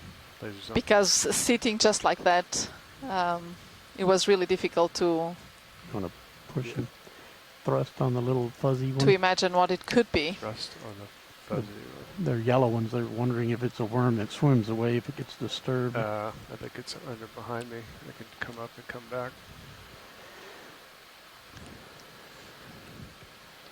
Maybe. Fog's clear. So our chat room Fog's scientist, Scott France, who was the biology lead on the previous expedition, 2205, actually does not know what those dark spots would be. Yeah. Oh, there it is. There is what we thought was another pom-pom anemone because it looks like it has these very long tentacles. Yeah. Perfect comparison Let's time now. Yeah. So let's see if it actually moves. Yeah. Yeah, stand by. Let's see if it moves. If it takes off from the sediment now. You'd like that, wouldn't you? I would really like that. Because it really tricked us earlier on. I will say it does look like the video that you were sent from an earlier Nautilus dive in the Anegada Passage. Morphologically, it looks very, very similar. Yeah.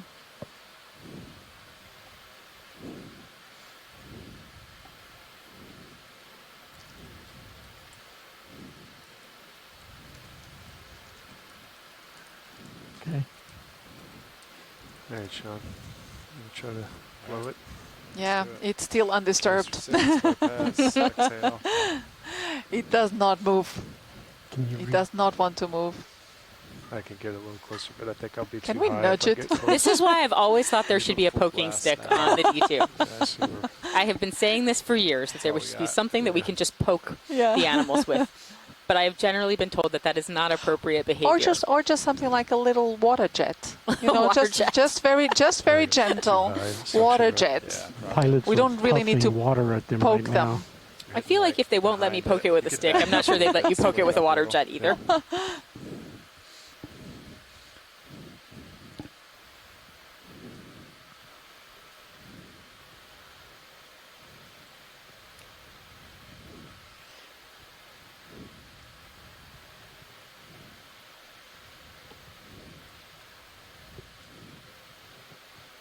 Kind of see where you're hitting. Yep. So have you noticed, Joanna, that in the last, I don't know, at least 50 meters or so, maybe even more, we haven't seen a lot of the dead I sponges. think it's moving. Is it Wait. moving? Ooh, It turned. looks like it's It's gonna waving move. at us. Oh, wait. They're putting a little water towards it, I think. Okay. It's all Oh, yeah, look at Oh his yeah, bottom. then you see, yes, then you see the rest of the body. Look at that. Oh, look at that. Yes. I've never heard anybody who's so excited to be wrong. Yeah. Like, Because now at least we could see it. Yeah. Because it was So really hiding a turbulid underneath. polychaete worm, is Yeah. that how you pronounce it? Terebelid Terebelid. worm. All right, Roll, we'll let that go. Wow, that was awesome. It sure tricked us, this one. All right, you guys want to put a move in? Yeah. You want the same Thank as you, that last? was great. I think so. You good with that, Pat? Yeah. 30 meters, That's 173. good. I Roger want to see that. this swimmer here rolling. In work. Bridge RVNF. See the partial. We'd like another ship move, please, same as the last. Range What a of cute 30 little fish. meters, Oh, bearing beautiful. 173 degrees at decimal 2 knots. Oh, Oops, that was a very fast fish. mm-hmm. No. Yeah, and I'm really starting to think that these Stand little by. Good copy, sticks thank you. on the sediment could be some sort of sponge, All right, Roll. We'll take him if he'll sit there. or at least the papillae of a sponge that would be living inside the sediment, so the main body would be found inside the sediment. Oh, you think But so? I had the feeling that this sediment was a bit more consolidated than what we've seen, for instance, Sometimes in I our think it's previous steady, dive. and then I just I think it start might dripping depend on off. where you are on the yeah, sediment. possibly. Yeah, That happens. Boy, that is a cute fish. yeah. Look at that. Is that the one called the green eye? So our video engineer, who often knows more about the fish than we do, suggests that this might be the green eye. The We'll green eye. See if the and yes, that's Green eye exactly fish. what the science team is light on saying it, Roland? on shore, that they think Oh, it's a that's green really eye great fish. right now. So thank you to Roland, Not our pa- video engineer, not- and to the shore side. Yeah. I don't really see Even the though green. no, me neither. That's what I was thinking. Looks yellow to me.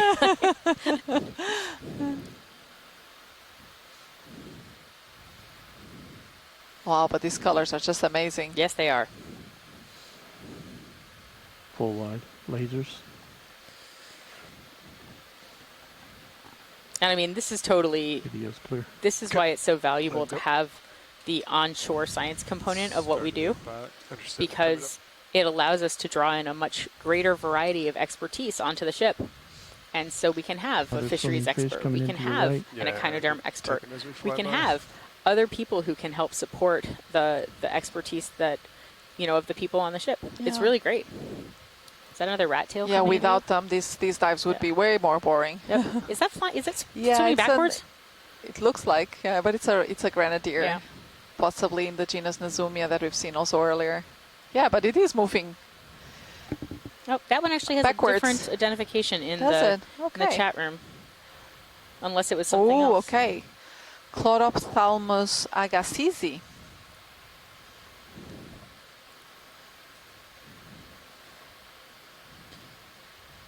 Yeah, the current's going that And way. it's beautiful, these beautiful dots on the pectoral fins. It's so pretty. The at that. Chlorophthalmus may have been the green-eyed Just coming fish, off my screen there, Pat. or is it this Ah, one? okay. Do you see what I'm saying? Like Yeah. It may be the prior fish. It may not be this fish. Not but this one. I Okay. don't know. We'll have to see what they say in the Yeah. chat room. Nice follow. Look at that.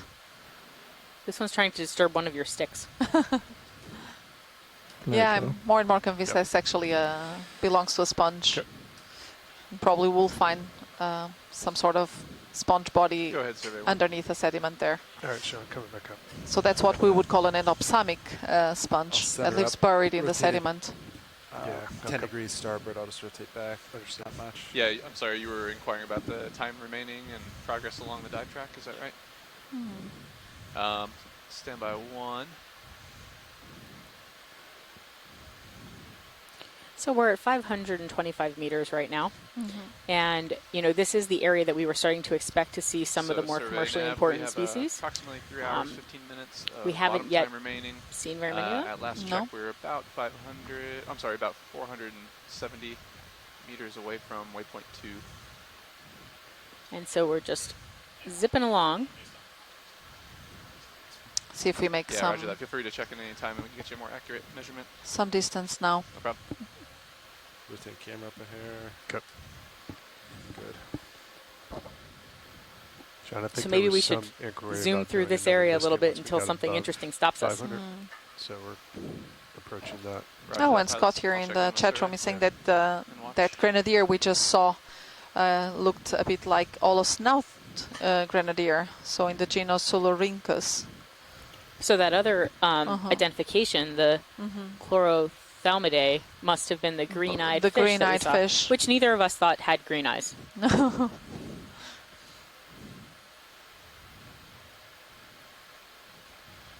Watch leads, Nav. Go ahead. Yes, I was just wanting to inquire if science would like another Niskin at some point. We are above, or getting close to 500 meters depth, rather. Thanks. I will ask Joanna. Roger Hold on. that. So, and this is another one of those urchins that we saw earlier that Chris did not identify, I think. Is that right? And so, just a reminder to you, our biology we still have four water samples, water samples to be taken if we wish. So I have been waiting a bit to see if we come across an area which would have more fish diversity. But since that hasn't happened so far, I think we're in a good. Since we're getting close to, we're now 520 meters depth. Maybe this is a good place where we could take a water sample. Why? Because then we can compare in different bathymetric areas, strata, and the fact that we are not seeing some of the fish here doesn't mean that it's not there. And so actually using these eDNA tools is another way we have to actually look into communities in a given area. And basically this eDNA is the DNA that is shed into the water just as part of excretion from different animals, mucus, scales, skin. Should we wait till 500 then? If we don't see anything before then? Yeah, I would say we can wait a little more, and then if we don't find anything until 500 meters, then we should take a water sample. Okay. I copied that watch leads. Just give us a shout when you'd like one. Thank you. Thank you. I kind of wish that we had taken one at the rock outcrop that you didn't see that had a number of different species. But I didn't feel comfortable doing it on my own. I wanted the biology lead to tell me. Because I'm still learning a lot about the eDNA. It's very interesting how it sort of has a community snapshot, as it were. Yeah, exactly. I've seen a bunch of these or not. Oh. How many urchins are we up to now? Like 10? I think we've seen easily. Yeah, I think we've seen just such. And we have not seen this one before on this dive. I'm not sure we've seen this one before at all. It reminds a bit of Formosoma, but I'm not 100% sure. Because it has these inflated spines at the top. Looks like ship might have just stopped. So. But they're usually much darker. Yeah, at least the ones that I remember. Right, the ones we've seen on earlier dives were much darker. They were like a bright, dark red. Yes, dark red. And those were like Formosoma placenta, I think, the ones we've seen earlier. Oh, that's what he's saying this one is too. Oh, a small Formosoma placenta. Okay. Oh, cool. So maybe it has a lighter color when it's a juvenile. He's coming towards us. That's fascinating. So it could be, or it could be a different species, according to Chris. Okay. And these are very interesting because when you collect them and you get them, on deck, they're actually just a flat disc. they don't look at all like an urchin. Chris was telling us this, I think, while you were out doing the live interaction, that at least one of these, I'm not sure if it was this one or a different one, it was called a pancake urchin. Yes, and that it was the water pressure that kind of held it together. And then when it would come on land, it would immediately flatten out. So he did tell us about that. It was very interesting. It's kind of sad. I really like the UFO shape. Yeah. There's another one. That's another reason why getting this imagery is so important. Even if we can't physically sample today, the imagery allows us to correlate with samples that have been brought up before. Yeah. And as Joanna, you've said on earlier dives, they may be different colors. Yeah. Their bodies may be so fragile that it's hard to know what they looked like when they were in situ. And so this kind of work is so very important because it allows us to make those comparisons that we may not have been able to make before. Indeed. I mean, this chromosomal placenta really puzzled me for a few dives in a previous expedition that I was in, because we kept seeing them with the ROV on the seafloor, and then we were doing some dredging in some areas to collect the fauna, and we were getting all of these pancake, urchins, and we're like, strange. They really didn't look like the same thing. Right. But then eventually we were able to match them to chromosomal placenta. But I would have never, if I hadn't seen them in the water, I would have never imagined that these two things were the same thing. Just totally different.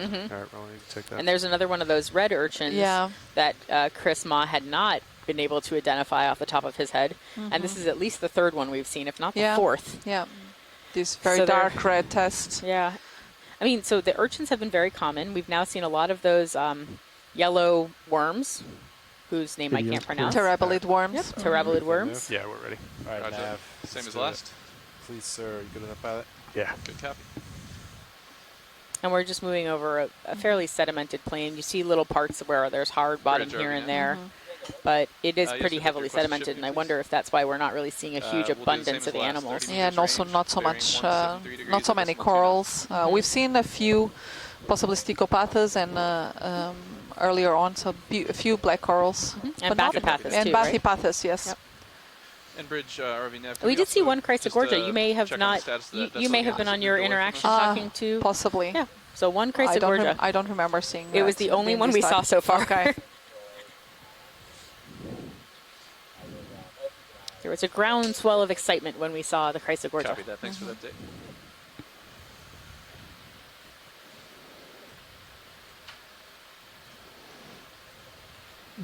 Big We're fuzzy seeing on little that. isolated rock outcrops. Yeah. Yeah, I was going to see what's just below us coming into view, and then move up to it. Yeah, they really make these sort of plates, isn't it? It does look very platey. That's Oh, and this, I think this dark thing here in the center will be a sponge skeleton, actually. Of one of those fibrous sponges that we usually find in shallower water. Did you see that little fish?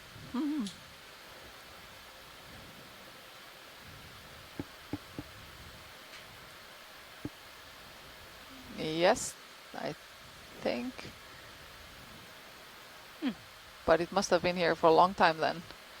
Or no, it's actually, no, I don't think it's actually a sponge skeleton. I think this looks more like some sort of algae that's come from the surface. Interesting. Yeah, some sponges do have like this very fibrous skeleton, and then when all of the organic part is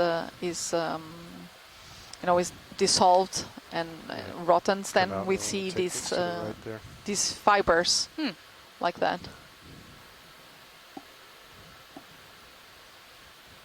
What are you after? The rocks around it look like they have a variety of life. I think there is probably a bryozoan just here coming into center. Oh, an anemone that we've seen also earlier on. They have very long bodies. Should we take a water sample here? Yeah, that's actually a good idea. We should take a water sample here, now that we're at least a little bit closer to a rocky outcrop. I copy that. Watch leads. I'll talk with the pilots. Thank you. Looks tight on the fish. Yep. Pilots, after we're done with this imagery, watches have requested a water sample. Ooh. Yeah, that fish went quickly. Yeah, it was a eel Didn't go far of some sort. Still no, it's there at the back. Okay. Yeah. Oh, that's true. It just got out of the immediate vicinity. Camera shy. Look at Oh, that. how beautiful. Yeah, it is. 3, 2, 1. Is it an eel? Yeah. Everyone else says it's an eel. I'm guessing He's it's an not eel. gonna stay. And on the back we can see also a... He's still there, but Go to the crinoid. understood. Yeah, I'm that's gonna number 2. creep up Did it to go? Yeah, number 2. Stand by. Great. Rotate down here, but you're still good pilot. Okay, understood. 60 degrees for reference. I'm just gonna grab this crinoid. Okay, and we just got our second Couple water sample of the urchins on dive. The rock behind it, rolling. More urchins there. So, Joanna, can you explain what we're doing with these water samples? So yeah, so sure. So these are intended for eDNA analysis, and eDNA stands for environmental DNA. So basically, this is the DNA that we can find in the water column that are a result. So this is what we call extracellular DNA. It's a result, either of the excretion of some organisms, some mucus, cells that they shed, scales, skin cells, etc. And so this DNA floats around in the water, and by collecting this water, we can then filter it. So on board, it goes through a filtration system, and then we will extract all of the DNA that is in the water. And with it, then we using some molecular techniques, and we will amplify short fragments of the DNA. We will be able to make what we call meta barcoding. So, and it's our small barcodes of DNA that will by contrasting it with Let's grab these guys. with database, several databases, genetic databases, we will be able to put a name onto the species. Oh, and we're seeing here Anthomastus. We had not seen these before. These are the first actually on this dive, and actually also on the previous dives we didn't see them. And actually right before that, when you were telling us about eDNA, we were also looking at a stocked crinoid that was totally out of the sediment. It was actually slowly moving along the sediment, but it was not in the sediment at all. Hey, this is Chris Ma. Hi, Chris. Hi, Chris. Hi, I just wanted to comment a little bit on that stocked crinoid. Oh. So those are actually, that's Endoxocrinus. That's actually a crinoid which has a free-living body. The stalk ends in kind of a tail. And so what you're seeing there is the end of the tail has been lost. And one explanation for that is that a sideroid sea urchin has predated upon it. This is actually what they do, is the sideroid urchins attack them, and they kind of chomp them up from the bottom up. And so it's not entirely clear what the urchins get out of that, because there doesn't seem to be a whole lot of meat or other nutrients. But there is sterium and calcite and whatnot, so perhaps that's what it is. But in any case, it's thought that this might be a very influential part of the ecology on crinoids, and and of course a very important part of how we understand urchins in the deep sea as predators rather than as herbivores or detritivores. But given this area, it wouldn't surprise me at all if you guys came across, and they've seen this before, sideroid urchins, or possibly even other urchins, I don't know, but sideroid urchins attacking one of these stocked crinoids, because we've already seen another stocked crinoid with the stock kind of partially removed. So it's possible we could see that, we could see that actually happening. So something to look forward to if it comes up. Great. Anyway. Thank you. Thank you, Chris. That's very interesting. A very exciting day. So thank you. And here you were afraid of the... this is a Echinoderm day. Here you were afraid of the isopod, and urchins are munching on crinoid stems. I'm totally fine with the urchins. I like the urchins. I like the crinoids. Not a fan of the isopods. 18 meters and closing. Tracking. Yeah, and we're having some shoreside scientists saying that if we come across more of those Anthomastus, we should have a closer look again. We will do to so get if we some can. more, to get some more details. And that was of the morphology. The roundish. It's a coral. Yeah, it's a coral. Okay, yes. yeah, the roundish-looking coral that the pair we were looking at previously. We'll keep an eye out for those for sure. Oh, yet another urchin. We'll do just 10 meters. Oh, different and also different one. Pilot. Yeah, I think so. More meters. Big rock up there. And an eel. All right. Yes, to we'd the like a lower shipment, right. please. Yeah. 10 meters this time. Yeah, it's bearing different, this one, 173 isn't it? degrees at decimal 2 knots. Beautiful. It's very purple. Yeah, it's beautiful color. Pushing up a little. Okay, it's very purple when there's not sediment on top of it. And we did see that eel on the same eel, different eel, on the bottom right while we were looking at this urchin. Oh, it just went by actually. Yeah, you can just see that rock ahead of you. Oh, and yet another urchin. Kind of dark, but just settling clear. next to it. Look at that. Okay, we'll get that with rock. super long spines. Oh, look at that. Oh, is that a queen snapper? I think it is. I think it's our first queen snapper. Is that the queen snapper? What depth? Yes. We're at so it's 500 meters. 499. 499. As well. Oh, I wonder. I wonder if outcrop this in front of is. us. I wonder if this is actually our first. Is that a record for queen snapper? I well, know there was sure a record. It was a queen now. snapper. I think that's the first question. Yeah, it really looked like one. We have it appears to be a confirmation of a queen snapper in the chat. Yeah, so we were at 499 meters depth. 5 degrees. Yeah, that was one of the species that the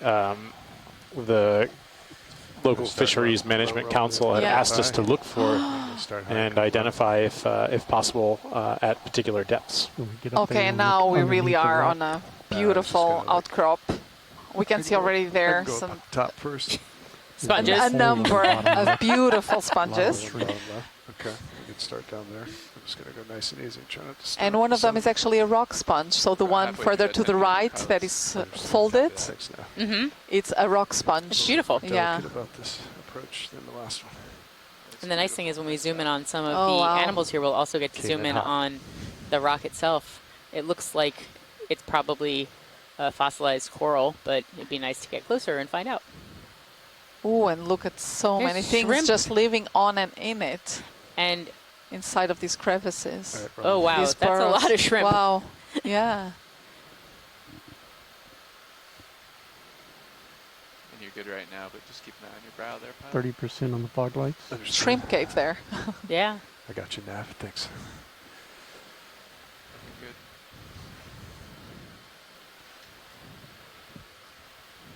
So yes, we have people are in the chat room cheering the appearance of the first queen snapper. We aim to please. Let's look up at the pinks.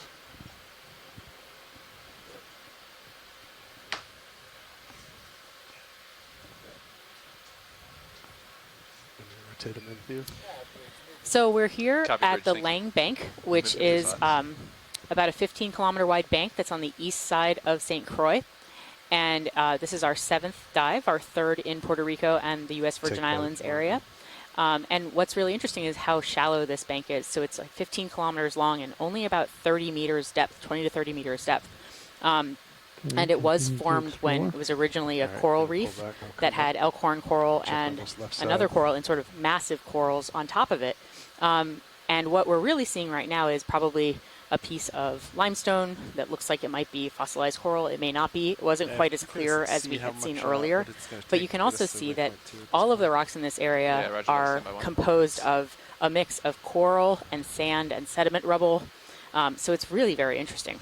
And this is a standalone little outcrop here at Lang Bank. Rotate over.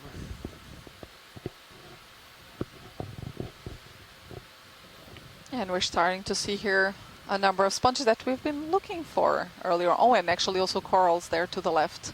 But let's have a zoom in on this sponge here. That's a sponge? Yes, it is a sponge. You can certainly see, you know, all of these spicules protruding from the surface. Now I see it. So, and it is a glass sponge, possibly in the family Roselidae.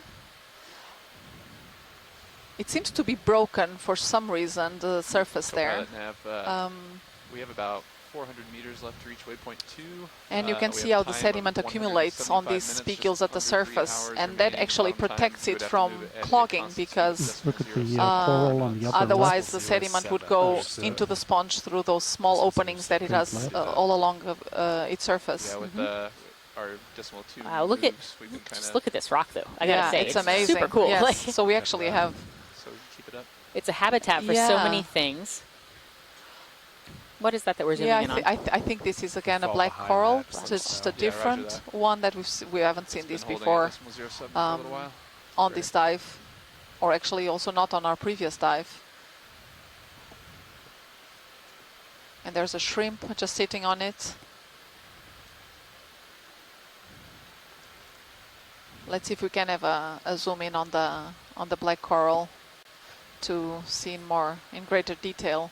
That was the maximum zoom. Okay, so it was the maximum zoom we could do now. There's another one straight above to the right. Yeah, there's another one. Center. And I'll just note, this is not a very big outcrop. If you look in camera 2, where you can see the view from Sirius to the Deep Discoverer ROV. It's just a block. It's a block that's about the same size as the ROV, and yet look at how covered it is. So it has this, all of a sudden you've given a hard substrate to the animals on the seafloor, and they're taking full advantage of it. And so it seems that the coral that we were looking at earlier on was possibly Antipathus. We're getting an identification here in the chat room. Oh, there's again one of those Olopus crinoids. I can come up for that. It's above our light pool, Rowan. I think they're looking at that thing on the lower left corner. Yeah, this is the same species that we were looking at earlier on. Oh, the crinoid. Yeah, look so at that cool. to the left. And this one's a little more open. This one is a little bit open, yeah.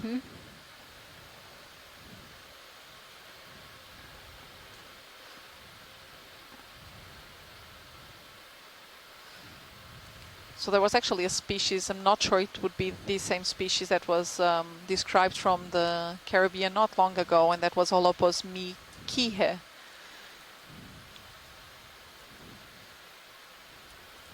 So there was a request to look at the long white stalk to the right of the sponge. Long white stalk to the right of not sure which sponge. Yeah. That's probably that. The long white stalk I guess to the right of the sponge. Yeah, I guess we know what it is now. We got there eventually. Bluefish left. Hi, we have another fish Look there at to the left. Go ahead and take it. Let's it's have trying a look to at hide. it. It's beautiful. Look at that. I wonder if it's also some kind of snapper.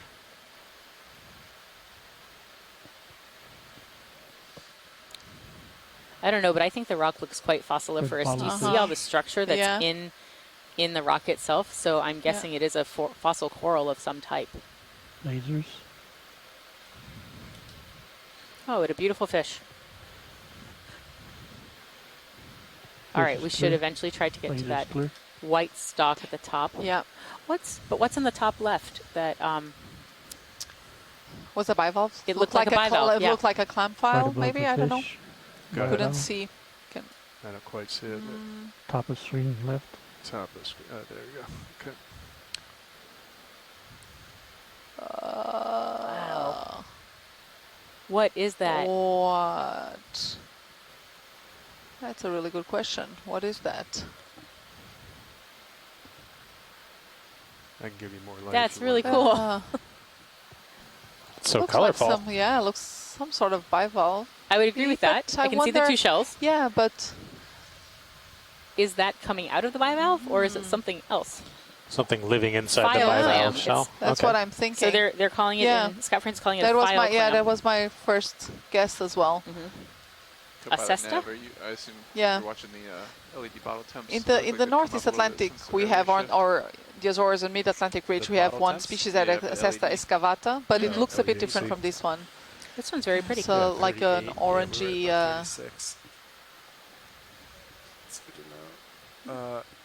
Actually, the temperature.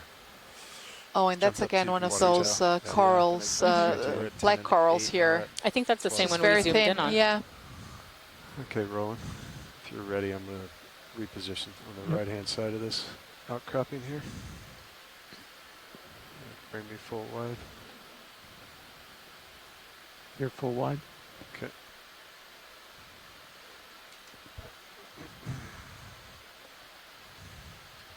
What a cool find. Yeah. And you can, this is it's a very good example. As soon as you find a good rocky substrate, how much more diversity you can find associated with it. This could actually be a good spot to have also another water sample. Another water sample. Yeah, this is Watch Lead. Go ahead, Watch Lead. Would we be able to get another water sample here? I don't see why not. I'll check in with the pilots. Thank you. Thank you. Pilots, is now a good time for a water sample. Yeah, I think we're good. We'll Roger look at that, that at your behest. little star on that stalk. Yeah, we wanted to zoom in Alright, also on we are that good. stalk there. Taking water sample bottle Once- number yeah. 3. All right, go ahead, Ron. 3, 2, 1. Fire. Good fire. Just rotating over slowly. Great, thank you.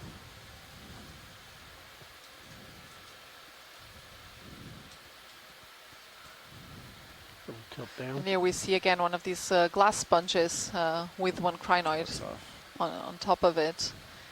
Oh, and a little brittle star also living here associated to this black coral that has these yellow tentacles.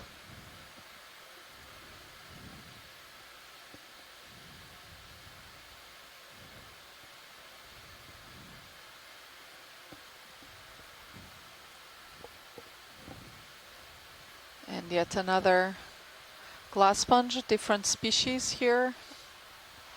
And this actually we have seen earlier on, and these really bright white dots that we were already wondering about it the first time we saw it.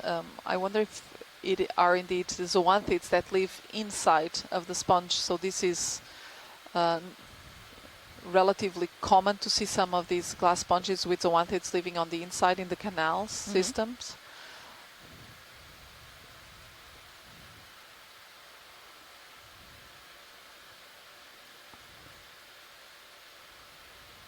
Oh wow, look at this rock, it's amazing. Also a pompon anemone there, Liponema. Around a little bit more to the right. Another one of those very tall anemones that we've seen earlier. Is that full wide? It's full wide. Okay. Keep coming. Let's have a zoom in also. Can we have a zoom in on this whip that is just center on the screen? Sure. I'm going to take that whip, Rob. And again, this has a brittle star associated with it, as we've seen earlier. Only the color on this whip coral here is different. So the ones we've seen earlier on, they were orange, and this one is rather pale white.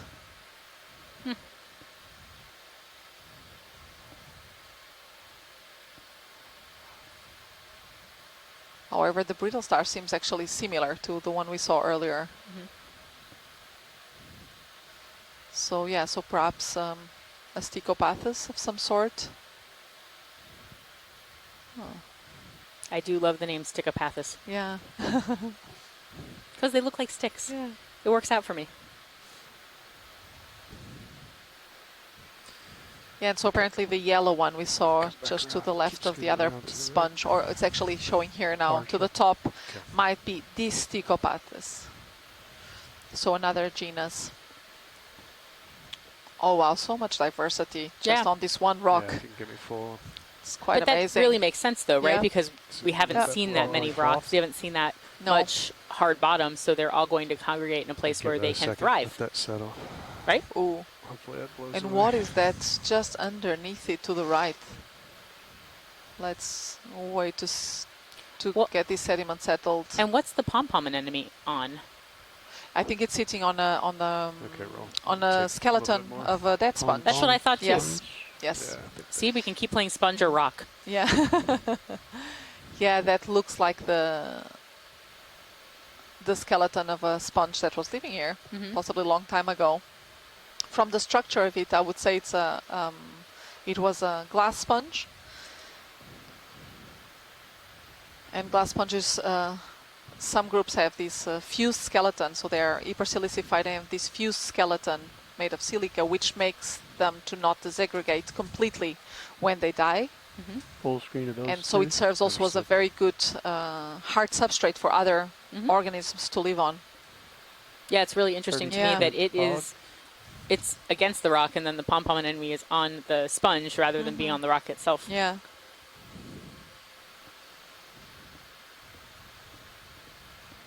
Lasers.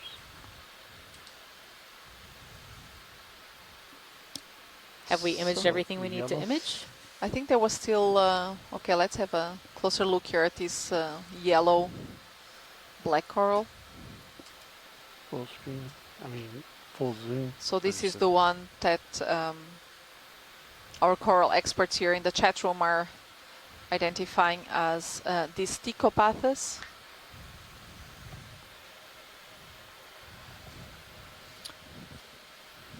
And pilots, if there's any way that we can zoom in on the white stocky thing that was near the top, near the sponges, there's been a request from the chat room. Top of sponges. That's about the best I can do. Up here? Keep going up. And I think it was over to the... Oh, well, there is one to the right, but that's not the one we were talking about. I thought it was up to the left, but maybe I'm wrong. There was one further up to the left, I think. Yeah, I was going to... But there are two more crinoids up on the side? Three of them. They're like the fist. The holopus, yes. Right, we should get big fuzzy lower right, all the way down there. All right, I got to reposition. Come wide. And we were right to think when we saw them the first time that they really look like prehistoric, because apparently they have existed since the early Jurassic. So there are 6 species within this Holopodidae family. 3 of them belong to the genus Holopus and 3 genus Cyathidium. And so when when they close their arms, they really make this sort of a completely tight fist. Right, compared to the crinoids that we often see, which look much more fluid and open and open. Sure.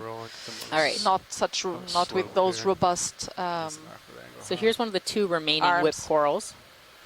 Yeah, the other one is on the far side. Yep. Rotated down. I'm not sure how good this is going to look though. Oh, and the one actually, what I was pointing at, that's again another pompon anemone, and this is much more the color. Is bring it? the fog lights up in addition, 20%. Although it's not moving nearly as much as the other one. It's not helping you kill them. Okay. So this is much more the color that we typically see them on. Mm-hmm.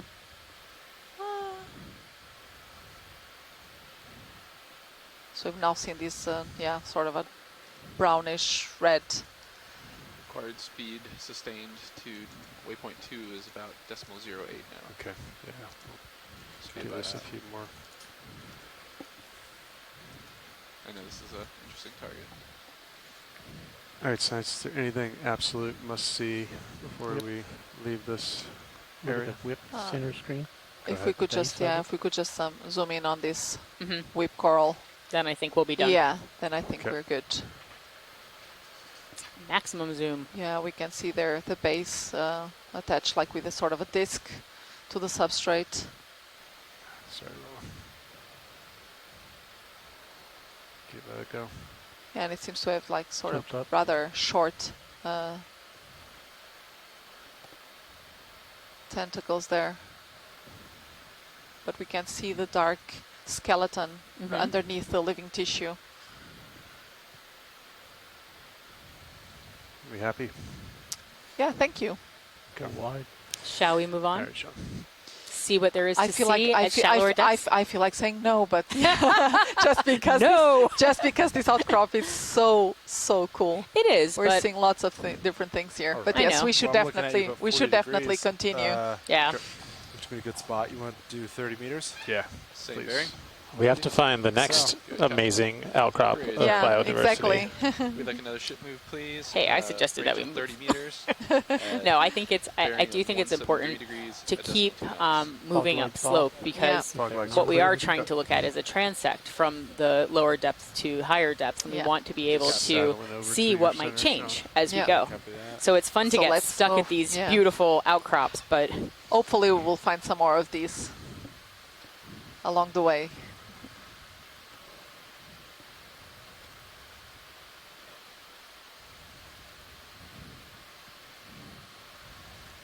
We also expect it to get steeper as we go further up, which could lead to a really interesting transition in species diversity. But it's right there. It's so close. Sorry, I will be there soon. It looked like a square box. Or it is there. We're seeing in front of us. Looks like don't know. Something very angular. Let's see what's over here. Possibly man-made. Possibly a rock.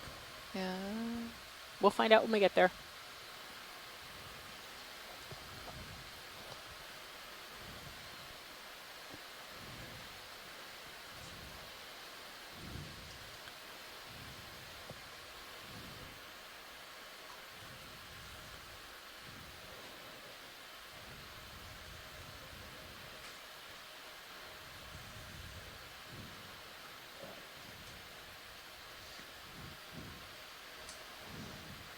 Take partial on that roll.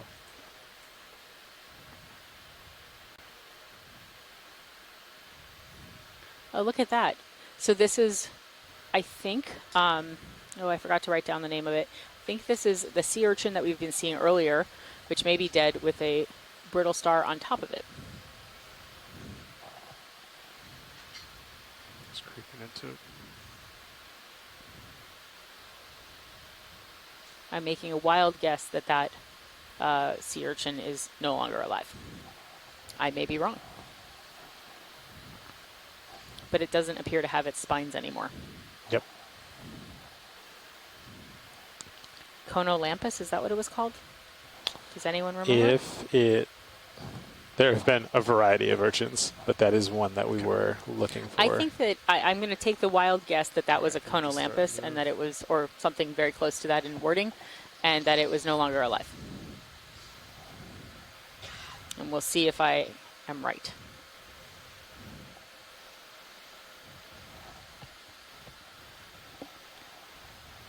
And so this has already been a truly very interesting and exciting dive. We're here off the coast of St. Croix. We're about 9.5 miles away from the coast itself, but there's this very long feature that we're on called Lang Bank, and it's incredibly important for fisheries, and that's one of the reasons that we're here looking here. It's a very, very shallow bank. We are actually climbing up the northern slope, heading towards the top of the operational area that we can get to. That is definitely not a rock. Definitely not a rock. Can confirm. Can confirm. Oh, look at that. The brittle star is on the move. I think the brittle star sees this piece of trash can? Human detritus as a good perch, good place to get nice and high up into the water column. Mm-hmm. And that one only has 4 arms. That That'll doesn't happen. seem, yeah, I was going to say that doesn't seem quite right. Although in one of our previous dives, we found out that not this particular type of echinoderm, but some of them actually only do have 4 arms originally. Ship move about 2/3 of the way down paddles. Copy. Quite beautiful. Copy that. It's a great zoom. Thank you. Get his picture taken. And I think what's been so interesting about this dive, although I keep hoping that we're going to see more fish, has been this occurrence of these big dead sponges that we know are coming from somewhere else, but they're not where we are. So this is just a really fascinating dive.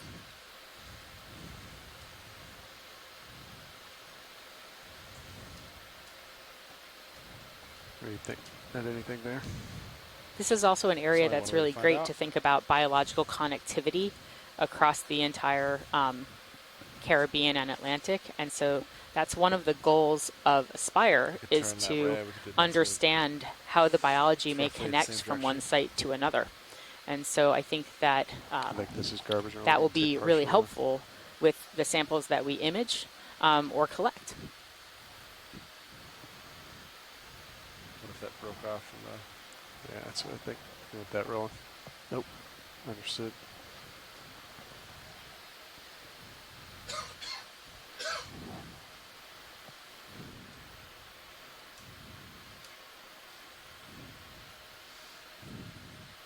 And a lot of the work that we're doing here builds on previous work that has been done around Puerto Rico by the Okeanos Explorer and others. There have been at least 2 previous expeditions to this area in 2015 and again in 2018. Plus there's been some mapping done earlier this year. And so we're really privileged to get to come back here and explore even more of the areas around Puerto Rico and the U.S. Virgin Islands in the EEZ. So it's really great that we're able to add to the body of knowledge that has already been collected here. And really complement also the work that has been done in the shallower portions of the Lang Bank by researchers and research administrations here in the area. And they've actually been out this past week with with a a smaller shallower ROV. Yep. I think they've been mostly serving between or down to 130 meters depth. So the fact that we can dive considerably deeper really adds on to that. so we can really complement their work. I think the shell to the So what left, kind of that'll be coral is this, interesting Joanna? after we finish with I this. think I would say it's again a black coral, possibly in the Stichopathus genus. All right, you want to take that roll? Go with the That would have been my guess, but it would have been a guess. And again, it has the brittle star associated with it. So this has been a constant throughout this dive.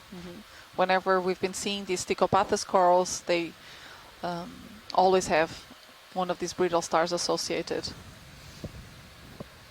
Pilot, when we have a chance, could we zoom down to the base of this coral? You sure can. So one of the scientists in the chat room, Jeremy Horowitz, is interested to see what this might be attached to. Oh, and it's really hard to tell. Please move it, because it's it's hiding. I don't think they move that quickly. No. But some of them do move. Is this one of the kinds that moves? No, I don't think so. No? No. Okay. And there's a shell up to the top left. They call it a That's a large shell, gastropod shell there. Yeah. All right, we've made it to 480 meters. Our goal is to try to get to 300. So we probably should continue to move on just a little bit. We're We're getting okay though, right? Yeah.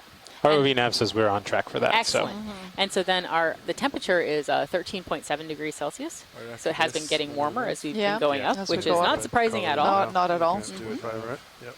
Do you want to go to this, or do you just want to keep going at 173? I think you can keep going at 173. Yeah, 173. And it's also interesting to see because we've been trying to escape the sargassum patches for the past couple of days that have been preventing us from diving. And it's also interesting to see that in the previous dives where there were more sargassum at the surface, we could also find some of that sargassum on the seafloor. And here we haven't been seeing so much of the sargassum on the seafloor. It really has been sort of the bane of our existence for the last couple of days. Unfortunately, it really has. We lost dives for the last 2 days simply because there was so much sargassum, not just at the surface, but also about 15 feet down, which is exactly where our ship has its intakes for cooling the engine system.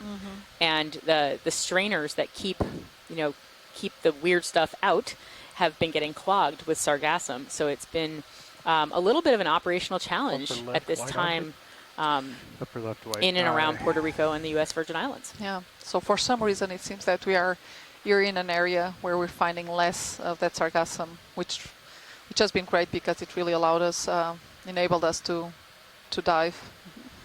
I should mention, though, that the engineers have been doing an amazing job. Oh, yes. It's been very hard, for them to make sure that we are safely operating, and that's a really important thing. So I actually do want to give a shout out to all the engineers here on the Okeanos Explorer who've been working very, very hard, not just every day, but the last 2 days have been special. Yeah.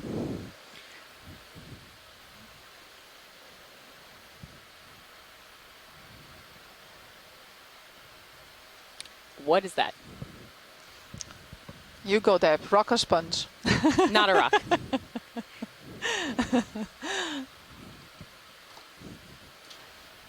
Let's have a look. Take that.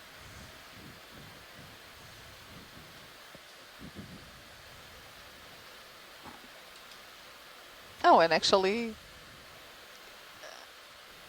if it is a sponge, it's a dead sponge, and it looks like it has like sort of a bacterial mat on it. Understood. Oh, and this is very interesting. So this is a sidarid urchin, and it has one of those sort of spider crabs on it, or a small king crab on it.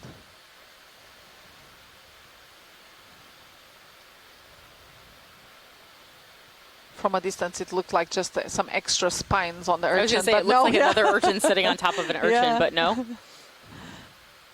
Go up to the sponge. So that is a sponge. It's just... Yeah, it's just dead, very much dead. And you can actually see because the surface is slightly broken there on the top right, so you can look a little bit inside. But for some reason, so it seems to have created this bacterial, this white veil on top of it. It's looks like a bacterial mat that is growing on it. That is really interesting. We So haven't seen that yet on yeah, this dive. and that's probably because we've been seeing mostly already the sponge skeletons that completely exposed, which means that they've been there for much longer time. So this is probably dead not that long ago. So it's still undergoing this rotting process, and it's not uncommon then to see some of these bacterial mats growing over them.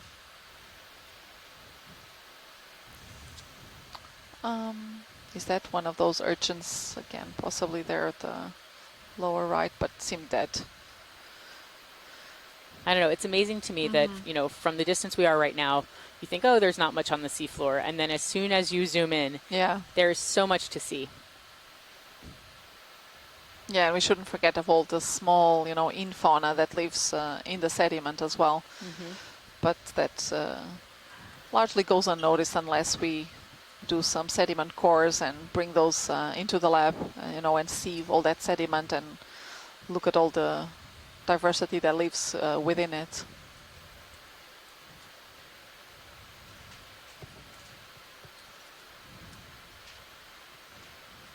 So, Joanna, what's been your favorite part of this dive so far? Oh, that big just block. Dive 7. That big block that we've just came across. Oh, there's actually a bit of sargassum here. See, we're talking about it, and there he goes. Maybe we shouldn't talk about it. No. Yeah, so my favorite part so far was really that big carbonate block that we just came across that was just, you know, covered in so many different groups and so many different species. That's really spectacular. I think I like the jar full of hermit crabs. Oh, so I did not see that. You will love it when you see I it was later. in that live interaction. Yeah. You can see a stalk upper left. Understood. Keep going. Yeah, again, this Maybe a again branch looks we like a don't probably sponge wanna look skeleton at. here, a much more degraded one. Probably want to rotate from the right. Come around from the right. Copy.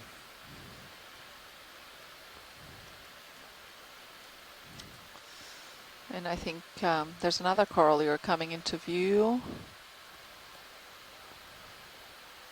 Let's have a look. And it looks different from what we've been seeing so far, because this one is branching. It does have, again, this brittle star associated with it, but it looks a different morphology. So it's not the stichopathus that we've seen earlier.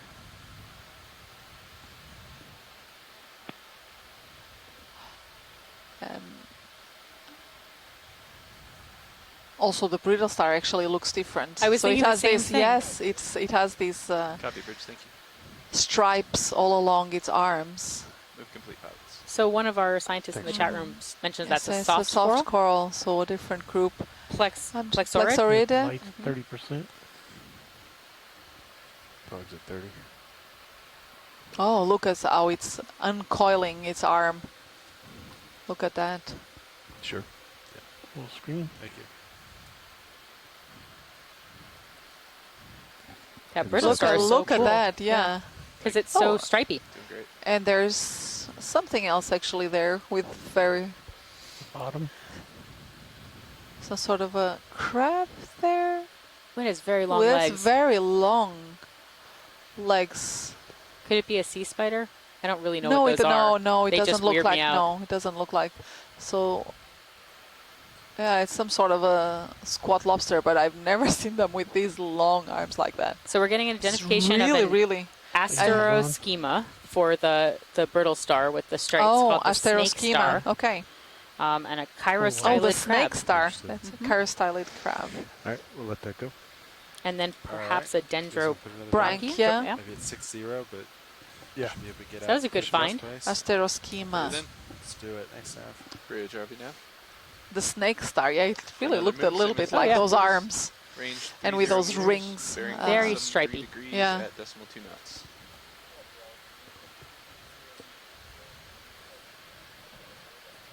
Good, copy that. Thanks, Bridge. And as we've mentioned earlier, Fog if you're lights just off. tuning in, though, you might not have heard that this is actually a very highly bioturbated area, we think. I think there's a lot of things that are living just below the sediment and that are burrowing into the sediment or popping out of the sediment. So we're seeing a lot of interesting traces along the seafloor as we move. All right, Sirius cameras at 40 degrees for reference. Understood. Coming up. And we're now at 465 meters depth, so I think seeing that queen snapper was really a treat for us at nearly 500 meters depth. Blue view still looks clear. 40 meters out. No issues.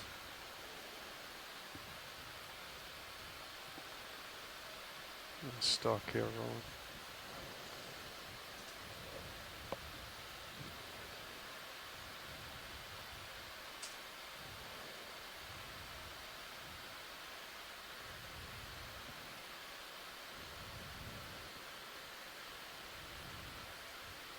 We'll take that. Making good progress, pilots. Back down to decimal 0. And we have here again the same wow coral with the same brittle star we just saw earlier, just a while ago. It's really pretty.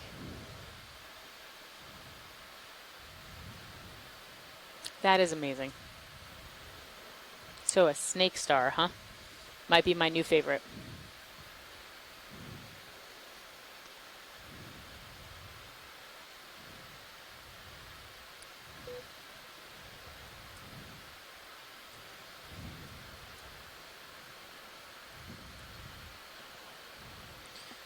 Good.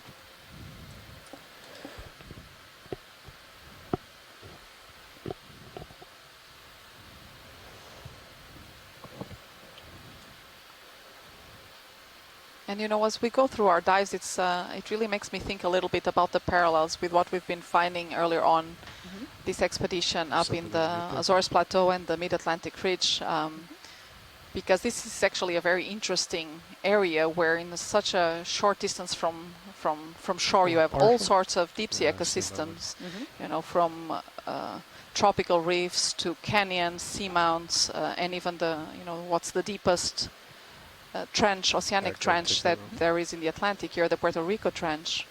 And this really promotes a lot of biodiversity. And while we have seen, different species and some different groups, we have already seen some species that are shared also with the Azores Plateau and the North and the Mid-Atlantic Ridge. Fish tail in there. And as you said, that's one of the goals of the Aspire campaign. Exactly, to look at the connectivity. Look at the connectivity, and then also to keep looking at unexplored areas that we haven't been to before. Exactly. Fog's off. So there was, for instance, the six-gill shark that we know also occurs in that area. There's been also a couple of glass sponge species that we found in previous dives here that are also known from the Mid-Atlantic Ridge and the Azores Plateau. So this actually gives us a great opportunity to expand a bit, the geographical scale at which we look at these distribution and diversity patterns.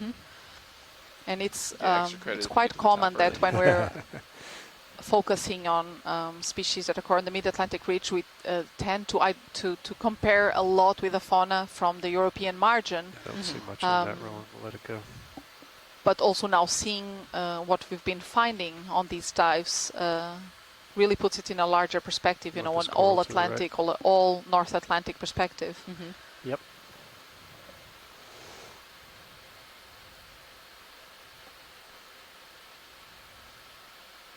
So at least for some of the samples that we've collected previously, it will be great to examine them, and also from a molecular perspective, look at how closely related they are in terms of population, at the population level. How closely related are they to the populations we may find on the Azores Plateau and on the Mid-Atlantic Ridge? And that's one of the reasons that we don't just collect things that are rare fauna.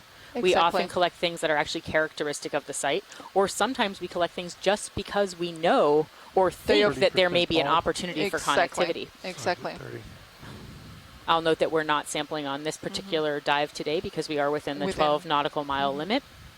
But we are really grabbing some fantastic imagery that's still going to help with those goals. We'll turn down a little bit, 65 degrees. Understood. But what's crawling at the top left? Lasers on. Did you see that? Oh, I couldn't see it. So is that a cup coral to the bottom? Yeah, that's a cup coral. Look at the bottom. Yeah, I don't think it's live anymore. Right. You can only see the the septa there, the calcareous. And we're looking down at yeah, the we're stalk. looking at the stalk. Okay, that's 75 degrees. All right, Roland, whenever you're ready. Full wide. Okay.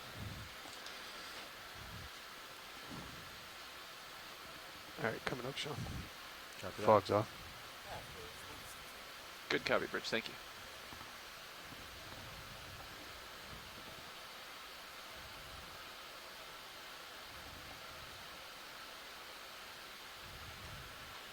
What do you think? You want to get another move in?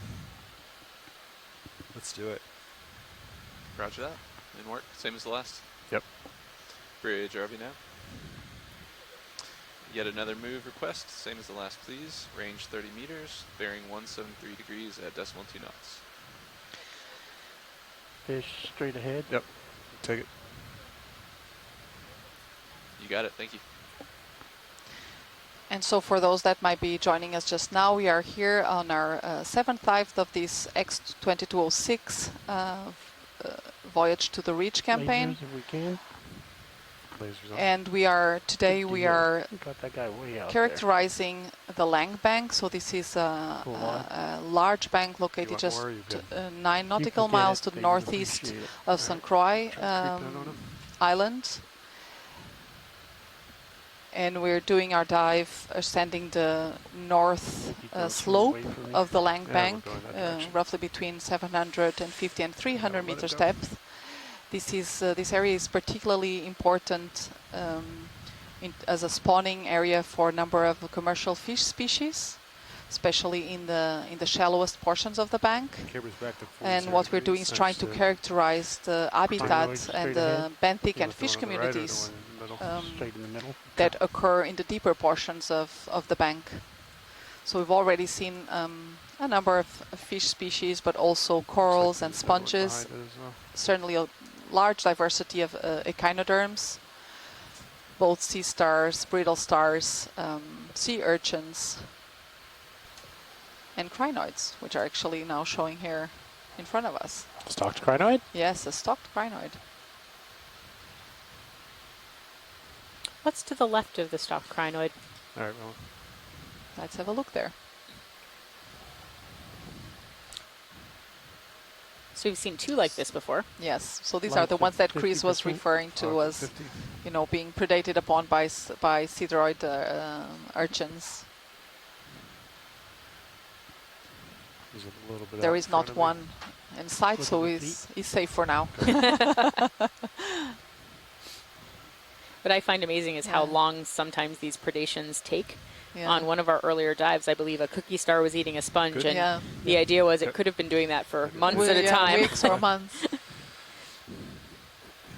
Yeah, and Chris and I have been exchanging some messages about that, because sponges also have the ability to restore, you know, regenerate lost parts. So we had been discussing, throwing around this idea that that could be a supply of food forever for some of these urchins, if the speed at which the sponge can regenerate its tissue is higher than that it gets consumed.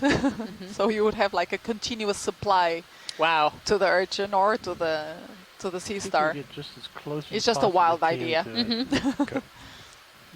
But you never know. On the polyps and then let her go. Yep. Still creeping in. Stand by.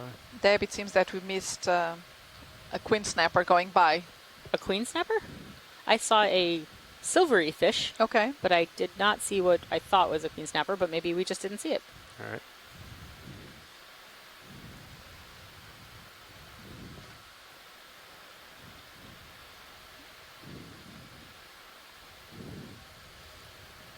And here's another one of these that might be the snake star again. The snake. Yeah, 50%. Love it. It's beautiful. Doesn't seem to be helping much today. So we could take some time getting looking at this nice coral and brittle star combo. So now we've been seeing quite a number of these. Rotating down a little, that's 60 degrees. Whenever you're clear, roll. Full wide. Okay. Fog's coming off. And to the left, it looked like what was an argonaut or an argonaut shell. What's an argonaut? Yeah, it's this mollusk that builds. It's actually sorry, it's not a mollusk, a cephalopod that actually builds this paper-thin shell, and it's really beautiful, super delicate. And I think we just saw a broken shell there on the seafloor. Very cool. Oh, so the queen snapper was in the distance outside of the outside of the full range of the lights. So we did not see that. We were talking.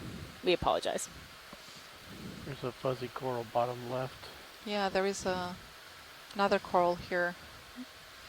See if we can have a quick look at it, or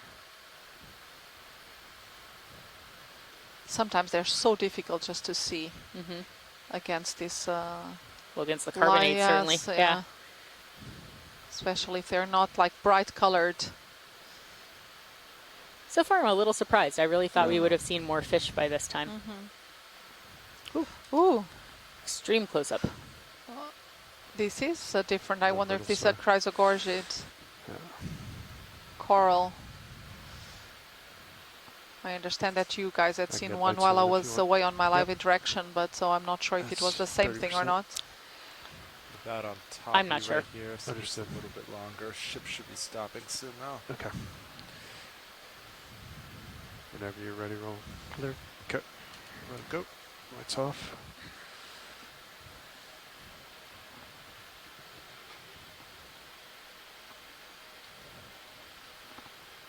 I'll follow you up.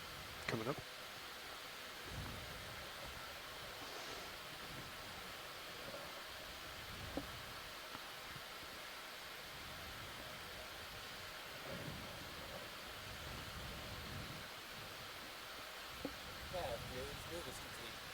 Copy, bridge, thank you. Move complete thoughts. Copy that, thank you, Nav.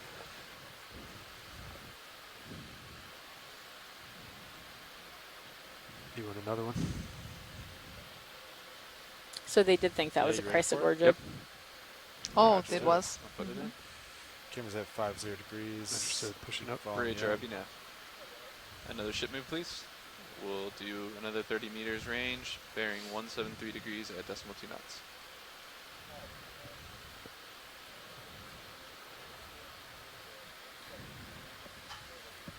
Good copy, thank you.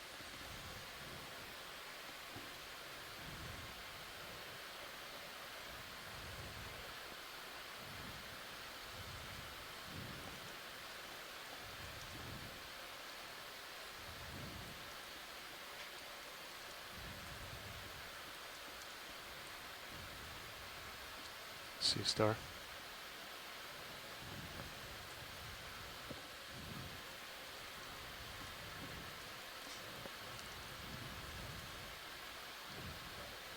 Oh, there's another little sea star. This really has been the Echinoderm dive. Yeah, it really has. Incredible diversity that we've been finding here. That one's cute, and it's got its arms up in the in the air. Rotating well, around. in the water.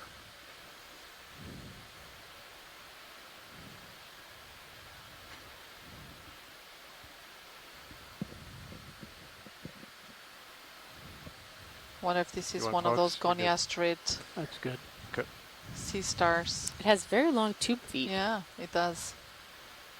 I always find it so interesting to look at how they, coordinate all those tube feet to move.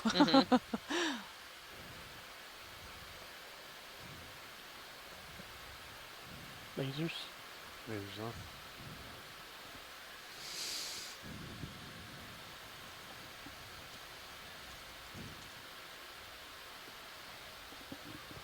So that was a relatively small sea star compared to what we've seen on this dive so far. Yeah, we've seen one that was like 40 centimeters long.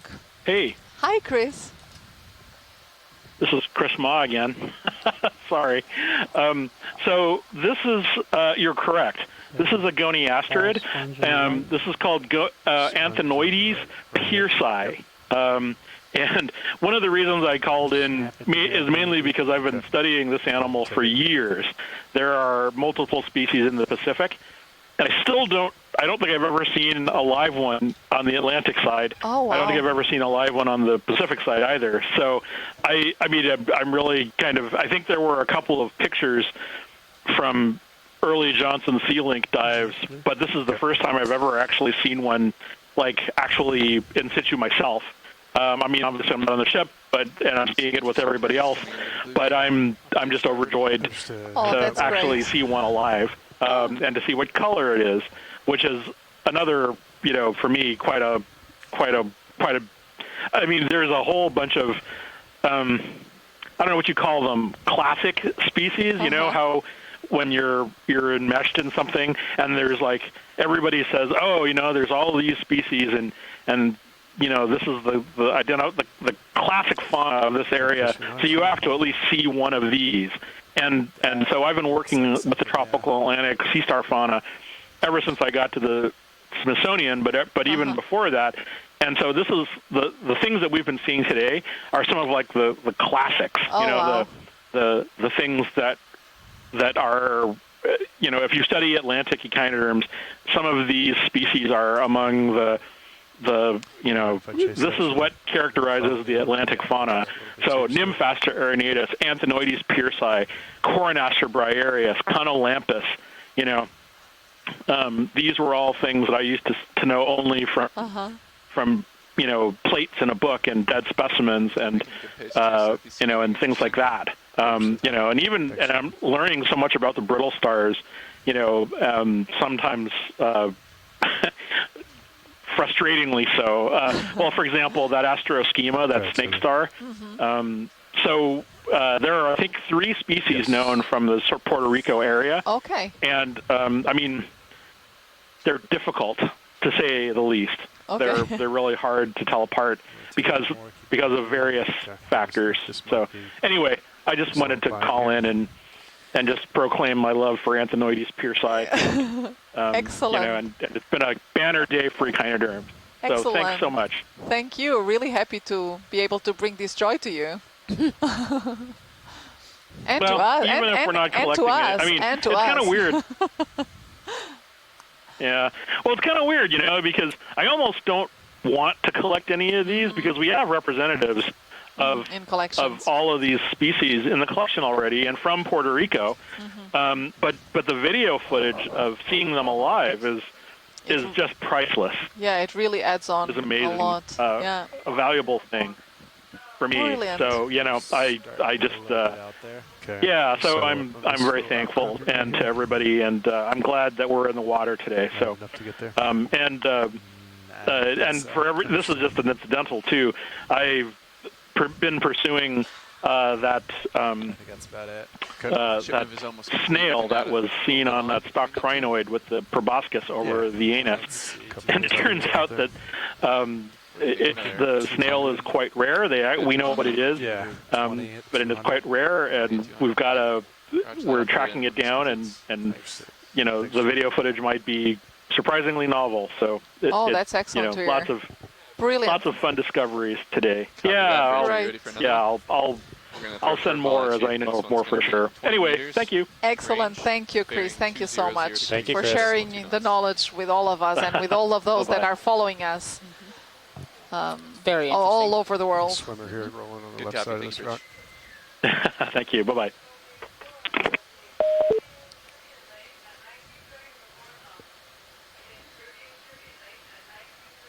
Try to take a partial. I think if I chase Well, it, we he's just gonna found go. out that tonight's entertainment is the Caribbean Trivia Night.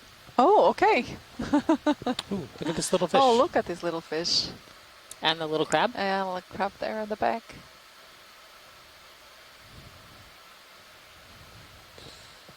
You can take more. I'm going to guess that this is not a commercial species. No, or perhaps a juvenile. Yeah.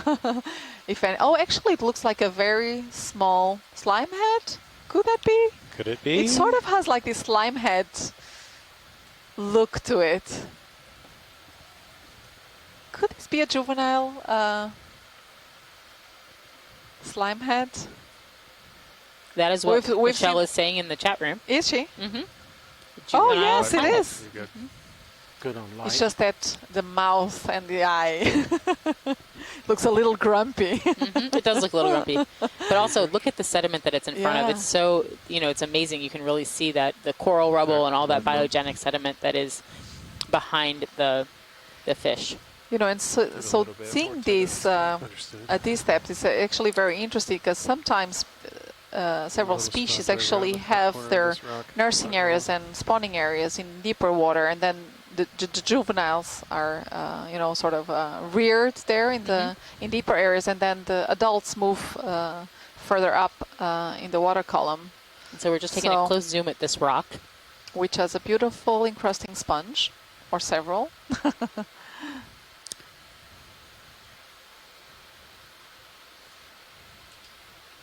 Yeah, and we can see actually on this sponge the canal system through which the water flows. Is that just the remnant of an arm of brittle star? So that was a juvenile slime head. Very good. Really good. Like a worm tube? Worm tube. And it's way more silvery as a juvenile than it is as an adult. It's usually this darker red color.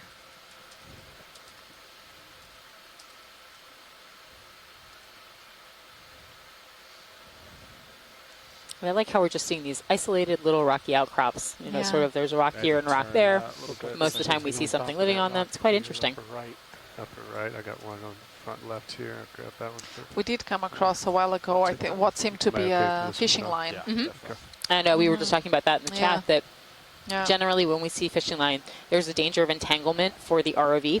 So we moved away from that as quickly as we possibly could. We don't really hang out to zoom in on them or look at them unless there's a reason.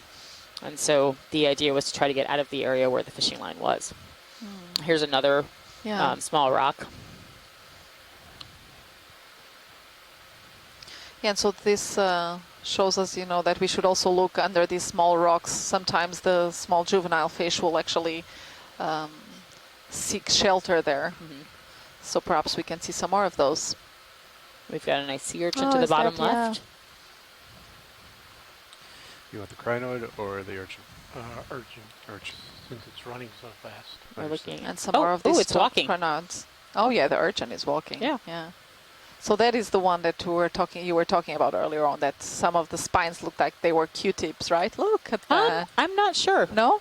I am not sure. Yet a different one. Yeah, I don't know. I would not swear that is the same one that we saw that had the Q-tip-like spines. I have to say that the Chinoderm diversity here is just astounding. Copy that, Bridge. Oh, look at that. This really does not look like the one we saw before. Okay. No. And it's also not chromosoma placenta. So yet another one. Maybe Chris will call in. Or at least tell us in the chat room what it is. And, if we can zoom in as close as we can underneath any of the rock faces, looking for juvenile fish, that would be an amazing thing, because it would certainly help to understand, as you were saying, whether this is a place where juveniles might hang out. Yeah.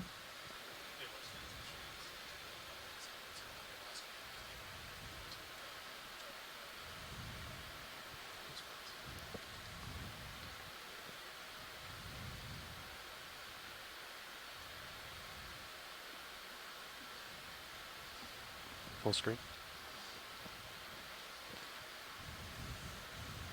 I can put lasers on Oh, that's great. Thank you, pilots. Makes me think of peacock feathers. Yeah.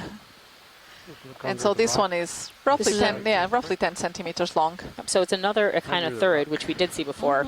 Perhaps Areosoma. Which I think is different than the one that we had seen earlier. Couple shrimp. There we've got some of those bright orange shrimp. A few scleractinian corals as well. Some of those cup corals. Okay.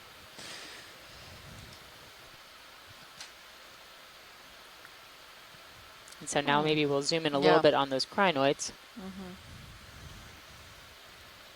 What's next to the stalked crinoid on the right? I think it's a sponge.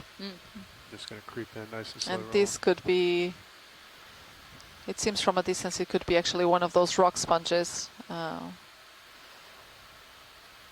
that I've talked earlier. Actually, the Caribbean Sea or the Western Tropical Atlantic is a hotspot of diversity for those rock sponges. So these are within the class Themospongia. They're distributed in a number of families, but they have this hypersilicified skeleton. So it's they're called rock sponges or lithistid sponges because they have these special types of spicules called desmas, and that are articulated and super sturdy spicules. And fused, yeah, and I think this is one of those rock sponges. So that makes their consistency to be rock hard. That's a more comfortable view, huh? Yeah, I was wondering what was. I figured it might be the frequency This is setting just a there. beautiful shot of this crinoid. It is amazing. It depends on what situation you're in. Is that revealing anything? You want more Yeah, light, so Roland? it's- It's a no. wider beam angle. Go ahead, So tilt it's down picking to up the like sponge. it's pointed down more. It's picking up more of the slope. I see. So That's why it's harsher to the northwest or harsher, yeah. So unlike other sponges, which are much softer in texture, if we would try to possibly collect this one, it would prove challenging because they can be quite hard. But the nice thing about these is that, if I'm correct, even if you were only to take a small portion of it, it would regrow, it would regenerate. Yes, in most cases, yes. So if we don't interfere with the basal portion of the sponge that it uses to attach itself to the sediment or to the substrate, in this case, if we remove a small portion, it will regenerate. However, with some of these, actually, we need to get the complete specimen because often there is like a differentiation of the skeleton composition in different portions of the sponge. So sometimes we may have to look both at the the apical surface, but also at the basal surface. Get another in if you guys want. If we don't already have one. Do you want to come? All right, in search of more small or large rock outcrops. Preferably large. Preferably large. That would allow us to look for some juvenile fish. What's that on the right? Yeah. Probably something that came from the surface. I don't know. I'm not going to speculate on that yet. It does look like a root of some tree. sort. Yeah. A bush of some sort.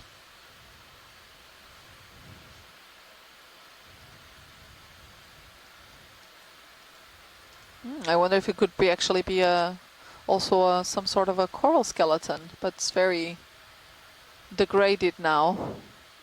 It looks like it has been here for a long time, and actually we see some more of those tubular sponges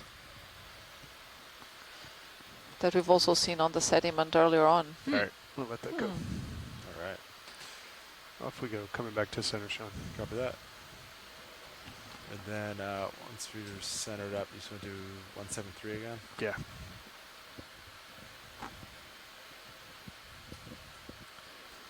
Just do a quick flyby roll. Oh, someone here in the chat room is calling the sponge a skull sponge. I also thought it looked like a skull, but I wasn't going to say anything. On one of our dives a couple of days ago, I kept seeing faces. Every time I turned around, everything had a face. Yeah, and this is again one of those rock sponges. Only here it has this cup shape. It looks healthy and thriving. Yeah, that one, definitely. So 10 more degrees to go. Still coming over, Sean. And so some of these sponges are thought to grow really slowly, and have very high longevities, with some of them attaining over 400 years of age. Roger that. Which is quite a lot. Let's do it.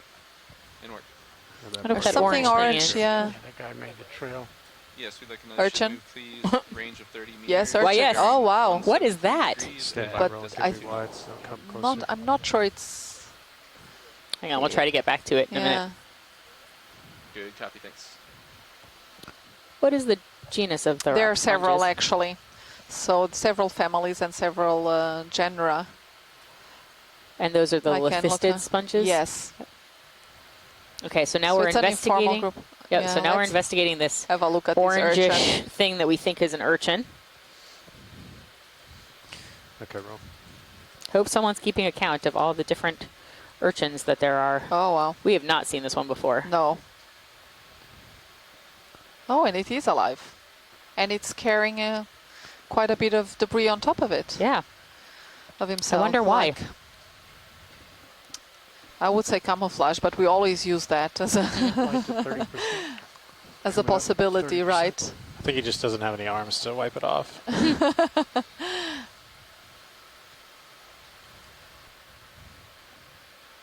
This is very interesting. Yeah.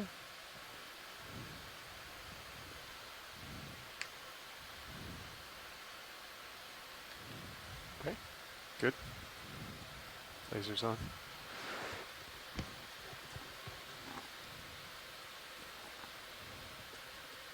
All right. Hi, Hello. Chris. Hi, Chris.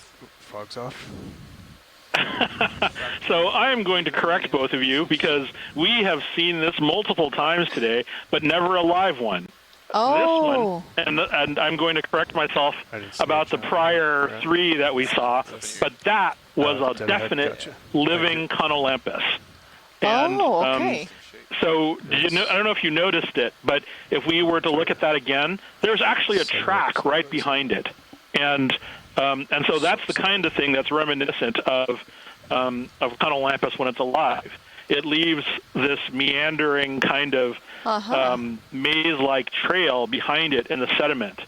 The sediment, the gooch stuff that's on the top of it, I don't know what that is, but it's not unusual for urchins to have what's called a collector's response or collecting behavior.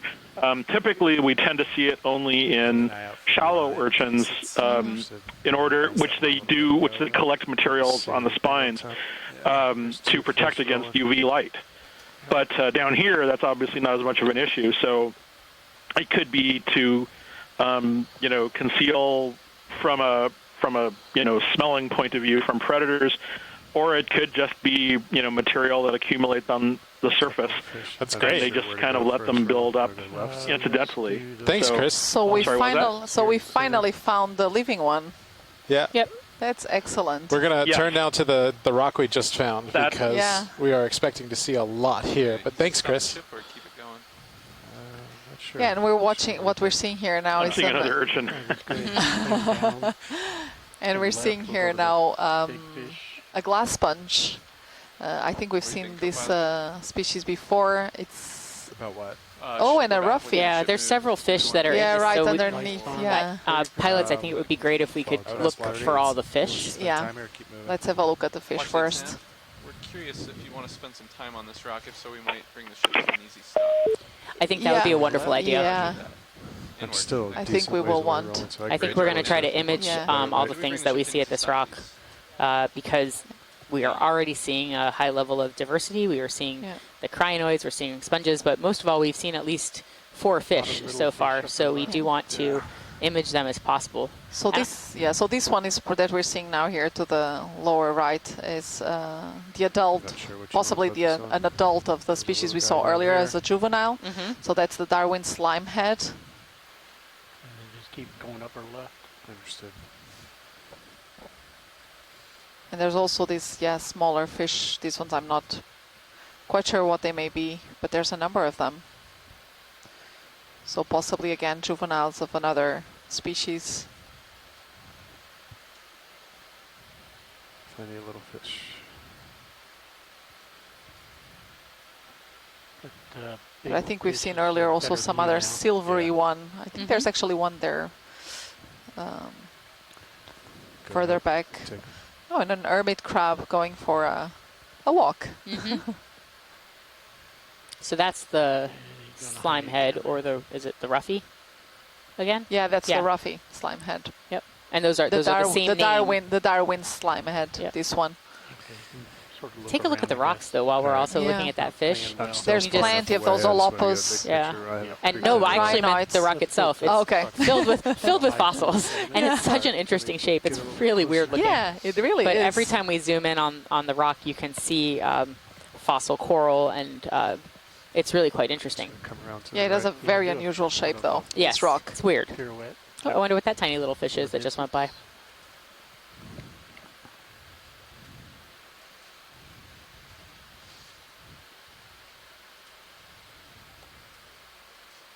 So interesting. Yeah. So would this be like a fragment of that ancient reef that occurs further upslope that would have been dragged here? It certainly could have fallen down the slope, but the shape is really odd. It's odd. The more I come around, really is. Yeah. Just gonna. And here actually we can see a number of those, prehistoric looking crinoids, the holopus, in various, and they still have actually arms open here. Yeah, they're all over this rock. Tilt up So it and seems look at that they the, do open arms. like this sort of substrate, and they cement themselves to the substrate, so they do not have a true stalk. Yep. Oh, look at that. It's actually opening. That is Some of them, amazing. that's amazing footage. There's really something, look, they just really look prehistoric. It's incredible. Ooh, look at the little tiny bluefish. Yeah, those crinoids are amazing. They really do look like living fossils compared to so many of the other crinoids that we've seen. And then the rocks are just, that's all fossiliferous limestone. Yeah, It's look at super that. interesting. Oh, and I think we have here also some stilastrate corals, so some hydrocorals to the right. These white branching. And it looks like we have an entire school of these little tiny fish. There are many of those. Yeah.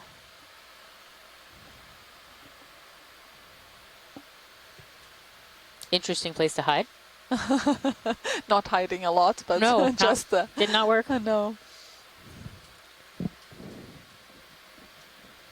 So yeah, I'm wondering if these are, you know, juveniles of other species that can grow much larger. Hopefully we will get an answer. We're going to stay here and sort of work our way around this rock and look a little bit different at things. Fish species. Yeah.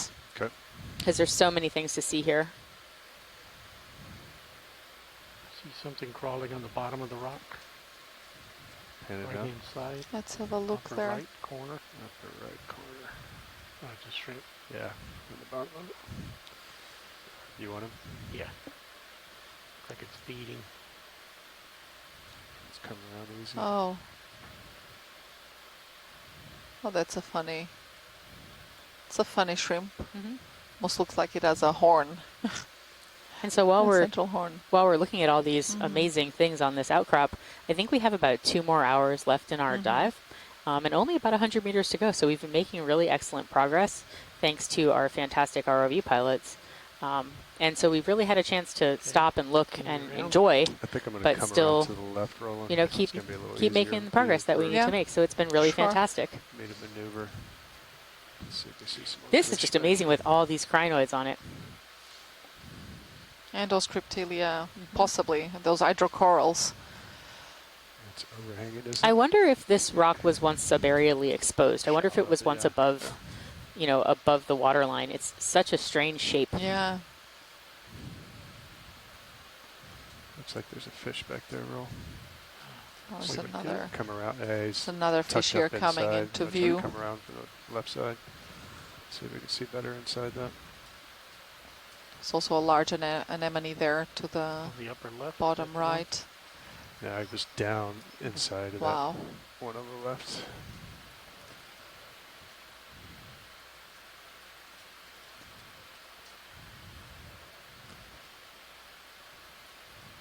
Let's get some lasers on. When we look at it like this, they almost look like giant lasers whale for a bones bit. or something, isn't it? They Maybe have I'll like try to this come up and odd come shape. down the side of it. Yeah. It's a good. They really do have good very odd area shape. For, Sirius. Yeah.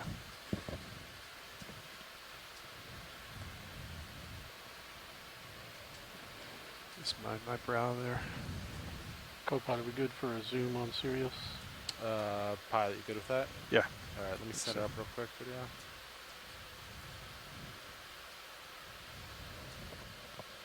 Is that what you're looking for?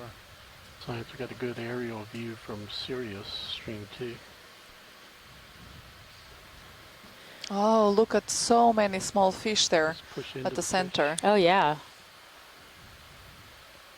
And for those of you who may be excited by fish, but not only entirely excited by fish, camera 2, the view from Sirius that shows the morphology of the boulder structure that we're looking at is also really cool. But that is a lot of fish.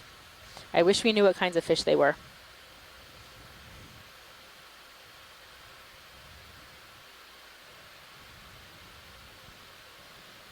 Wide.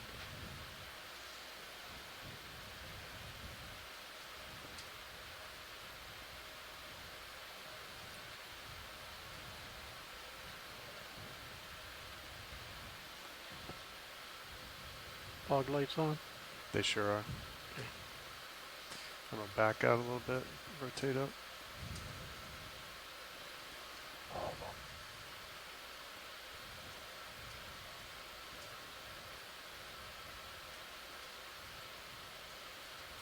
Just look up at the top one while you're down low. Understood.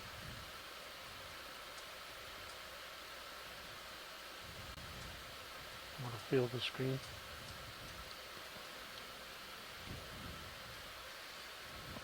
Who's that on the Pilot, this is watching.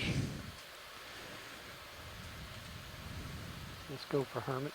Go ahead. I know it may not be possible, but if you have a chance to zoom in on the little fish in the center, that would be great.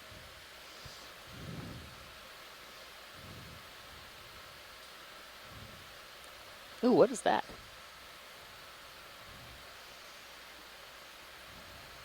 This guy's living in the It's penthouse. some sort of crab there. At the top, it's difficult to see it. We're seeing it from underneath. He's living in the Yeah. penthouse. But you can see all of these hydrocorals, these white They said they wanted to branched zoom in on the corals little that we just saw. Okay. Let's We're going to try to take a look come back into up that, over top yeah, of look that at bowl. the fish. Yep, Yeah, if we can. Look down. It's a bit of an awkward angle, I think. yeah. But the goal is to try to ID these fish if we can, and so getting as close to them as possible.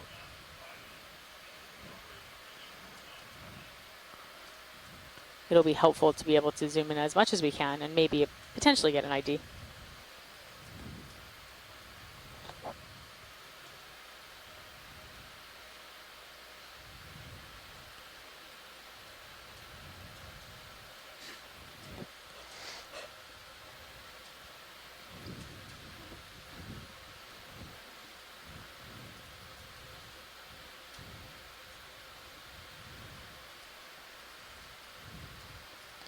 All right, roll.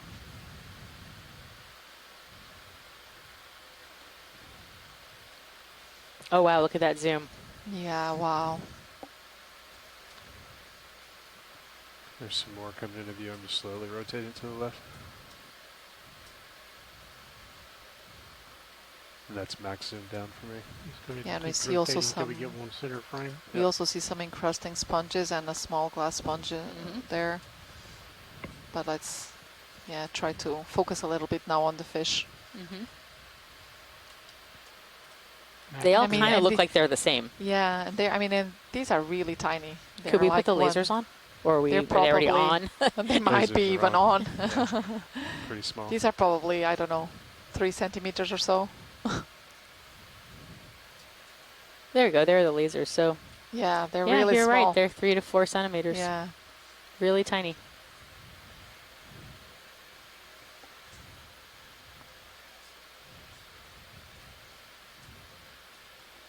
Just when you think you get a good shot of these little ones, they hide behind Yeah. the boulder. Yeah, but you see just how zoomed in we were once you see when right toe.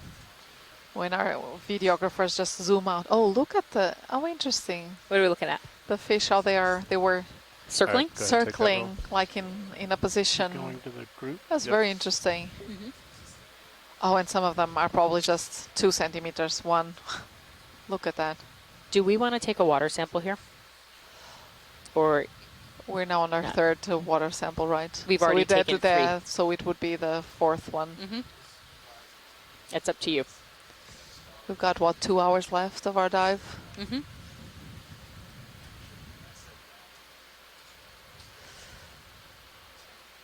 Yeah, it's always a difficult call. We never know if we're going to come across an area It's like with little even nursery more inside fish. the rock. Yep. I'd say we wait just a little bit more and Lasers are and still see. on. Okay. Lasers coming on now. Oh, look at that. You can see really how small they are. Yeah. So does the- anyone know what kind of fish these might be? So those lasers are just 10 centimeters apart. So most of these fish are going to be just like 3 centimeter, 4 centimeters long.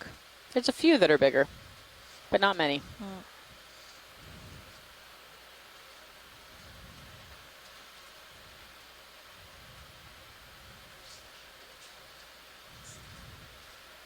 This is a really amazing shot of these fish.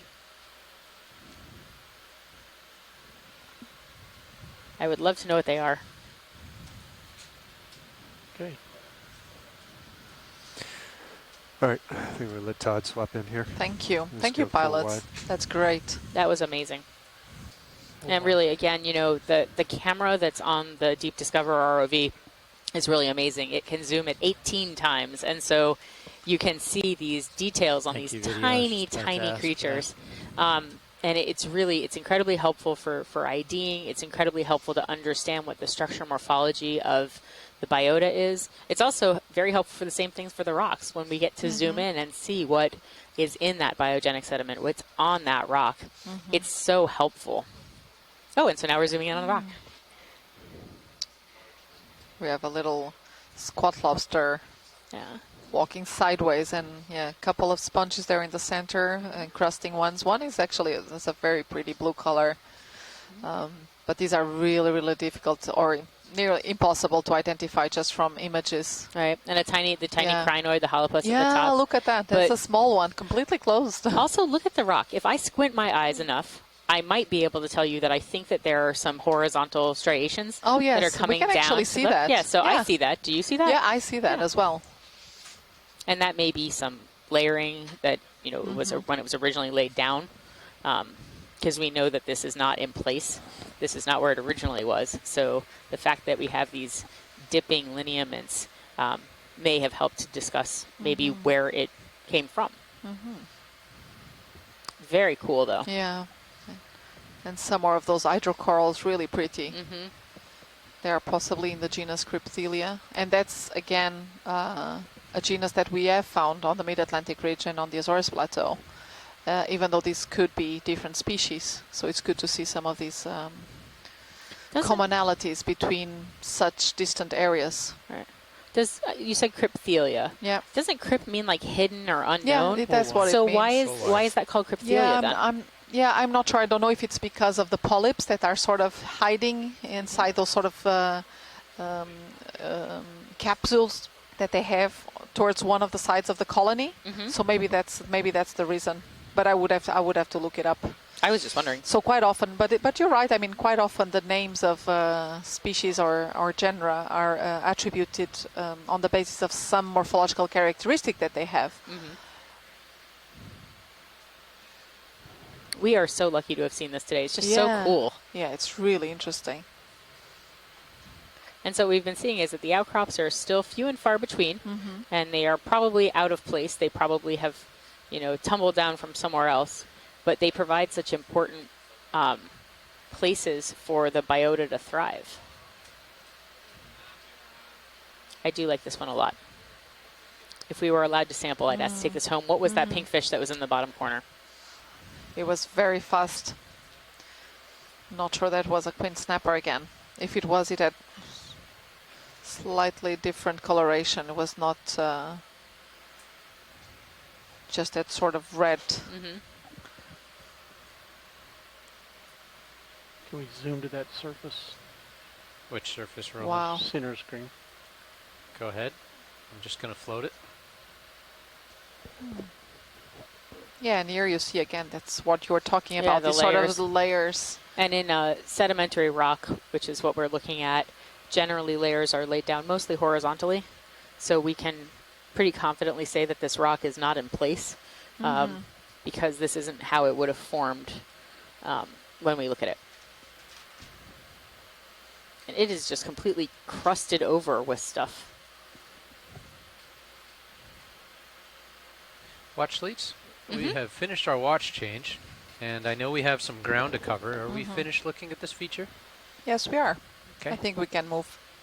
All right, we'll say farewell to this beautiful crop. And then we will move up a little bit. See what else we find. Yeah, we are now at 398 meters depth. Seems too much. The bearing of waypoint 2. And then you're facing 155. We're still going due south, or are we... pretty much. Let me show you. And so we're still climbing up the slope on this northern part of the Lang Bank. So we're actually facing south the whole time, right? Because we're on the northern slope, going south, moving up. And with 30 meters, co-pilot? It's really been just a privilege to get to look at all these really exciting things on the maybe seafloor. Just do a quick calc It's been an amazing echinoderm dive thus far, which none of us expected. Time is off but one of the things we are trying to look for is the fisheries and what fish we might be able to see. And see if we find some evidence of areas or habitat that are particularly suitable for some fish, be it juveniles or adults, to aggregate. You can bring it back over. I'm walking over to So your do we right. find any evidence of spawning areas or nursery areas for some of these fish species? What's that? Oh, what is that? Oh, it's again some sort of root that we've seen earlier, or skeleton of Okay, I'm lined possibly up of now, a coral. Copy. Don't know. Yeah. Okay, while we're waiting for the ship to get moving, I'm going to settle in. Video, if you want to take a look.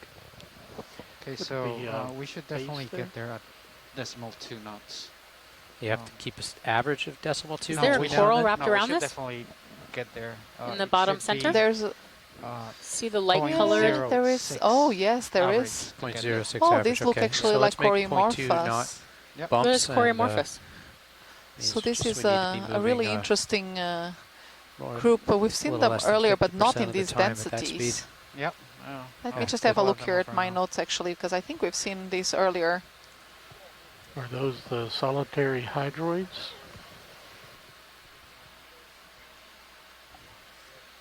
Tilting down.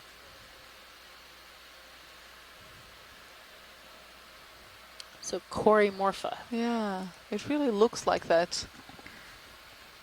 What But kind of coral is that? but we've been mostly seeing those in the solitary, so not like this. That full zoom, Roland? That is Aggregated mixed in. like this. Want me to bump in? I can get a... So that is a genus within the hydrozoan ship's gonna be family, moving real soon, Coreomorphidae.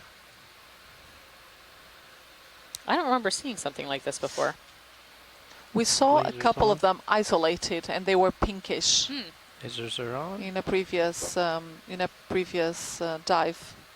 Look, I don't think we've seen them on this dive. lasers You're and really then- quiet, Roland. I got it right on my mouth. There you go.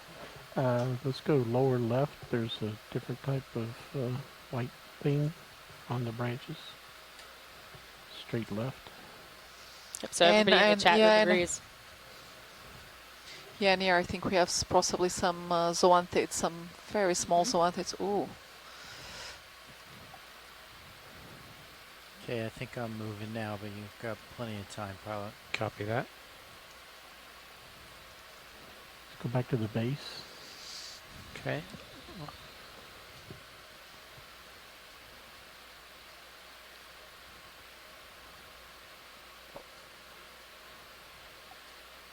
And again, here some brittle stars wrapped around whatever this structure is.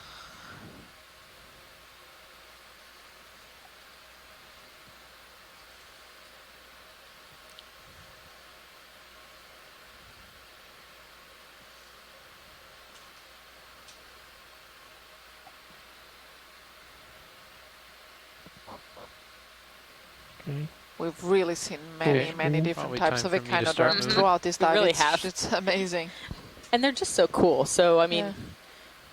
it's pretty awesome that we've gotten to see however many of these Wide. that we've seen. Moving.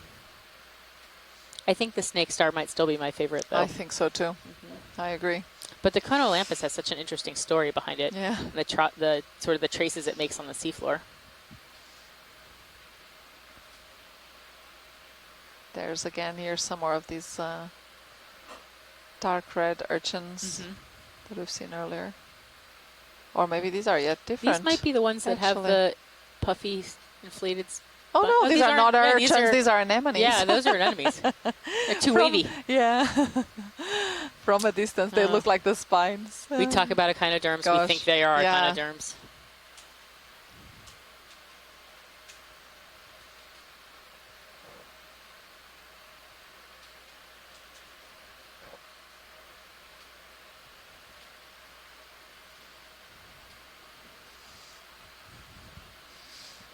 And so if you've just joined us this afternoon, we're here at Lang Bank. This is dive 7 of EX2206, the voyage to the ridge. We unfortunately had been not weathered out in the last 2 days, but sargassomed out. Yeah. Too much sargassum in the water for the ship to operate safely. But today we've moved to this location northeast of St. Croix on Lang Bank, and it's much nicer. There's little sargassum in the water. And it has allowed us to have what is already a fantastic dive with several hours left.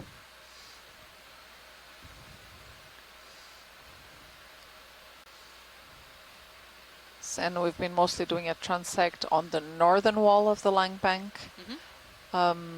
We started roughly at 700 meters depth. Off to the right. And so we are now at roughly just 388 meters. Expect to be making still some way up to the 300 meters roughly.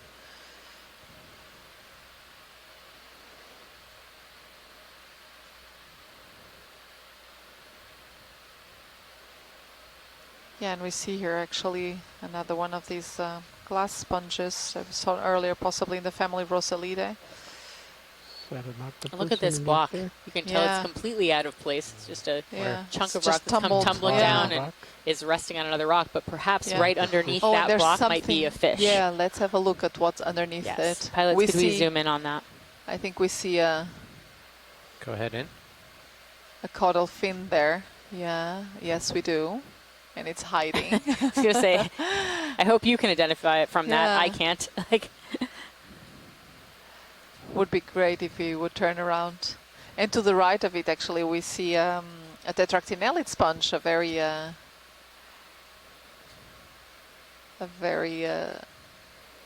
spiky sponge there.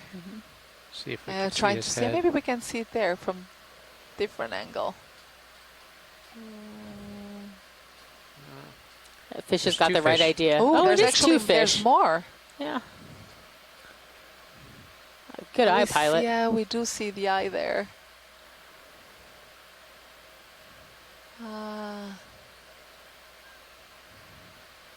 How much do we have Yeah, left on that move? yeah, without seeing the Should be completely the head is difficult to You need me to identify. go? I don't know Should the we put in it terms down? of coloration. Pull down. Roland, when you're Sure. ready, Could I'm be one gonna of get those moving. Darwin's You slime have plenty heads, of time. but I'm looking at you at 60 They now. seem a little Copy. bit skinnier than a Oh. roughy. no, actually we're getting Copy an break. identification here from the folks in the chat room as cardinal start snapper moving, or muniama. Okay, that makes sense. Oh, so that's one that so maybe this is one of those that passed by can very put quickly another in. once that had I'm a good with mixed that. color. Cardinal snapper. That's great to know. Cardinal snapper. And there were two of them. And I would imagine this is one of those commercial species Okay. that 30 are meters, that are of 170 economic coming up. relevance here in the area, which, as far as I understand, is very much based, on a small scale fisheries. Snap on it. Okay, Roland, go. That's another one of those echinoderms. Yes, it is. Look Such at that. interesting body plan. Yeah. Don't you just want to take one of those home? Got plenty of time, pilot.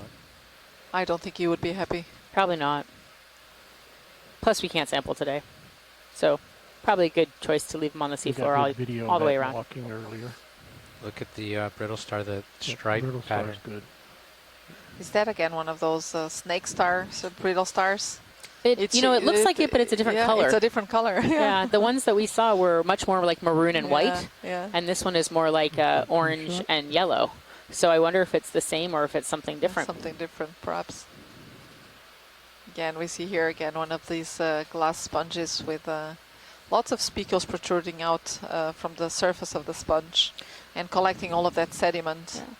So Michelle Scherer, who's the one who identified the cardinal snapper in the chat room, she said that both the queen snapper and the cardinal snapper are part of snapper unit 2, but I don't know what snapper unit 2 means. So Michelle, maybe if you could put into the chat what that means and why it's important, that would be great to know. Get this, yeah.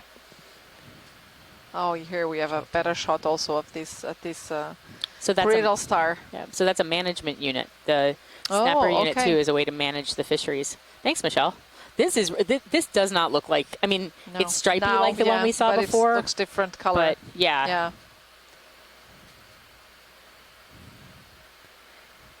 Yeah, and Michelle here is adding here in the chat room that these are two of the most valuable fin fishes in the U.S. Caribbean. So the cardinal snapper and the queen snapper. Queen snapper. Okay, Just scream at me when it's And time to go. so we're talking about the fish, but we're looking at this beautiful ophiuroid brittle star. So it seems that Chris is also very excited about these ophiuroids. I would love to know what he says it Yeah. is.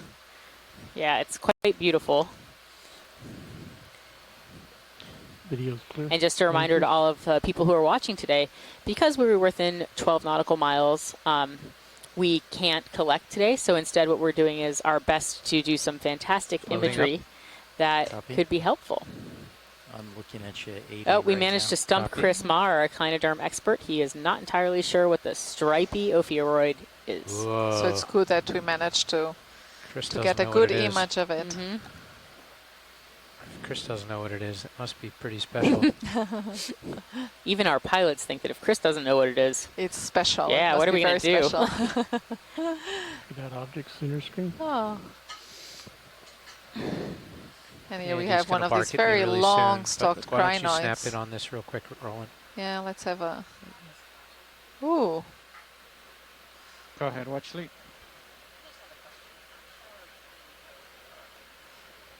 And here we're watching now actually two different sponges and in two different classes. Yeah, So 250 meters. this one here is clearly a demo sponge, and it seems to have this crown of spicules that are surrounding the oscule, which is very unusual. This is something we mostly see in calcareous sponges. Punching. Okay, we've got a big delta, so copy.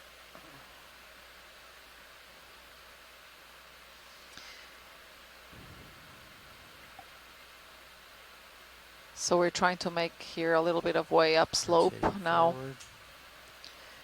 And we are 377 meters depth.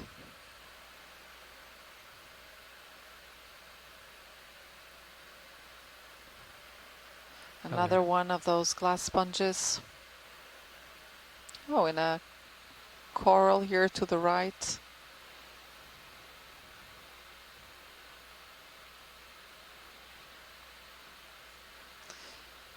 Another one of those black corals, possibly Stichopathis. So we've seen a number of these during this dive. We still have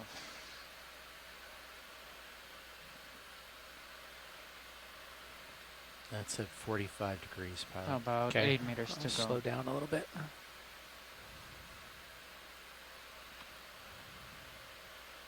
Not seeing much on sonar. They'd give us a side-to-side profile to see what kind of the slope it looks like.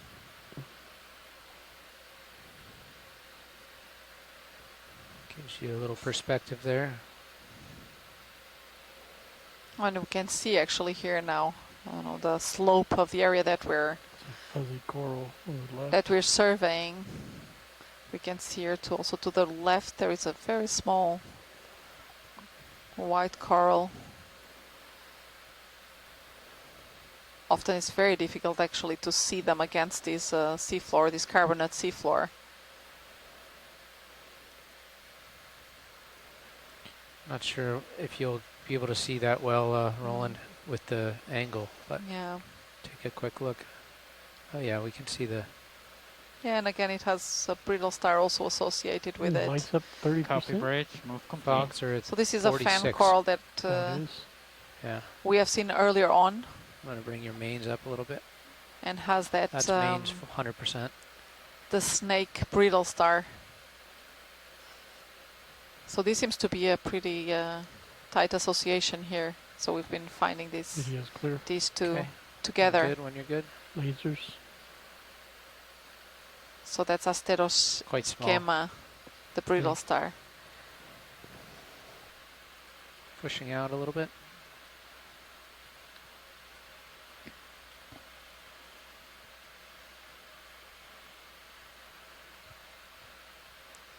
Pretty good slope here. Sonar's clear.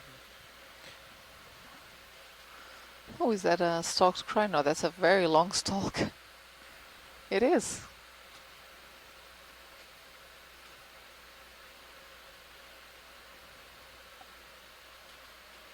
We're seeing a few more of these now on this part of the dive. Very long stalk.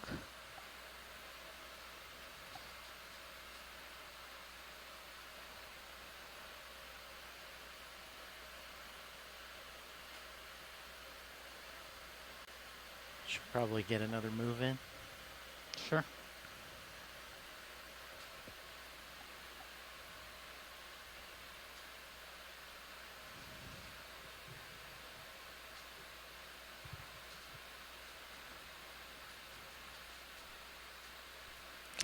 And so for those that may have joined us just now, we are here in the Lang Bank.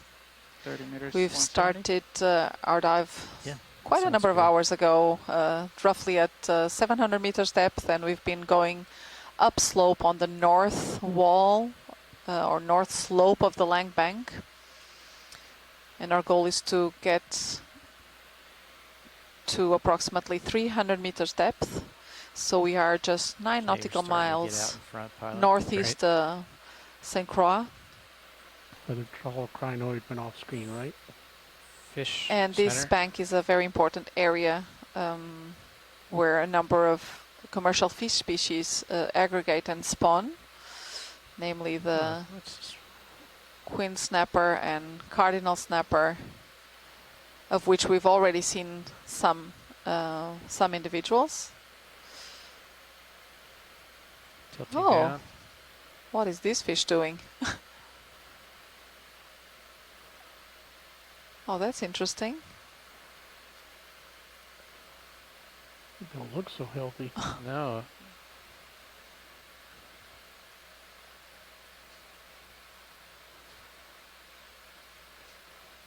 That's a strange behavior. Not sure if he's feeling well. How strange. Huh. I've never seen that. No. Want more of it? Curious to see if it starts swimming normally or.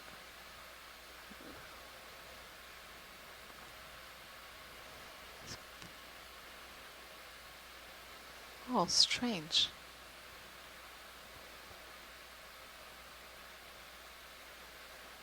Beautiful iridescent colors.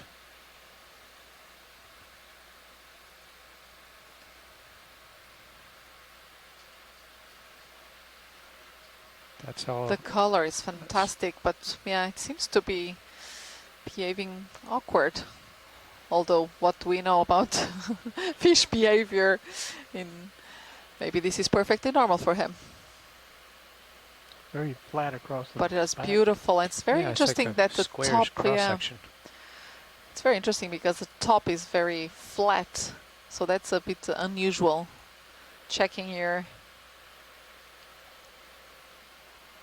if we get an ID from our experts here in the chat room as to which species this might be. Oh, it's spinning around. Okay, I think that's okay. Thank you, pilots. Okay. Andy, it looks like you're moving. Yep. Would you agree? I sure am. Okay, I'm going to come up and push forward. Copy. That was really odd.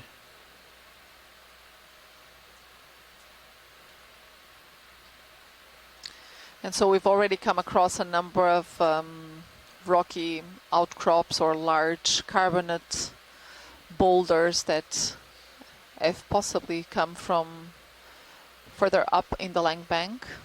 And these were typically more colonized by suspension feeders, filter feeders, such as corals and sponges.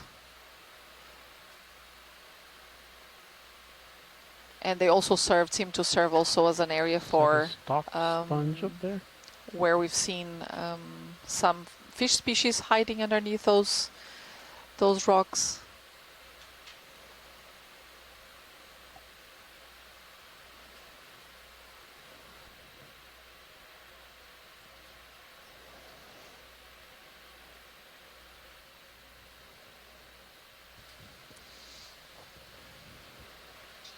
Actually, just here in view, these are some rock sponges. I was as wondering well. about that. Yeah. They did look like rock sponges.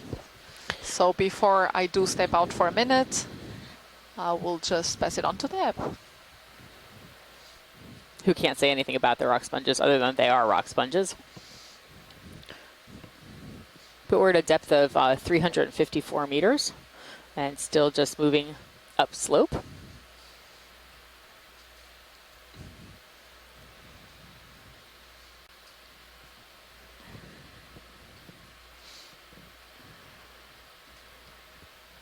And we're just moving over top of this sponge. Okay, rolling.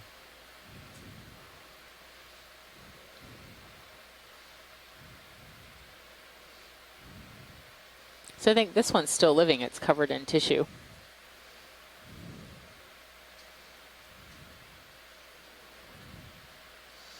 Rotating down, And that but you have plenty of time. central area is where the water gets expelled.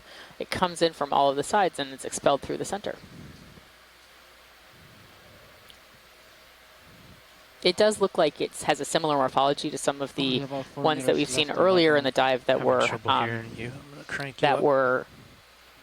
dead, but I'm not entirely sure it's exactly the same because this one is a rock sponge, and I think the ones we had seen earlier were not. If only our sponge expert was still in the room, but I think that was Nav, though. And then there's this small whip coral that we were passing by 4 meters left in the center left. Yep. It's white. It's pretty, just blends right into the seafloor.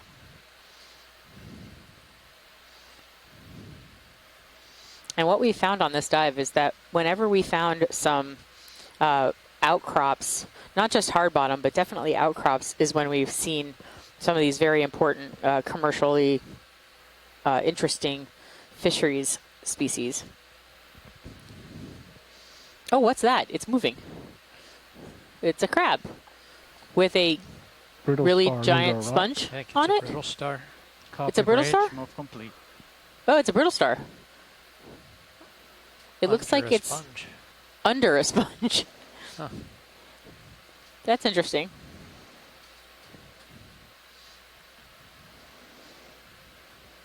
Looked like it was kind of flailing around down there, but it's probably quite happy.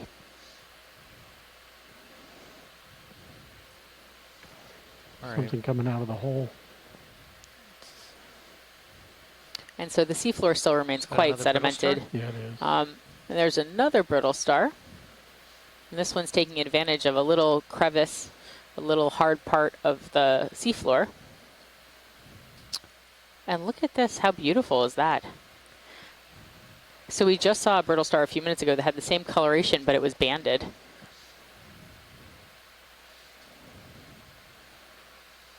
This one's quite beautiful.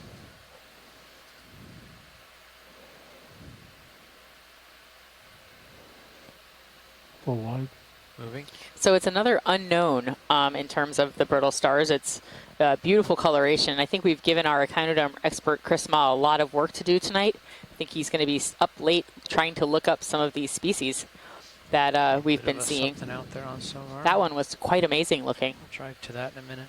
We're just, again, moving up and seeing what there is to find.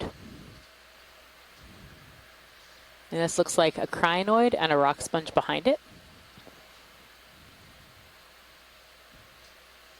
And what's interesting to me is how these are managing to root in to the sedimented seafloor. I think there must be some hard bottom pieces that are underneath the sediment, but you know, it's just surprising that they're managing to 50 degrees. Find such a successful place to live. Punch it in. Yep, another move. Good with that if you are.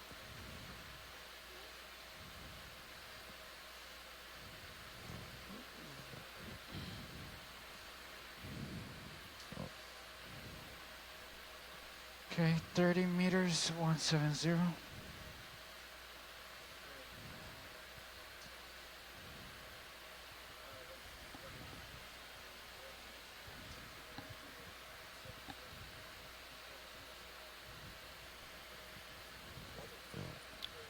Can we do a snap zoom on that? Oh, it must be a crinoid. Never mind. We've seen that before. Good copy. Okay. There's a little sponge, I think a glass sponge in front of us. And so it's interesting because it's not like there's a huge amount of diversity, but we are seeing a number of creatures and we're seeing a surprising diversity of those creatures. So it's not like we're necessarily seeing tons of things on the seafloor, but everywhere we look, we find more. It's just a couple meters out, or just that little thing. There's probably something living on it. And this is one of the things I really like most about working with the Okeanos Explorer is being able to explore the seafloor, being able to go to places that we've never been before, and learn something new every time we get in the water. Looks like it, rolling good eye.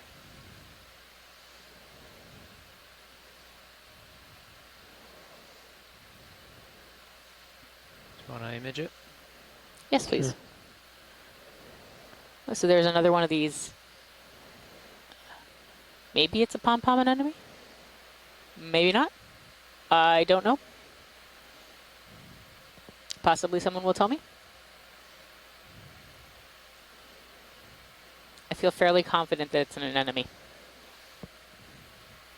with a little shrimp swimming by.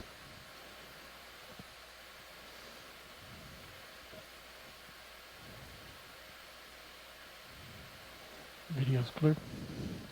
Pilot's good to go. Thank you. Okay, there's appears to be a hard return. 10 meters up, straight ahead. I'll go see what that is. Just a small little bump on sonar. So one of the things we've seen as we've been driving up this slope today is that whenever we find a hard return in our sonar, which is when something is more reflective than the soft sediment around it, tends to be a rock outcrop, and we've tended to have a lot of good luck looking at the biodiversity there, looking at the fish species, looking at everything that's living on the rock. There we are.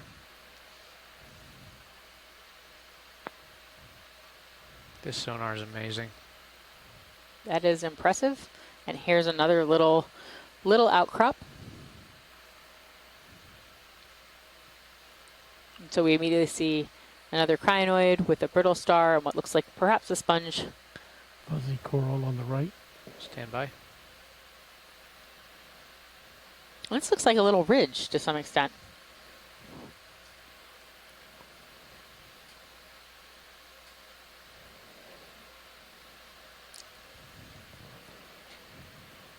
Is that too far out, Roland?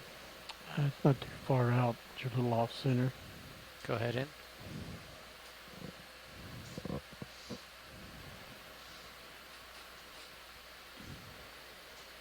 So we're zooming in on this coral with a brittle star on it. Actually, with 2 brittle stars on it, or more. No, many more. Lots of brittle stars on it.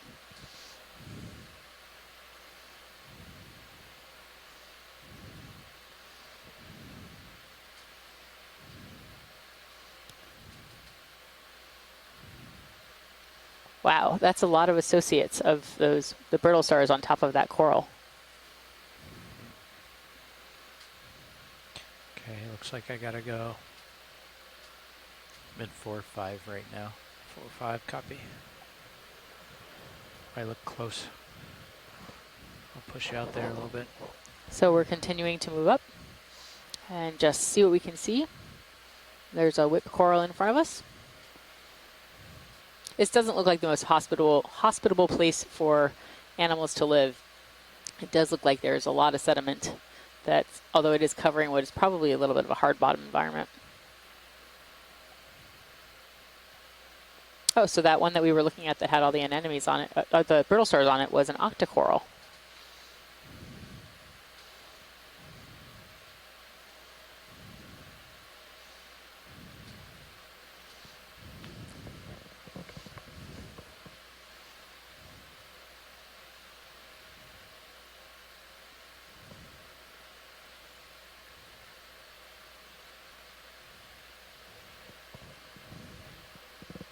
We're seeing the isolated instances of sponges, many hanging out with brittle stars, a few pieces that are either extinct coral or old branches. We're not sure which. Get there too quickly, Fernando?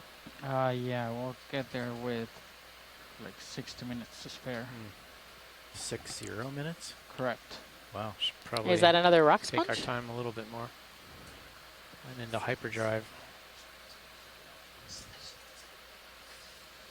There's a good shot on that brittle So, John, star. we had a question from the chat room scientists whether these large, roundish sponges are the same as the ones we had seen further in the dive that were dead? No, I don't think so. They look different because I think we've seen some that we saw earlier in the dive. Some of the dead ones seem to be on that group that has a spongine fiber skeleton. Yep. So definitely not a rock sponge. That is what I said. Yeah, that's what I thought. See, I know I learned something today. Yes.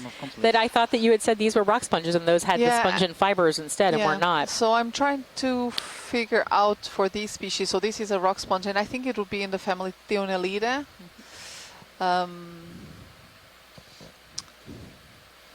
But I will have to I'm gonna look this up because if it is, it's in a, it's a family that we don't find so often in the Northeast Atlantic. Very cool. So it's a completely different group, and we know that the fauna that we find on the tropical Western Atlantic and on the Northeast Atlantic is very distinct, with only maybe a couple of species that are shared between these two subbasins. Oh, but this is really beautiful detail. Awesome. That we can go down full stream. And then the brittle star that we're seeing below, we've now seen this a couple of different times, this orange and yellow banded brittle star. Yeah. But when you were out, we actually saw another orange and yellow brittle star that instead of banding had like long stripes along its body. Along the body.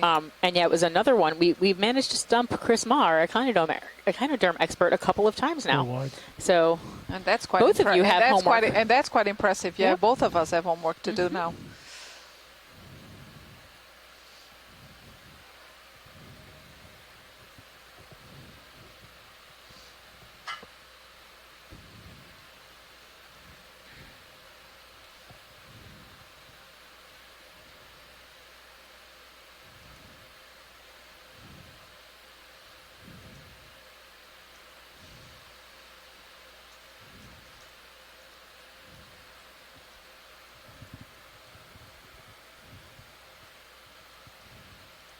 And we know for a fact that this tropical Western Atlantic is a hotspot for these lithistid sponges. So we find way more of these species here in the tropical Western Atlantic than we do on the Northeast Atlantic, and then even less so in the Mediterranean.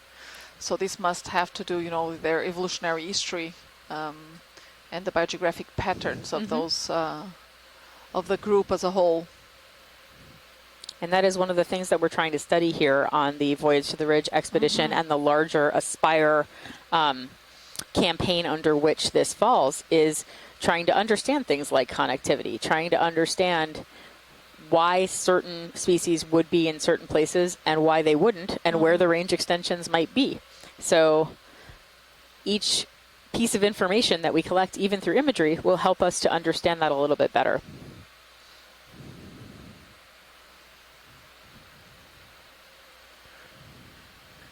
Not seeing a lot of fish, are we?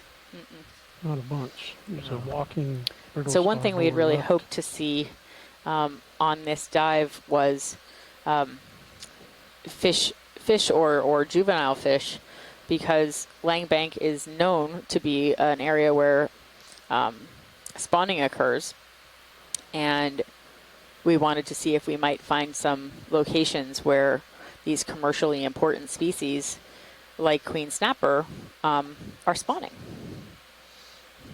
or even living. Oh, that brittle star is trying to get away. Run, brittle star, run! Go.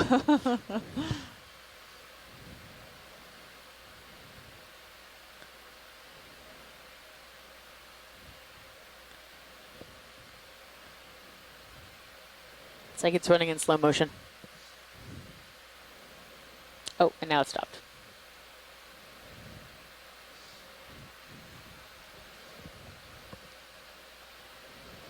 Full wide.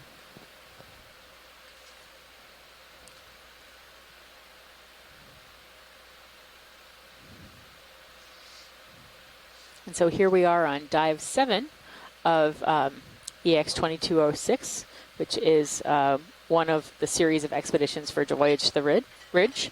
We've I'm gonna reach out and look at had this, 2 days where crinoid the while we're right here sargassum rolling. was so bad that we weren't able to dive, but we found a nice location today right off of St. Croix at Lang Bank. And we're looking at another one of these crinoids. We've seen these a couple of times already on this dive alone. And they're very interesting because it's a stalked crinoid, but it can kind of walk away if it wishes to, is my understanding. Yeah, that's correct. And we've seen also that, or we heard from Chrisma earlier on, that sometimes some of those cedarid urchins actually feed prey on these, especially at the base. Oh, look at that. Wow. So it has this sort of a, yeah, it looks a little bit like a root system, but so apparently it can just release that and just... It can go walk about? Yeah, fly away or swim away.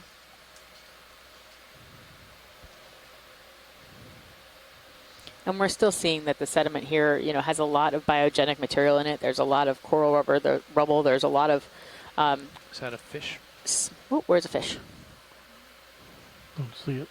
Stand by. Oh, there it is. Is it a fish? I don't know. We're going to go have a look.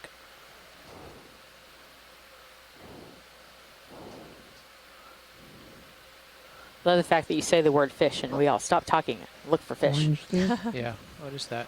It looks like there's a black eye, so it makes me think that's a fish.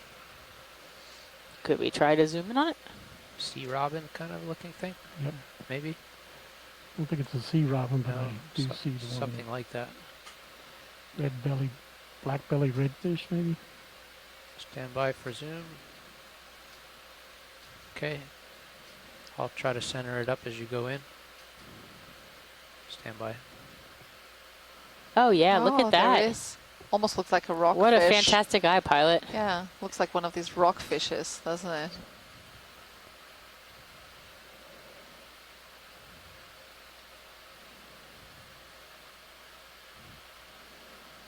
When we're done zooming this fish, could we look just directly below it? There are some pink things in the rubble, and I would love to know what they are. Oh, that fish is awesome looking. Yeah, look at that. I love those eyes. Yeah. Yeah. He looks grumpy. Yeah. We've been seeing quite a number of grumpy fish around.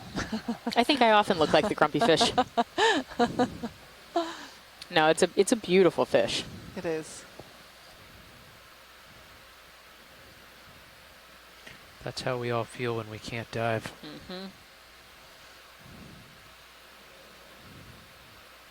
Look at the beautiful iridescent color of the eye. Do you know what kind of fish this might be, Joanna? I think this is a rock, what I call a rockfish, so like these scorpionid fishes. But let's see if someone here in the chat room can give us a more detailed ID.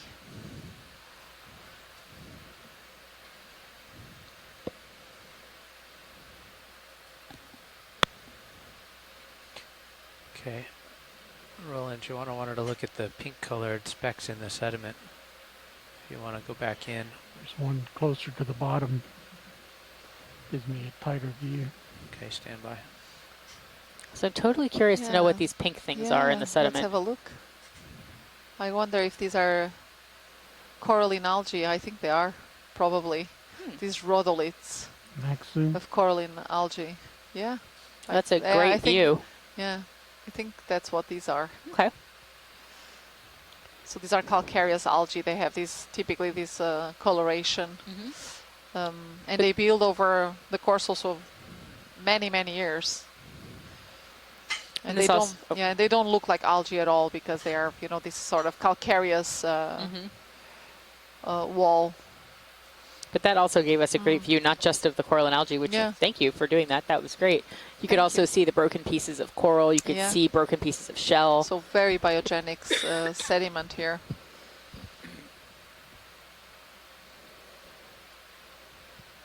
Do we want to zoom in on whatever is on the left that's yellow? Yellow, yeah. Could have a quick look at that.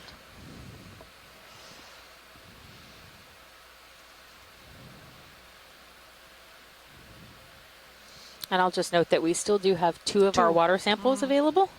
And we have a little bit over an hour left of our dive, I believe. So we should get those filled relatively soon. Are those encrusting sponges? Yeah, those yellow dots are some encrusting sponges. And here to the top right, we have a number of these serpulid worms. that build these calcareous tubes, and then the worm or bristle worms, and then we see the worm, you know, sticking out from the tip of those tubes. So these are cebollids. Video's clear. Okay. So we bump the ship along a little bit. Sure.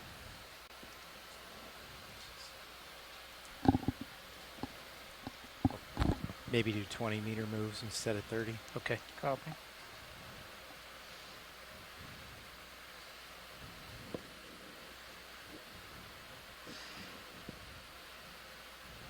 Bridge, there's nav.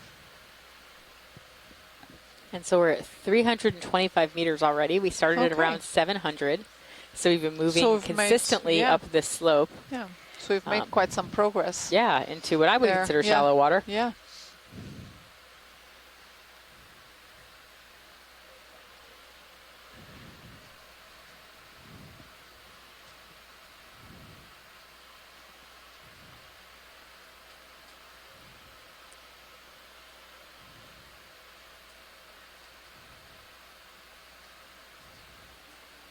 And we see here again one of these large rock sponges.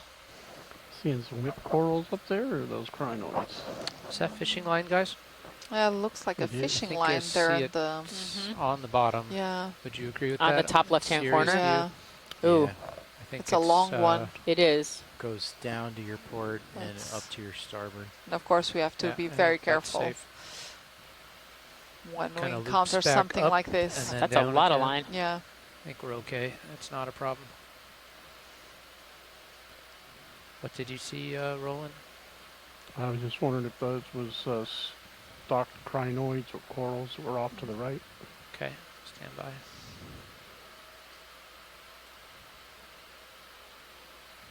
Yeah, these long-stalked crinoids seem to be rather common in the area.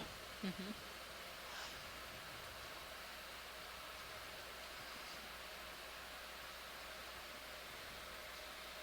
So we're just going to hop over this fishing line and Yeah. get out of its way.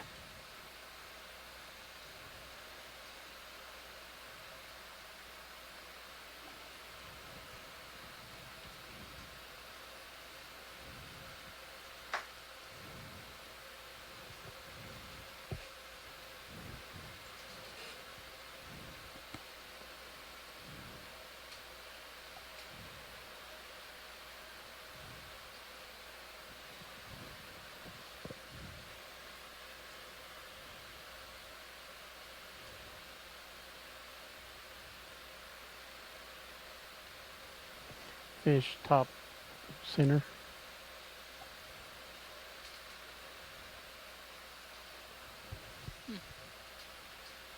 There's a small fish I just swam past. We'll go for the Oh, larger there- one. I think there's a fish there Yep, coming into right in view the now. center. Yeah, right in the center. Let's have a look at that. A couple of them. See if we There's a can. coral right here as well. Yep. Let's take a look at the fish first, if we could. Yeah. Oh, it looks. It went into its okay. burrow. Look at There's that. a fish left as well. Yeah. There's a couple smaller ones here to the left now. So actually we are starting to see a little bit more fish, small ones, possibly juveniles. Sort of turn left and you can see a whole bunch of them. Oh, yeah, they're all darting around. But yeah, but the larger one really got underneath Yeah. that carbonate crust there. Oh, that's the reason they made Yeah. it to be that old. They know to hide. Yeah. Can we look tight at So it's one of the interesting smaller to ones? see that perhaps these Okay, stand by. carbonate crusts that have these, you know, this hollow go partial interior, Mhm. maybe serving as an habitat for this see if juvenile we can chase fish him. here. It makes a lot of sense. Rotate Yeah. a little bit to keep you in view. Okay, thank you, co-pilot. Just shout when it's time to push out. Copy.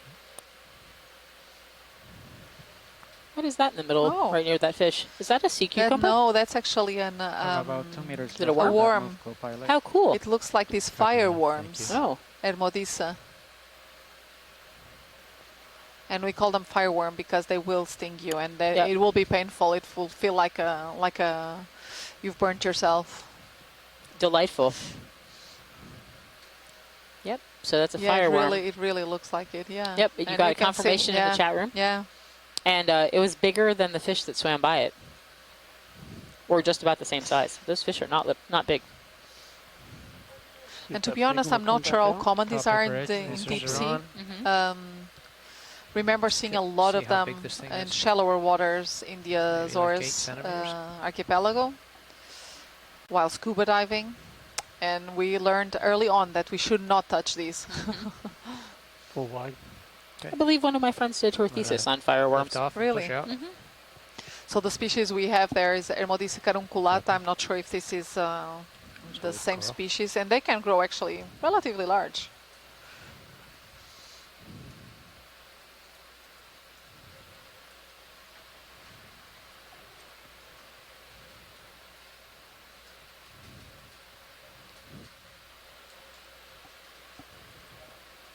Yeah, and Scott here is making a very valid comment, saying that they will sting you is actually a false impression. Indeed, it's just that those bristles that extend from this fireworm have a toxin, and so when we try to grab them, of course, we will sting ourselves on it. But they're not actively stinging so it's you. not exactly. They won't actively sting you. You should just stay away.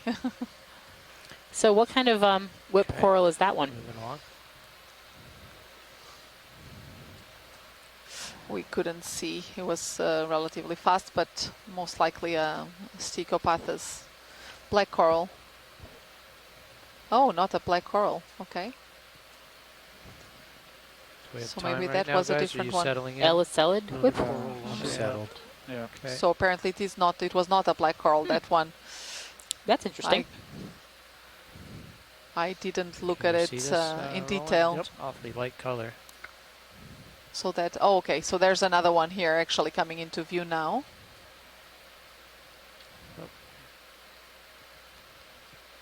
Those are very hard to see against the white, the light brown sediment. Yeah, it's true. So yeah, so this is actually different. It's a different, it also has like sort of this whip shape. But so apparently this is an Elicellide in the Elicellide family. So it's an octocoral, but not black coral as we've seen earlier.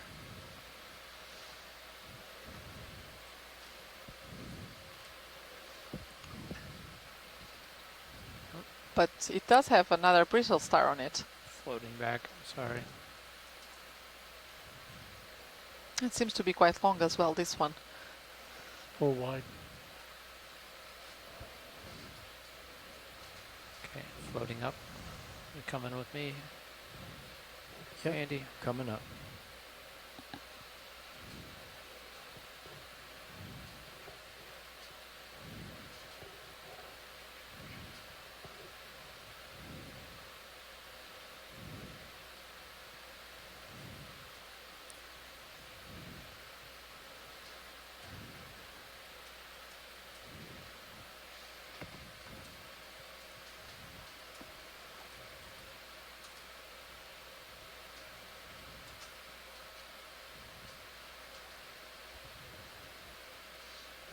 Okay, I'm going to pan a little bit to the right. I panned a little left earlier to keep you in view. Okay, thank you.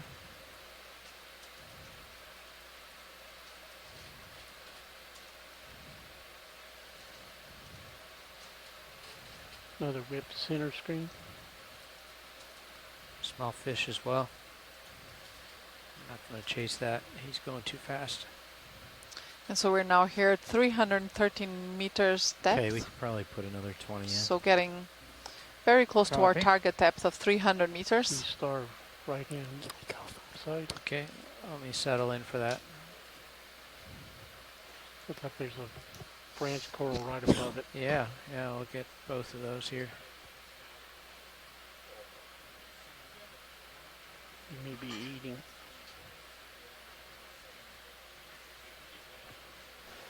Better start dialing. Oh, and we have different sea star props here. Okay. Right center.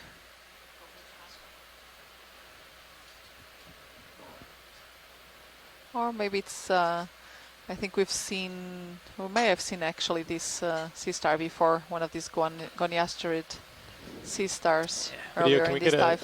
Sorry, Can we get a snap zoom on that sea star? There was particular interest from the science community in the colors. It's a better angle.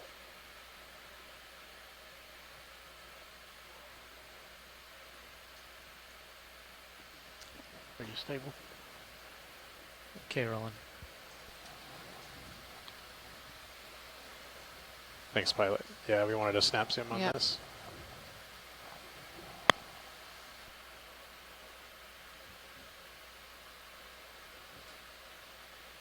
What is it sitting on top of? It's difficult to say if it's right on top of the carbonate crust or if there's something. I think there's in something between under. it, Yeah, I think there's something it. underneath it. I see there to the lower left a little bit of a yellow encrusting sponge, That's but what I I'm was not. looking at. But I'm You not got sure lots if there of is time. that is the same that is right. sitting right underneath it.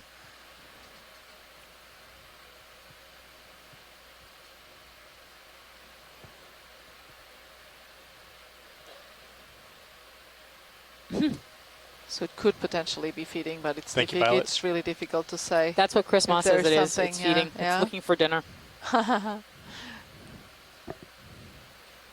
So it's just going around and see what it can find.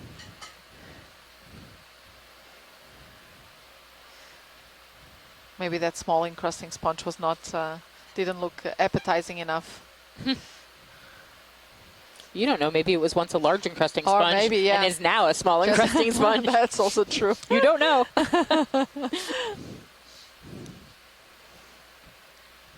I never, up until this this expedition, I didn't know that echinoderms, and especially sea stars, ate sponges. This is a really exciting development for me. I don't think I'm going to move forward too much farther. Oh, and maybe we could have also a snap zoom here on the coral.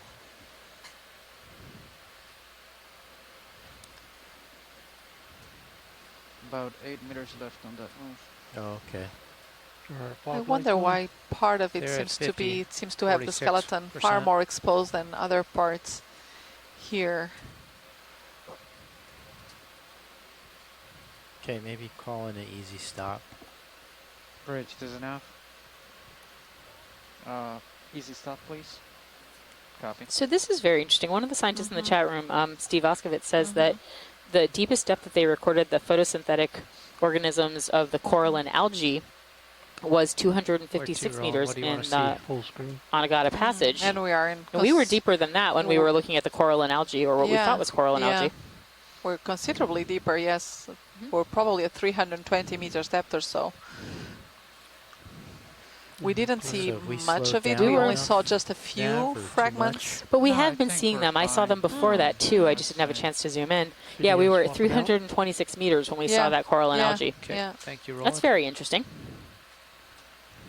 We have 48 minutes left in the dive.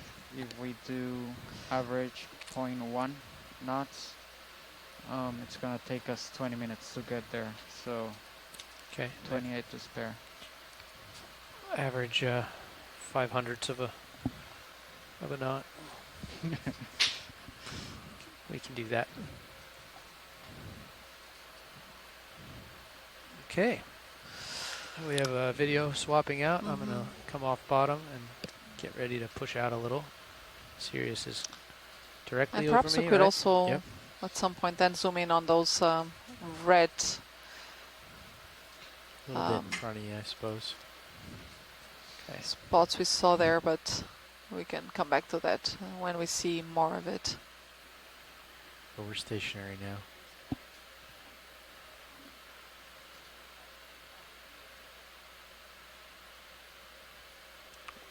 Sorry, watch lead. Was there something red that you saw that we missed? Yeah, but we passed it, so that's okay. I'm sure we're gonna come across more of it.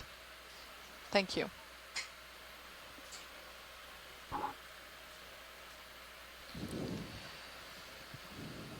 Hey, Brian.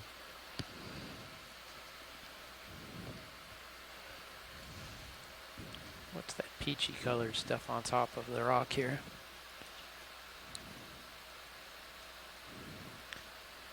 Okay, video, are you ready? Are you in with us? So what is this? I'll have a look at that. What is that? Is that an encrusting sponge or? What is that? I'm trying to figure it out. It looked like a sea star that dissolved. Yeah, it does not look like a sponge to me, but let's maybe if we can have a closer zoom into it. I'm not seeing any. Does it have a bacterial mat growing on it? Is it looks like possibly there's something recently dead? No? We'll tilt up. Not sure, to be honest. No, it doesn't. It doesn't look like it's dead. Okay. But it doesn't look very spongy to me. But that's actually a very good question. I do not know if this is a sponge. It does not look like a sponge to me. I don't see any clear openings or, water canals going through it.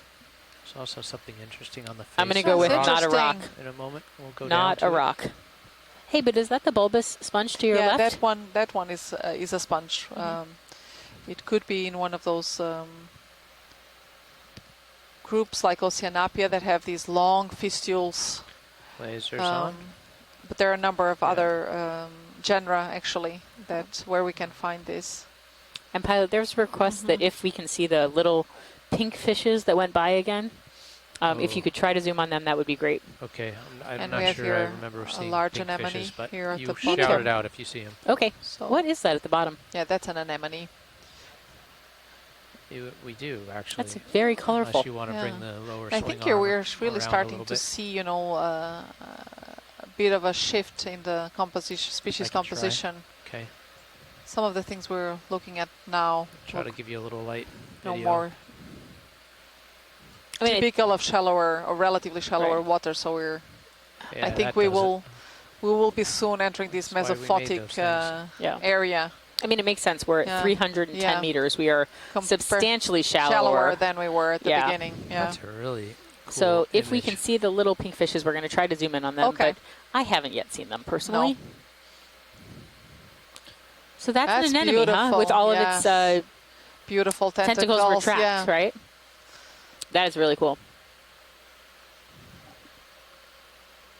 You can see here they have these more robust tentacles. It's very interesting, and they have also these stripes along the tentacles. And there in the center, it's its mouth.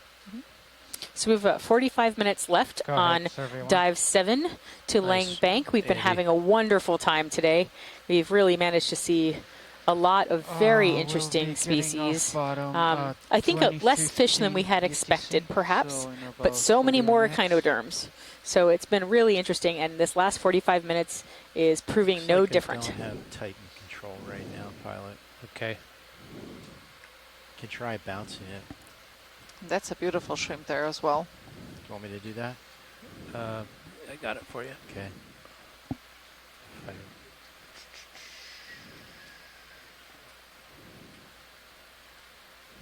So no more signs of those pink fish, I guess. Okay. Okay. Are you full I wide? hadn't actually seen them, but one of our shoreside scientists, Michelle, had pointed them out.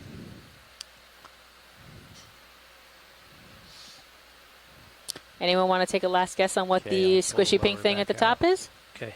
Anyone? I was having trouble bringing it Anyone? out. I'm starting to think whether it could actually be a coral. It's one of moving, those but most it's very encrusting slow. corals that are more typical in shallower waters, but I don't know. It just looked like a pile of pink goo to me. I'm not 100% sure. I have to say, it did not look like a sponge to me. Pink goo with spines and what looked like white bacterial mat. That's about as good as I get for that one.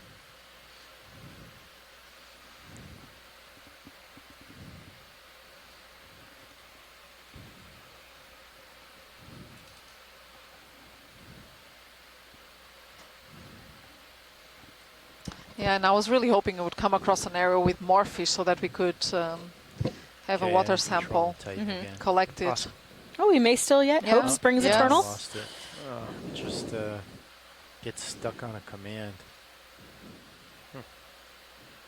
Is that you now? You've got it? Yeah, got it again. Okay.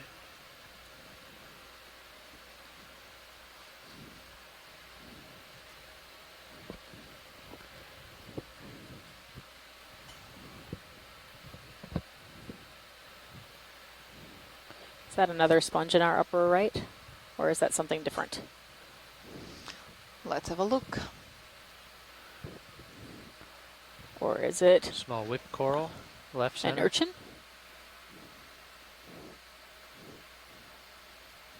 There's a small glass sponge over to the left, right? Mm-hmm. Is this another one Rock of these sponge? Let's have a look. Let's Closer have a look. dome-shaped? We'll get a closer look. No. Oh, it seems like something is there. That there's. It's again a brittle star underneath. That is so weird. It's not the first. Because it looks like they look like they're trapped, but obviously they have chosen to be there for safety. Yeah. The arms of the brittle star flailing around the outer edge just makes me laugh. It looks like it has just like, dropped on top of it. Yes, exactly.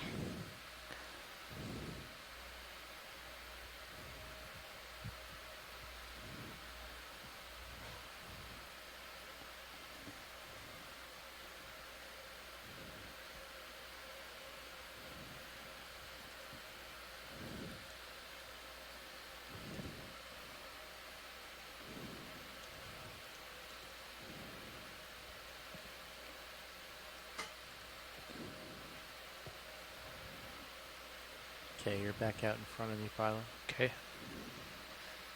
What is this little thing here? Let's have a look at this. Again, orange.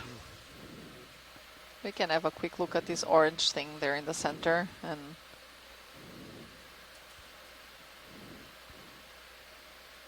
Okay, Brian.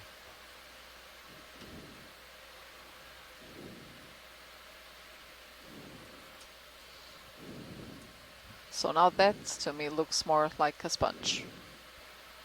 And different from what we saw earlier on. Indeed, yeah. So this one does look to me much more like a sponge, a demo sponge. Not quite certain of which group this would be. It's a heteroscleromorph. It reminds me somewhat of the genus Agalus. Okay, I'm going to rock over to the urchin just to the right. But so these are now really things that are much more typical of mesophotic areas, so not very, very deep sea. Oh, look at this urchin. So that looks like, it looks like from the body plan, from the, I feel like we've seen this one before, but not on this dive. Maybe I'm wrong. I think we've seen one of these. Yeah. It's got those long, flexible spines. Exactly. Earlier on. It's just incredible how many different urchin species we've just seen on this dive. Aspido diadematid. And yeah, so we did see one before that was more of a greenish, grayish color.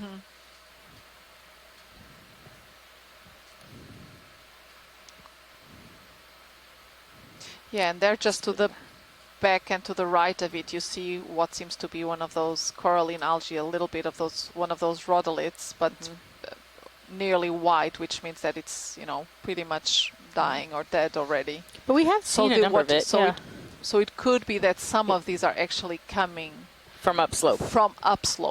So they wouldn't be naturally living here because the amount, of light down here would be so reduced for them to photosynthesize that what's most likely is that they've been washed down from upslope. That makes sense. And then typically in shallower areas you will find, they will cover great extents of the seafloor, these rhodolite beds. Well, then I'm glad I asked about the weird pink thing on the seafloor. Pull out. And then you asked about the other weird pink thing on the seafloor, and we haven't figured out what that one is yet.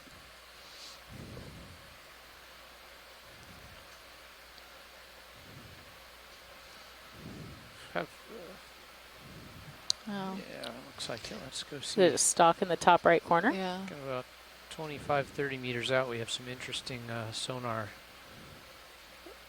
shapes. Do you want another move, co-pilot? Yeah, that sounds good. Pilot's out in front. So we're just coming up on the 300-meter contour isobath. It's very shallow here. Oh, so we just made it to the 300 meters. Yep. Oh, and there's one of those stalked crinoids seem to be, just bent down.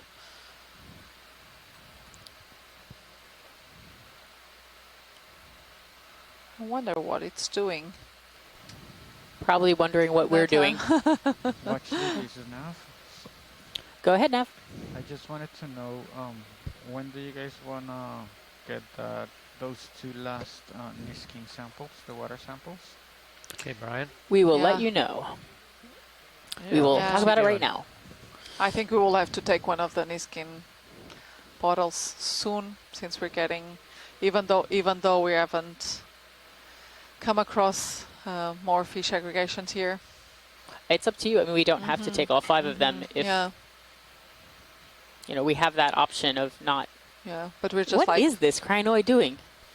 Yeah, it almost looks like it's getting rid of the brittle star. Look at that. Yeah. Look. Chasing the star It off. is. Well, that's interesting behavior. Yeah. It's fighting back. Oh my god. Oh my gosh, that's crazy. That's so cool. He is very unhappy with this brittle star. Yeah, it really looks like it's sort of fighting it off, like, get off my my stalk. Get off my stalk.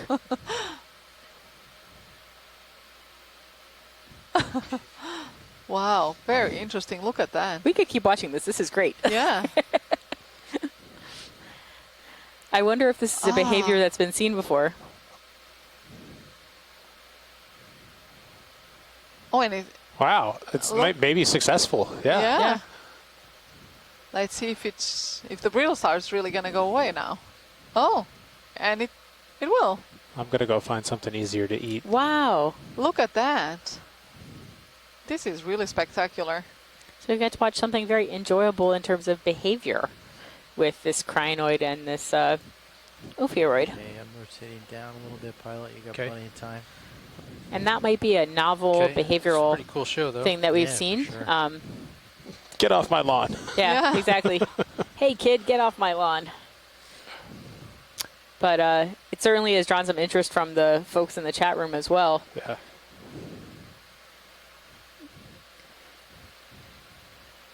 But I think the brittle star didn't quit yet. She's still just hanging there. Coming back for round 2. Coming exactly. Or 4 or 12, we don't know.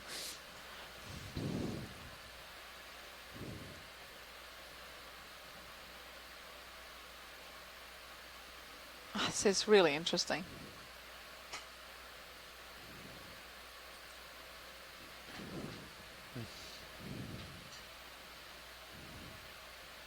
What's that shell in the Looks top like you're left-hand getting corner? over me. It's probably time to go. Okay.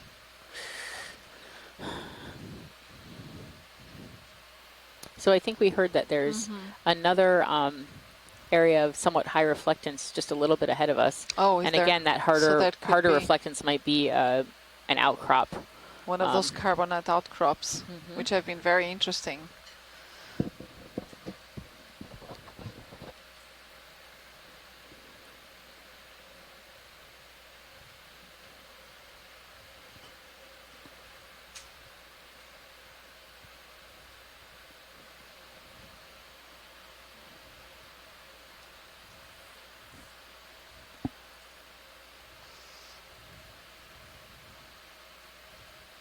And here we have another sponge in the class Demospongia. This reminds me a lot of a Geodia sponge, actually, that we also have in the Northeast Atlantic. We collected one on one of our dives in the Azores, right? Yeah. Go ahead, Bridge.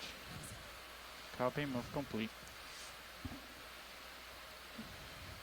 We've been very lucky to see such a great variety of environments on this expedition. Yeah, that's true.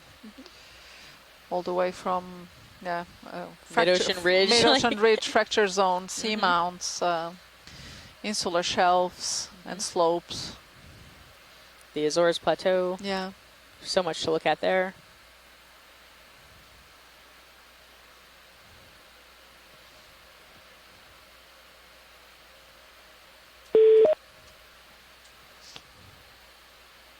I guess that will be Chris. I hope so. I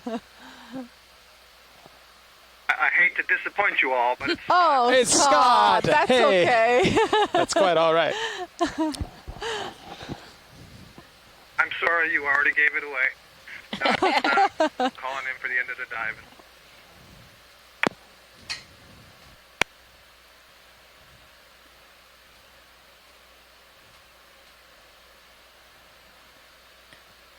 Oh, Scott, what were you going to tell us about, though? I think Scott was preemptively calling in for the dive planning call. Oh. Yeah, I'm just trying to, get conditions so that we come across a bamboo coral. I'm being really hopeful, but then just waiting for the dive planning call. Okay. Yeah. Thank you, Scott. Unfortunately, I don't think we came across any bamboo coral on this dive. We did see. Yeah, we did see a couple on our previous dive, though. Mm-hmm. But we can keep hoping. Yep, I'm going to keep hoping. This is the first time I've been able to call in all day, so sorry I couldn't be in there. We are glad to have you on the line. I just love how these rock sponges, these demo sponges, are sort of thrown everywhere. They're sort of here and there, scattered upon the seafloor. What is that? It's definitely, we're seeing what we saw, that kind of shadowy depression. So there's, it looks like a small rock outcrop ahead of us. Right. Ahead of us there. Yeah. And that was probably what they were seeing on the sonar, which helps to look at soft versus hard reflections. So often it can show a rock outcrop in the midst of the soft sediment. Thing. Some kind of drag mark, maybe. Oh. I'll tickle over there in a minute. Whatever this was, it's pretty sedimented now. Pretty much at a standstill, or nearly so. Let's see if we see some fish hanging out underneath that. I think we can put that fragment there. Pilots out in front. 20 meters. Couple and I think that's again one of those very large anemones there. Oh, what is and that that's another sponge, and that must have certainly stumbled down from earlier. Let's try to look at the fish. Yeah. Yes. Oh, look, little pink fish. Those are the pink fish, possibly. Okay.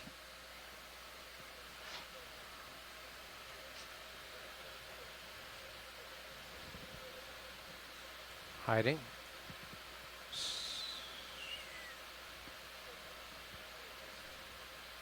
He's hiding. He's peeking out. Oh, there it is. Is this the pink fish that we were asked to find? Yeah, I'm not sure, probably. but it is a pink fish. Yeah.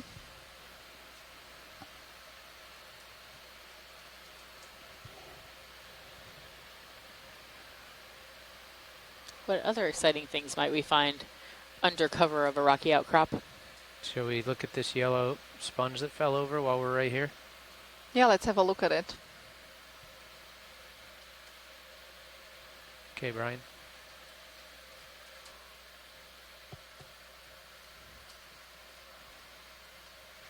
Oh yeah, this would most certainly not, and you can see actually part of it actually it still seems to be living, but most of it you can see already the skeleton, the fiber skeleton exposed. So the right side and the bottom side are still alive, right? Yeah, the right side still looks like it's still living, whereas this part that we're zooming in now, you can see these spongine fibers really exposed, meaning that all of the organic part of the sponge has now been largely dissolved. It looks a lot like my kitchen sponge. Yeah. So this would have most certainly come from an higher area here. So this is a dendroceratid sponge. So it's a group that has these spongine fibers. And I'm just looking here quickly for name for this species.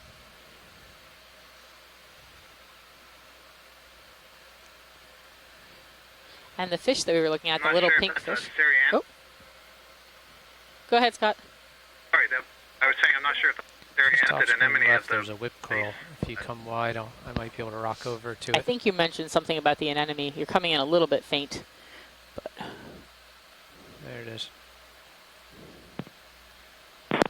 I said I think that might be a Serianthid anemone. Oh. Brian, I'll try to keep Thank you. That was much that. better. So yeah, Serianthid anemone that we were looking at when we were looking at the sponge that had come from a higher depth, lower depth, lower depth, shallower depth. Shallower I'll go with depth, shallower exactly. depth. High and low don't work very well there. And Joanna, what are we looking at right here? Just a moment here, because I was. So was this one of those? Yeah, was this one of those weep corals that we've seen earlier on? Scott just said it was an octocoral. Right. Yeah. Yeah. So it may be possibly we had suggested, or I had suggested earlier, in the family Eliselidae, just because that's a pretty common family. In the kind of this twilight zone, so from about maybe 80 meters down to about 300 meters, and they're definitely stocked ones. I'm not very familiar with them in situ, but that's definitely a good bet. Nav off bottom time, quarter after? Yeah. Yeah, and so I think actually that that yellow sponge was possibly in the genus How much is left in Aplycina. that move now? About 3 meters, I believe. It's a genus that is way more diverse here in the 5 tropical meters. Western Atlantic than it is on the Northeast Atlantic, where we only have Just follow that hard a couple of feature up. species. One of them is Aplycina aerophoba, which is also yellow like this one, but it's much smaller. Also has this tubular shape, but is typically much smaller than the ones that we find in the tropical and Western Atlantic. There's a star. Shall we get a zoom on this star? Is it different than what we saw earlier? I'm not sure. Go ahead, Rich. Yeah, a short snap on it would probably be helpful for identification now that we've seen it 3 times. Stand by. The ship just stopped. Well. Co-pilot. We've got time. Copy nav. Thank you.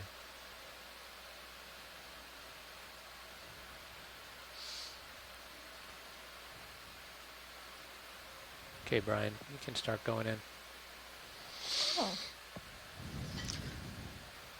Oh, actually, this looks different from what we've seen earlier. This sea star.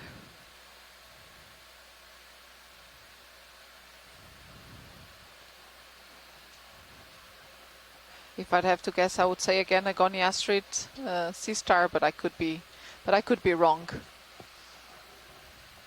This has a much darker coloration of these spots throughout the body.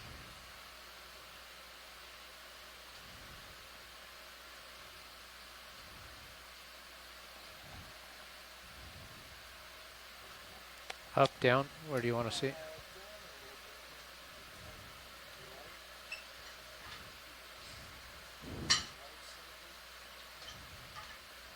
Textures are just remarkable. Yeah. It's the extreme close-up of the sea star. Yeah. Oh, and so this seems to be another one of those Anthenoides perisae.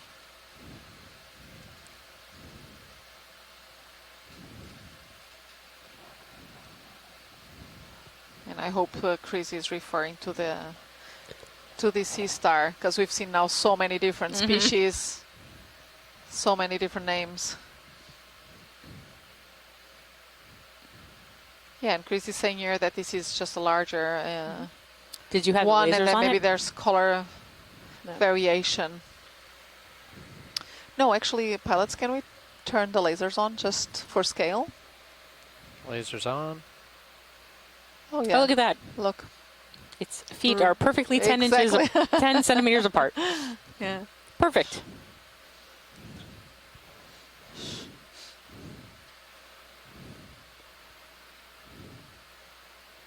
Oh, it's sliding. Oh, it is.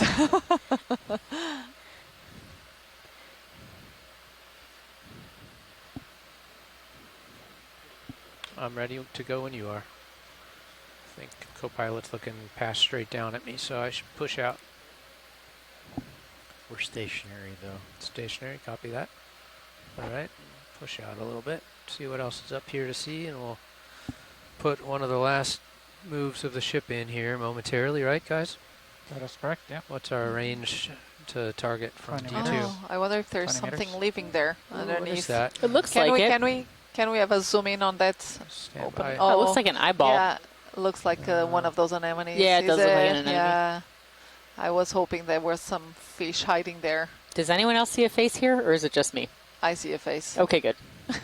Two eyes. Get a little worried. Two eyes, a nose. Yeah. Wearing some sort of hat. And there's something in each of the eyes. The anemone is on the right side, but what's on the left? I think it's also another one of those large anemones. If you look back, and there's one of those pink fish. if you look back 4 minutes into the chat room, you will see that I said deep sea nostrils. Deep sea nostrils. That's a good one, Scott. Oh yeah, it's another one of the two. It looks the same. Yeah. Yeah. I try not to anthropomorphize the seafloor too much, but this did look like a face. It did look like. Oh, in. look, a little fish there. Oh my God! No. Oh my God! Oh no! Poor fish. No way. We did not want to see this. Oh no! Wow. Oh no. This is life in the ocean. Yeah. Boy, I can't wait to see the replay of that. I think that anemone is now happy, and that fish probably not so much. No. Wow. We were not expecting to see this. Is that its tail still sticking out of the edge? Oh no, poor fish. Wow. There's nothing else to say at this moment. All of us are just staring at the anemone. We're not we were not expecting this. I'm not gonna lie, I can't wait to see the replay. Well, the anemone needs to eat. Yes, it does. Wow. I hope that wasn't a commercially important fish. Oh my. All right, now I have questions about anemone digestion and what for how long will it be munching on that? I really don't know. I think the moral of the story is to stay away from anemones. Yeah. Yeah. Gosh. Well, I mean, we have to have a food chain, right? Yeah, exactly. So that's part of all these organisms. Yeah, part of the trophic food web. To answer Thomas's question, yeah, exactly. So Thomas was, saying, how long the digestion. So I don't know, but it's interesting to hear you say munching, because there's no munching going on. There's basically a cavity that's kind of like a sac, and that fish will now sit in the sac.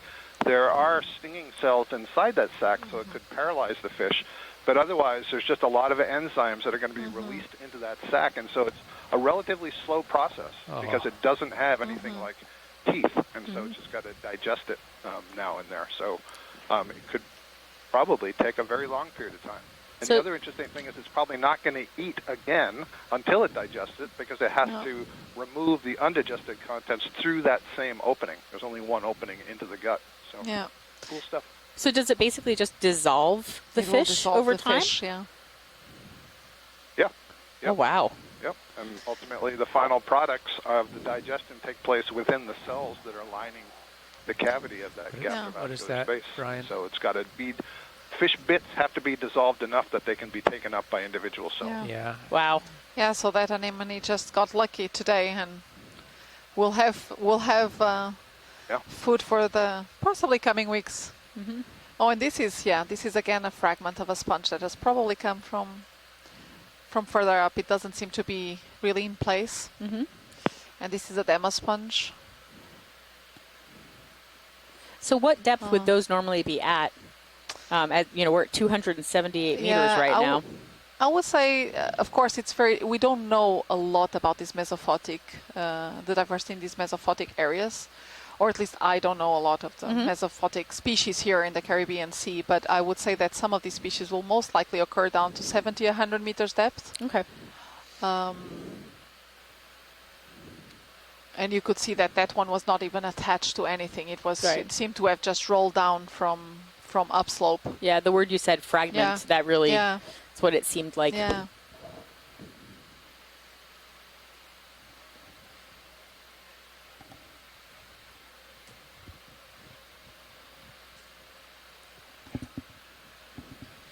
Oh, and we're getting an ID here for that small pink fish that could be in the genus Symphysanodon.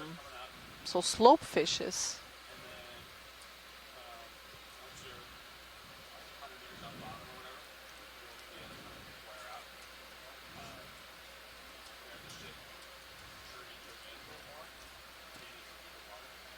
was really impressive. I think we're all a bit shell-shocked back here. We are. I kind of hope we don't have fish for dinner now. I think it really is the first time I see an anemone eating a fish like that. It's just amazing how fast it was that super happened. fast, exactly.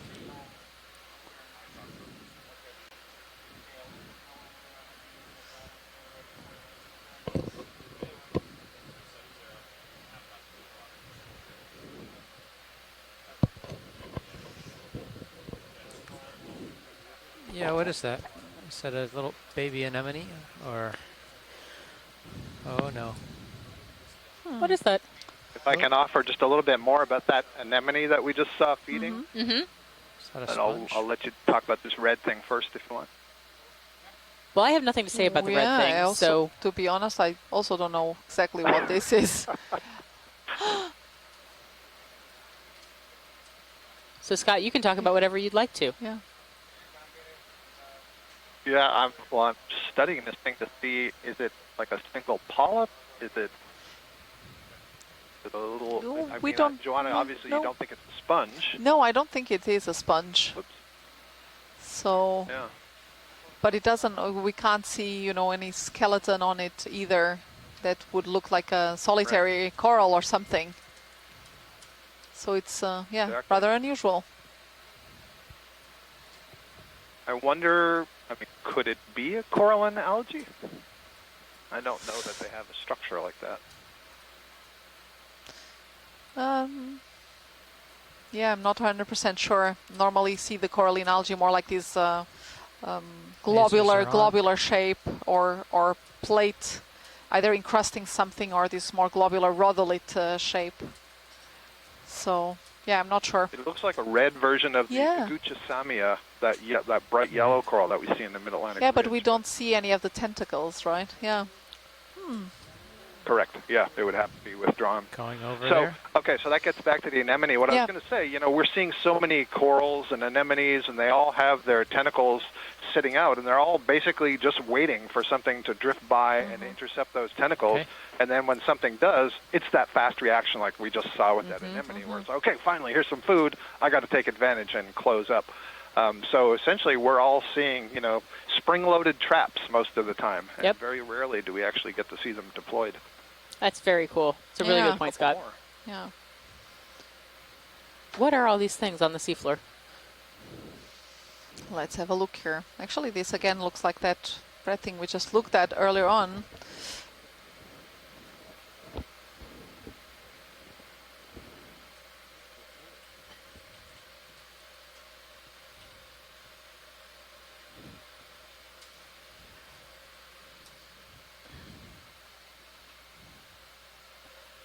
It's really interesting because, I mean, if this is a sponge, it certainly is not anything like I've seen before, which would not be totally surprising because just insert coral into that sentence, and I would say the same thing.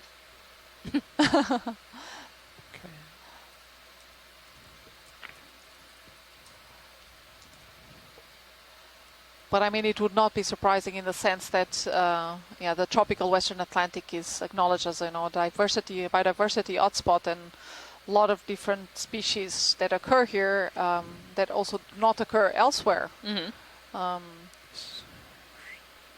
Or at least we don't expect to see a lot of these species.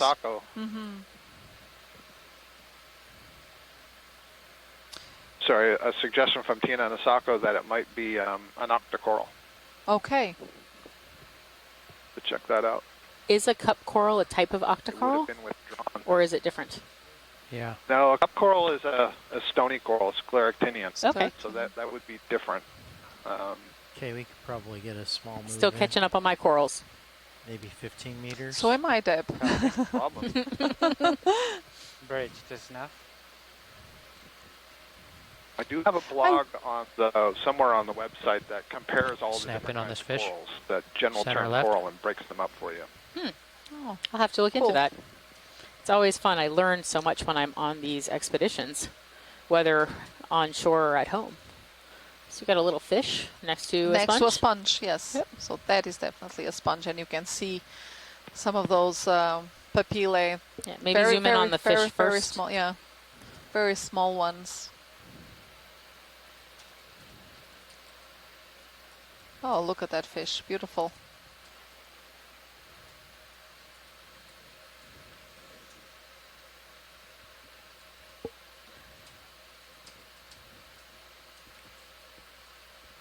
Watch lead, this is Nav. Go ahead, Nav. So we have about 10 minutes to come off bottom. At what point do you want us to take the water sample? That's a good question. Let me find out. Yeah. So should we? We could take one now. Yeah, we I'd could, say we take then, one last water sample here. And then, do you want to take one in the deep scattering layer when we go up, or we're already past it? Actually, aren't we? I think we've already passed it. Yeah. Actually, we took the first on the way down. So if we can take one water sample now, that would be great. And I think we'll close our water collections for the dive today. Okay, that sounds good. So the clipper, I think he's ready back there. Yep, he's ready. Co-pilot is getting ready. Actually, have you noticed this mark also on the seafloor that has been... Okay, nav, watch lead, survey 2, firing Niskin in 3, 2, 1. Snap. That was a good fire. Great. You did the retract. Thank you, pilots. Yeah. So we've got now our 4th water sample for eDNA. Insert on deck. Okay, I did a reset. Thanks. Have you noticed there's like this deeper mark on the seafloor, and we've been going along this. I wonder what could have created that. I mean, it might just be a little runnel where something slid down preferentially right there, because you are seeing sort of lightly striated seafloor, and it's probably just where things have rolled down the slope.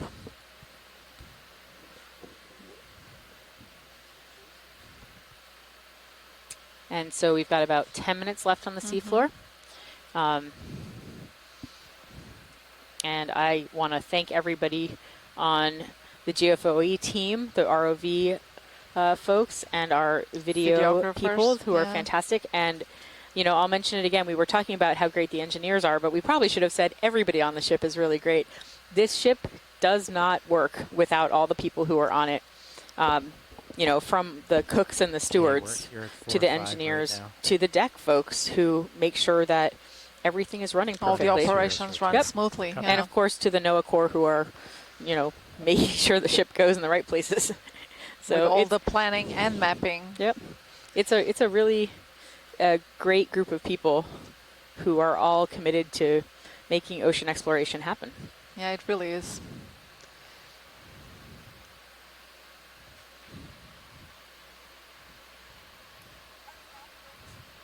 Go ahead, Reg. Yeah, we're seeing actually here a few more of those rock sponges, so what we call the lithistid sponges. I'm just going to turn and show the profile. It's pretty steep here. There's actually a number of lithistid sponges here in the area that, although they have been observed and partly examined, they are still undescribed. So there's a lot of undescribed diversity for these lithistid sponges.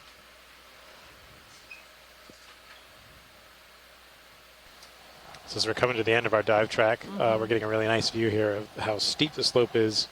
It's kind of just been curving upwards, steeper and steeper as we've gone along. But at the top, there's this flat, shallow area, about 50 meters deep. And that is a known spawning ground for a number of commercial fishes. And so part of the investigation we were trying here today was to see, do they come down the sides? Do they hang out on the in the deeper areas? And what kind of life and other biodiversity approaches those shallow banks that support those critical ecosystems? But we are about 200 meters below that 50-meter area, so we're still, you know, much deeper than those fish might be interested in. And we may have just had here record depth for the queen snapper. We will have to confirm that with our shoreside scientists, but we had a record at 499 meters for the queen snapper.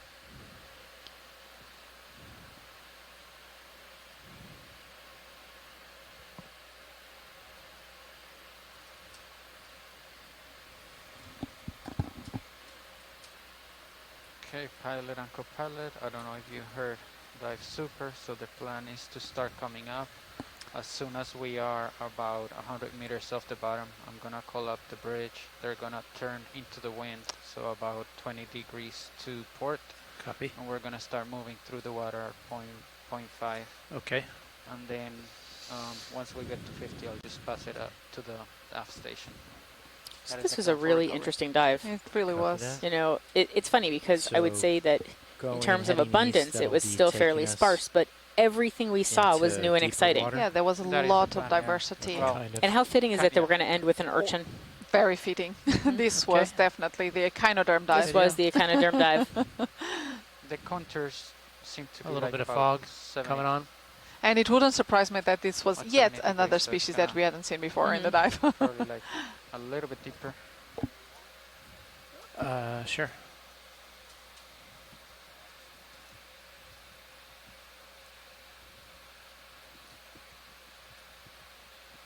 Oh, I'm slipping. It looks like a small cedar urchin, but not sure if the same species that we've seen earlier on. And its spines seem a little thinner than some of the others that we've seen. Yep, that is correct. Very yellow. And so that's a... Oh, you were going to have to pronounce this. I can't even try. Calocidaris micans. Of course. I would have said that. So we're getting here an ID from Chrisma. And this is the kind of thing that likes to eat the stalked crinoids. Of course, now we know they fight back. Yeah. So perhaps on our next dive we'll have a cedarid urchin stalked crinoid match.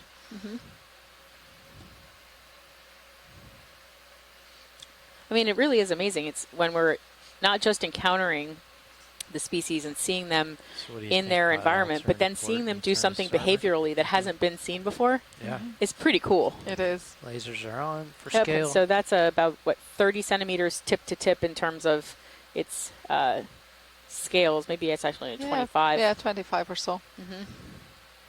Look at how well it blends into the seafloor, though.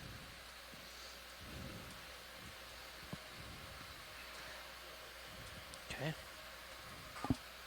Got a few minutes left, or was it time to go, Nav? About a And quarter so past there's an 20. identification of the little pink thumb-like thing, Bathyalcyon, which we saw about 10 minutes ago.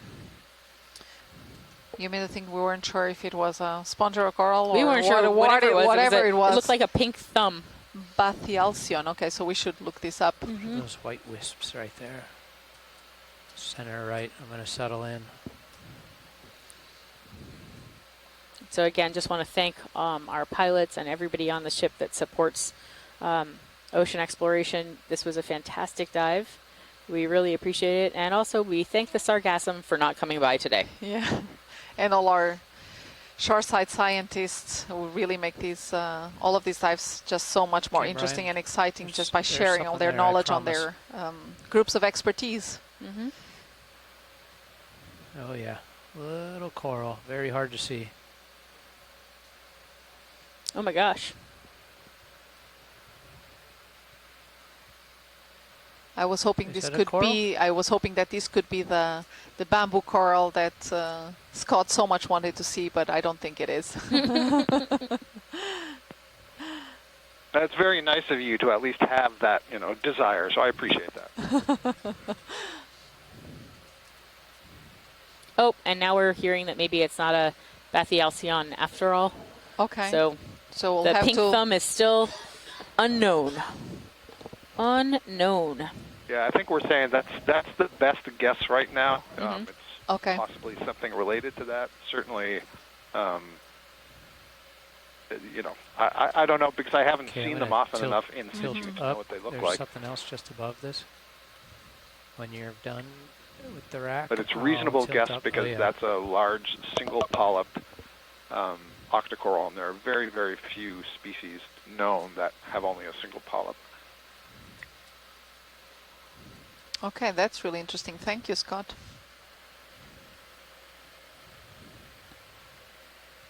Yeah, and one final look here also at one of these anemones. And we see again a few of these this looks like the one rhodolites. we saw under the sponge before. And we see actually also here some of these some little bits of these rhodolite calcareous algae. There was another one here to the lower left. Okay. I'm going to float And off. there to the right, actually. Okay. Yep, I'm just going to That pull one off to the bottom, let you left there, stow Joanna, arms. looks a bit like what we couldn't identify before. And this time I'm seeing very clear circles that look like so that, but that one, that have but I think withdrawn that's into the actually mass. on a So, different. perhaps you were correct that was encrusting coral. Yeah. I had trouble going outboard with the lower. Okay, and I think side. with this we're maybe just lean on it a little getting bit. off bottom now. I spent. Once again, we'd like to thank everyone who has joined us from shore, both in the chat room and also just joining us through the live stream. And we will soon be having our dive planning call. Yep, we'll take. Thank you all. Yep, we'll take 5 minutes and sure come back to you soon for the dive planning call. Thanks.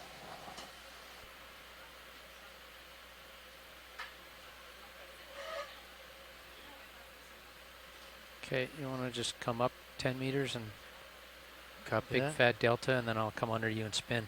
Copy that. Hauling in. All right. Rotating down. Ooh, we just missed that. Look at that thing.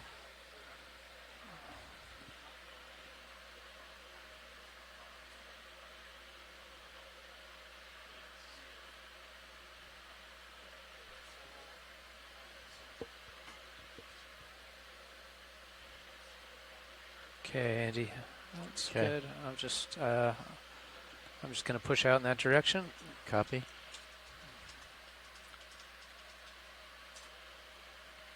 I'm going to go ahead and pick the heading that we're going to be on, so I'll just go a little south to west. Right? Copy. All right, I will come to port. Okay. See you later, alligator. Coming out of auto depth. Just push up a little bit as I push out. I can already see you in my aft camera.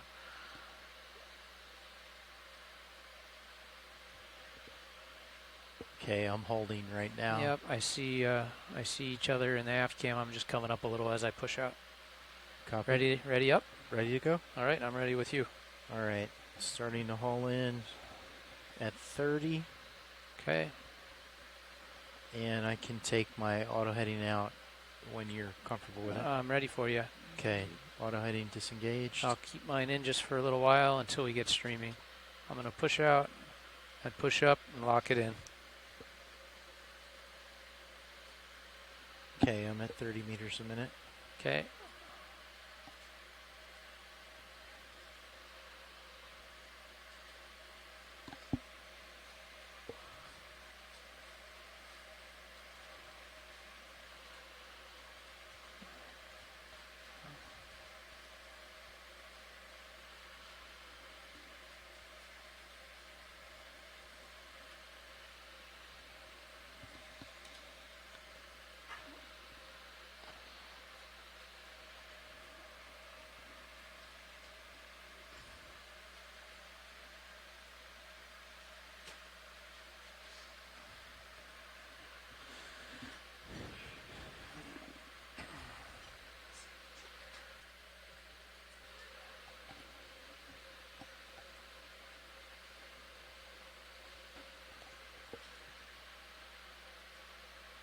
Okay, I took auto head out. I'm just pushing out 30%. And I'm starting to catch up with you, which is good.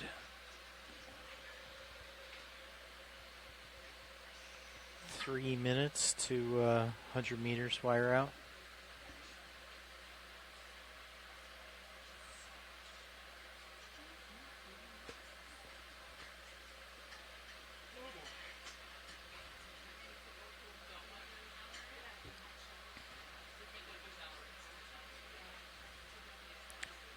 Okay, D2 is 75 meters off bottom.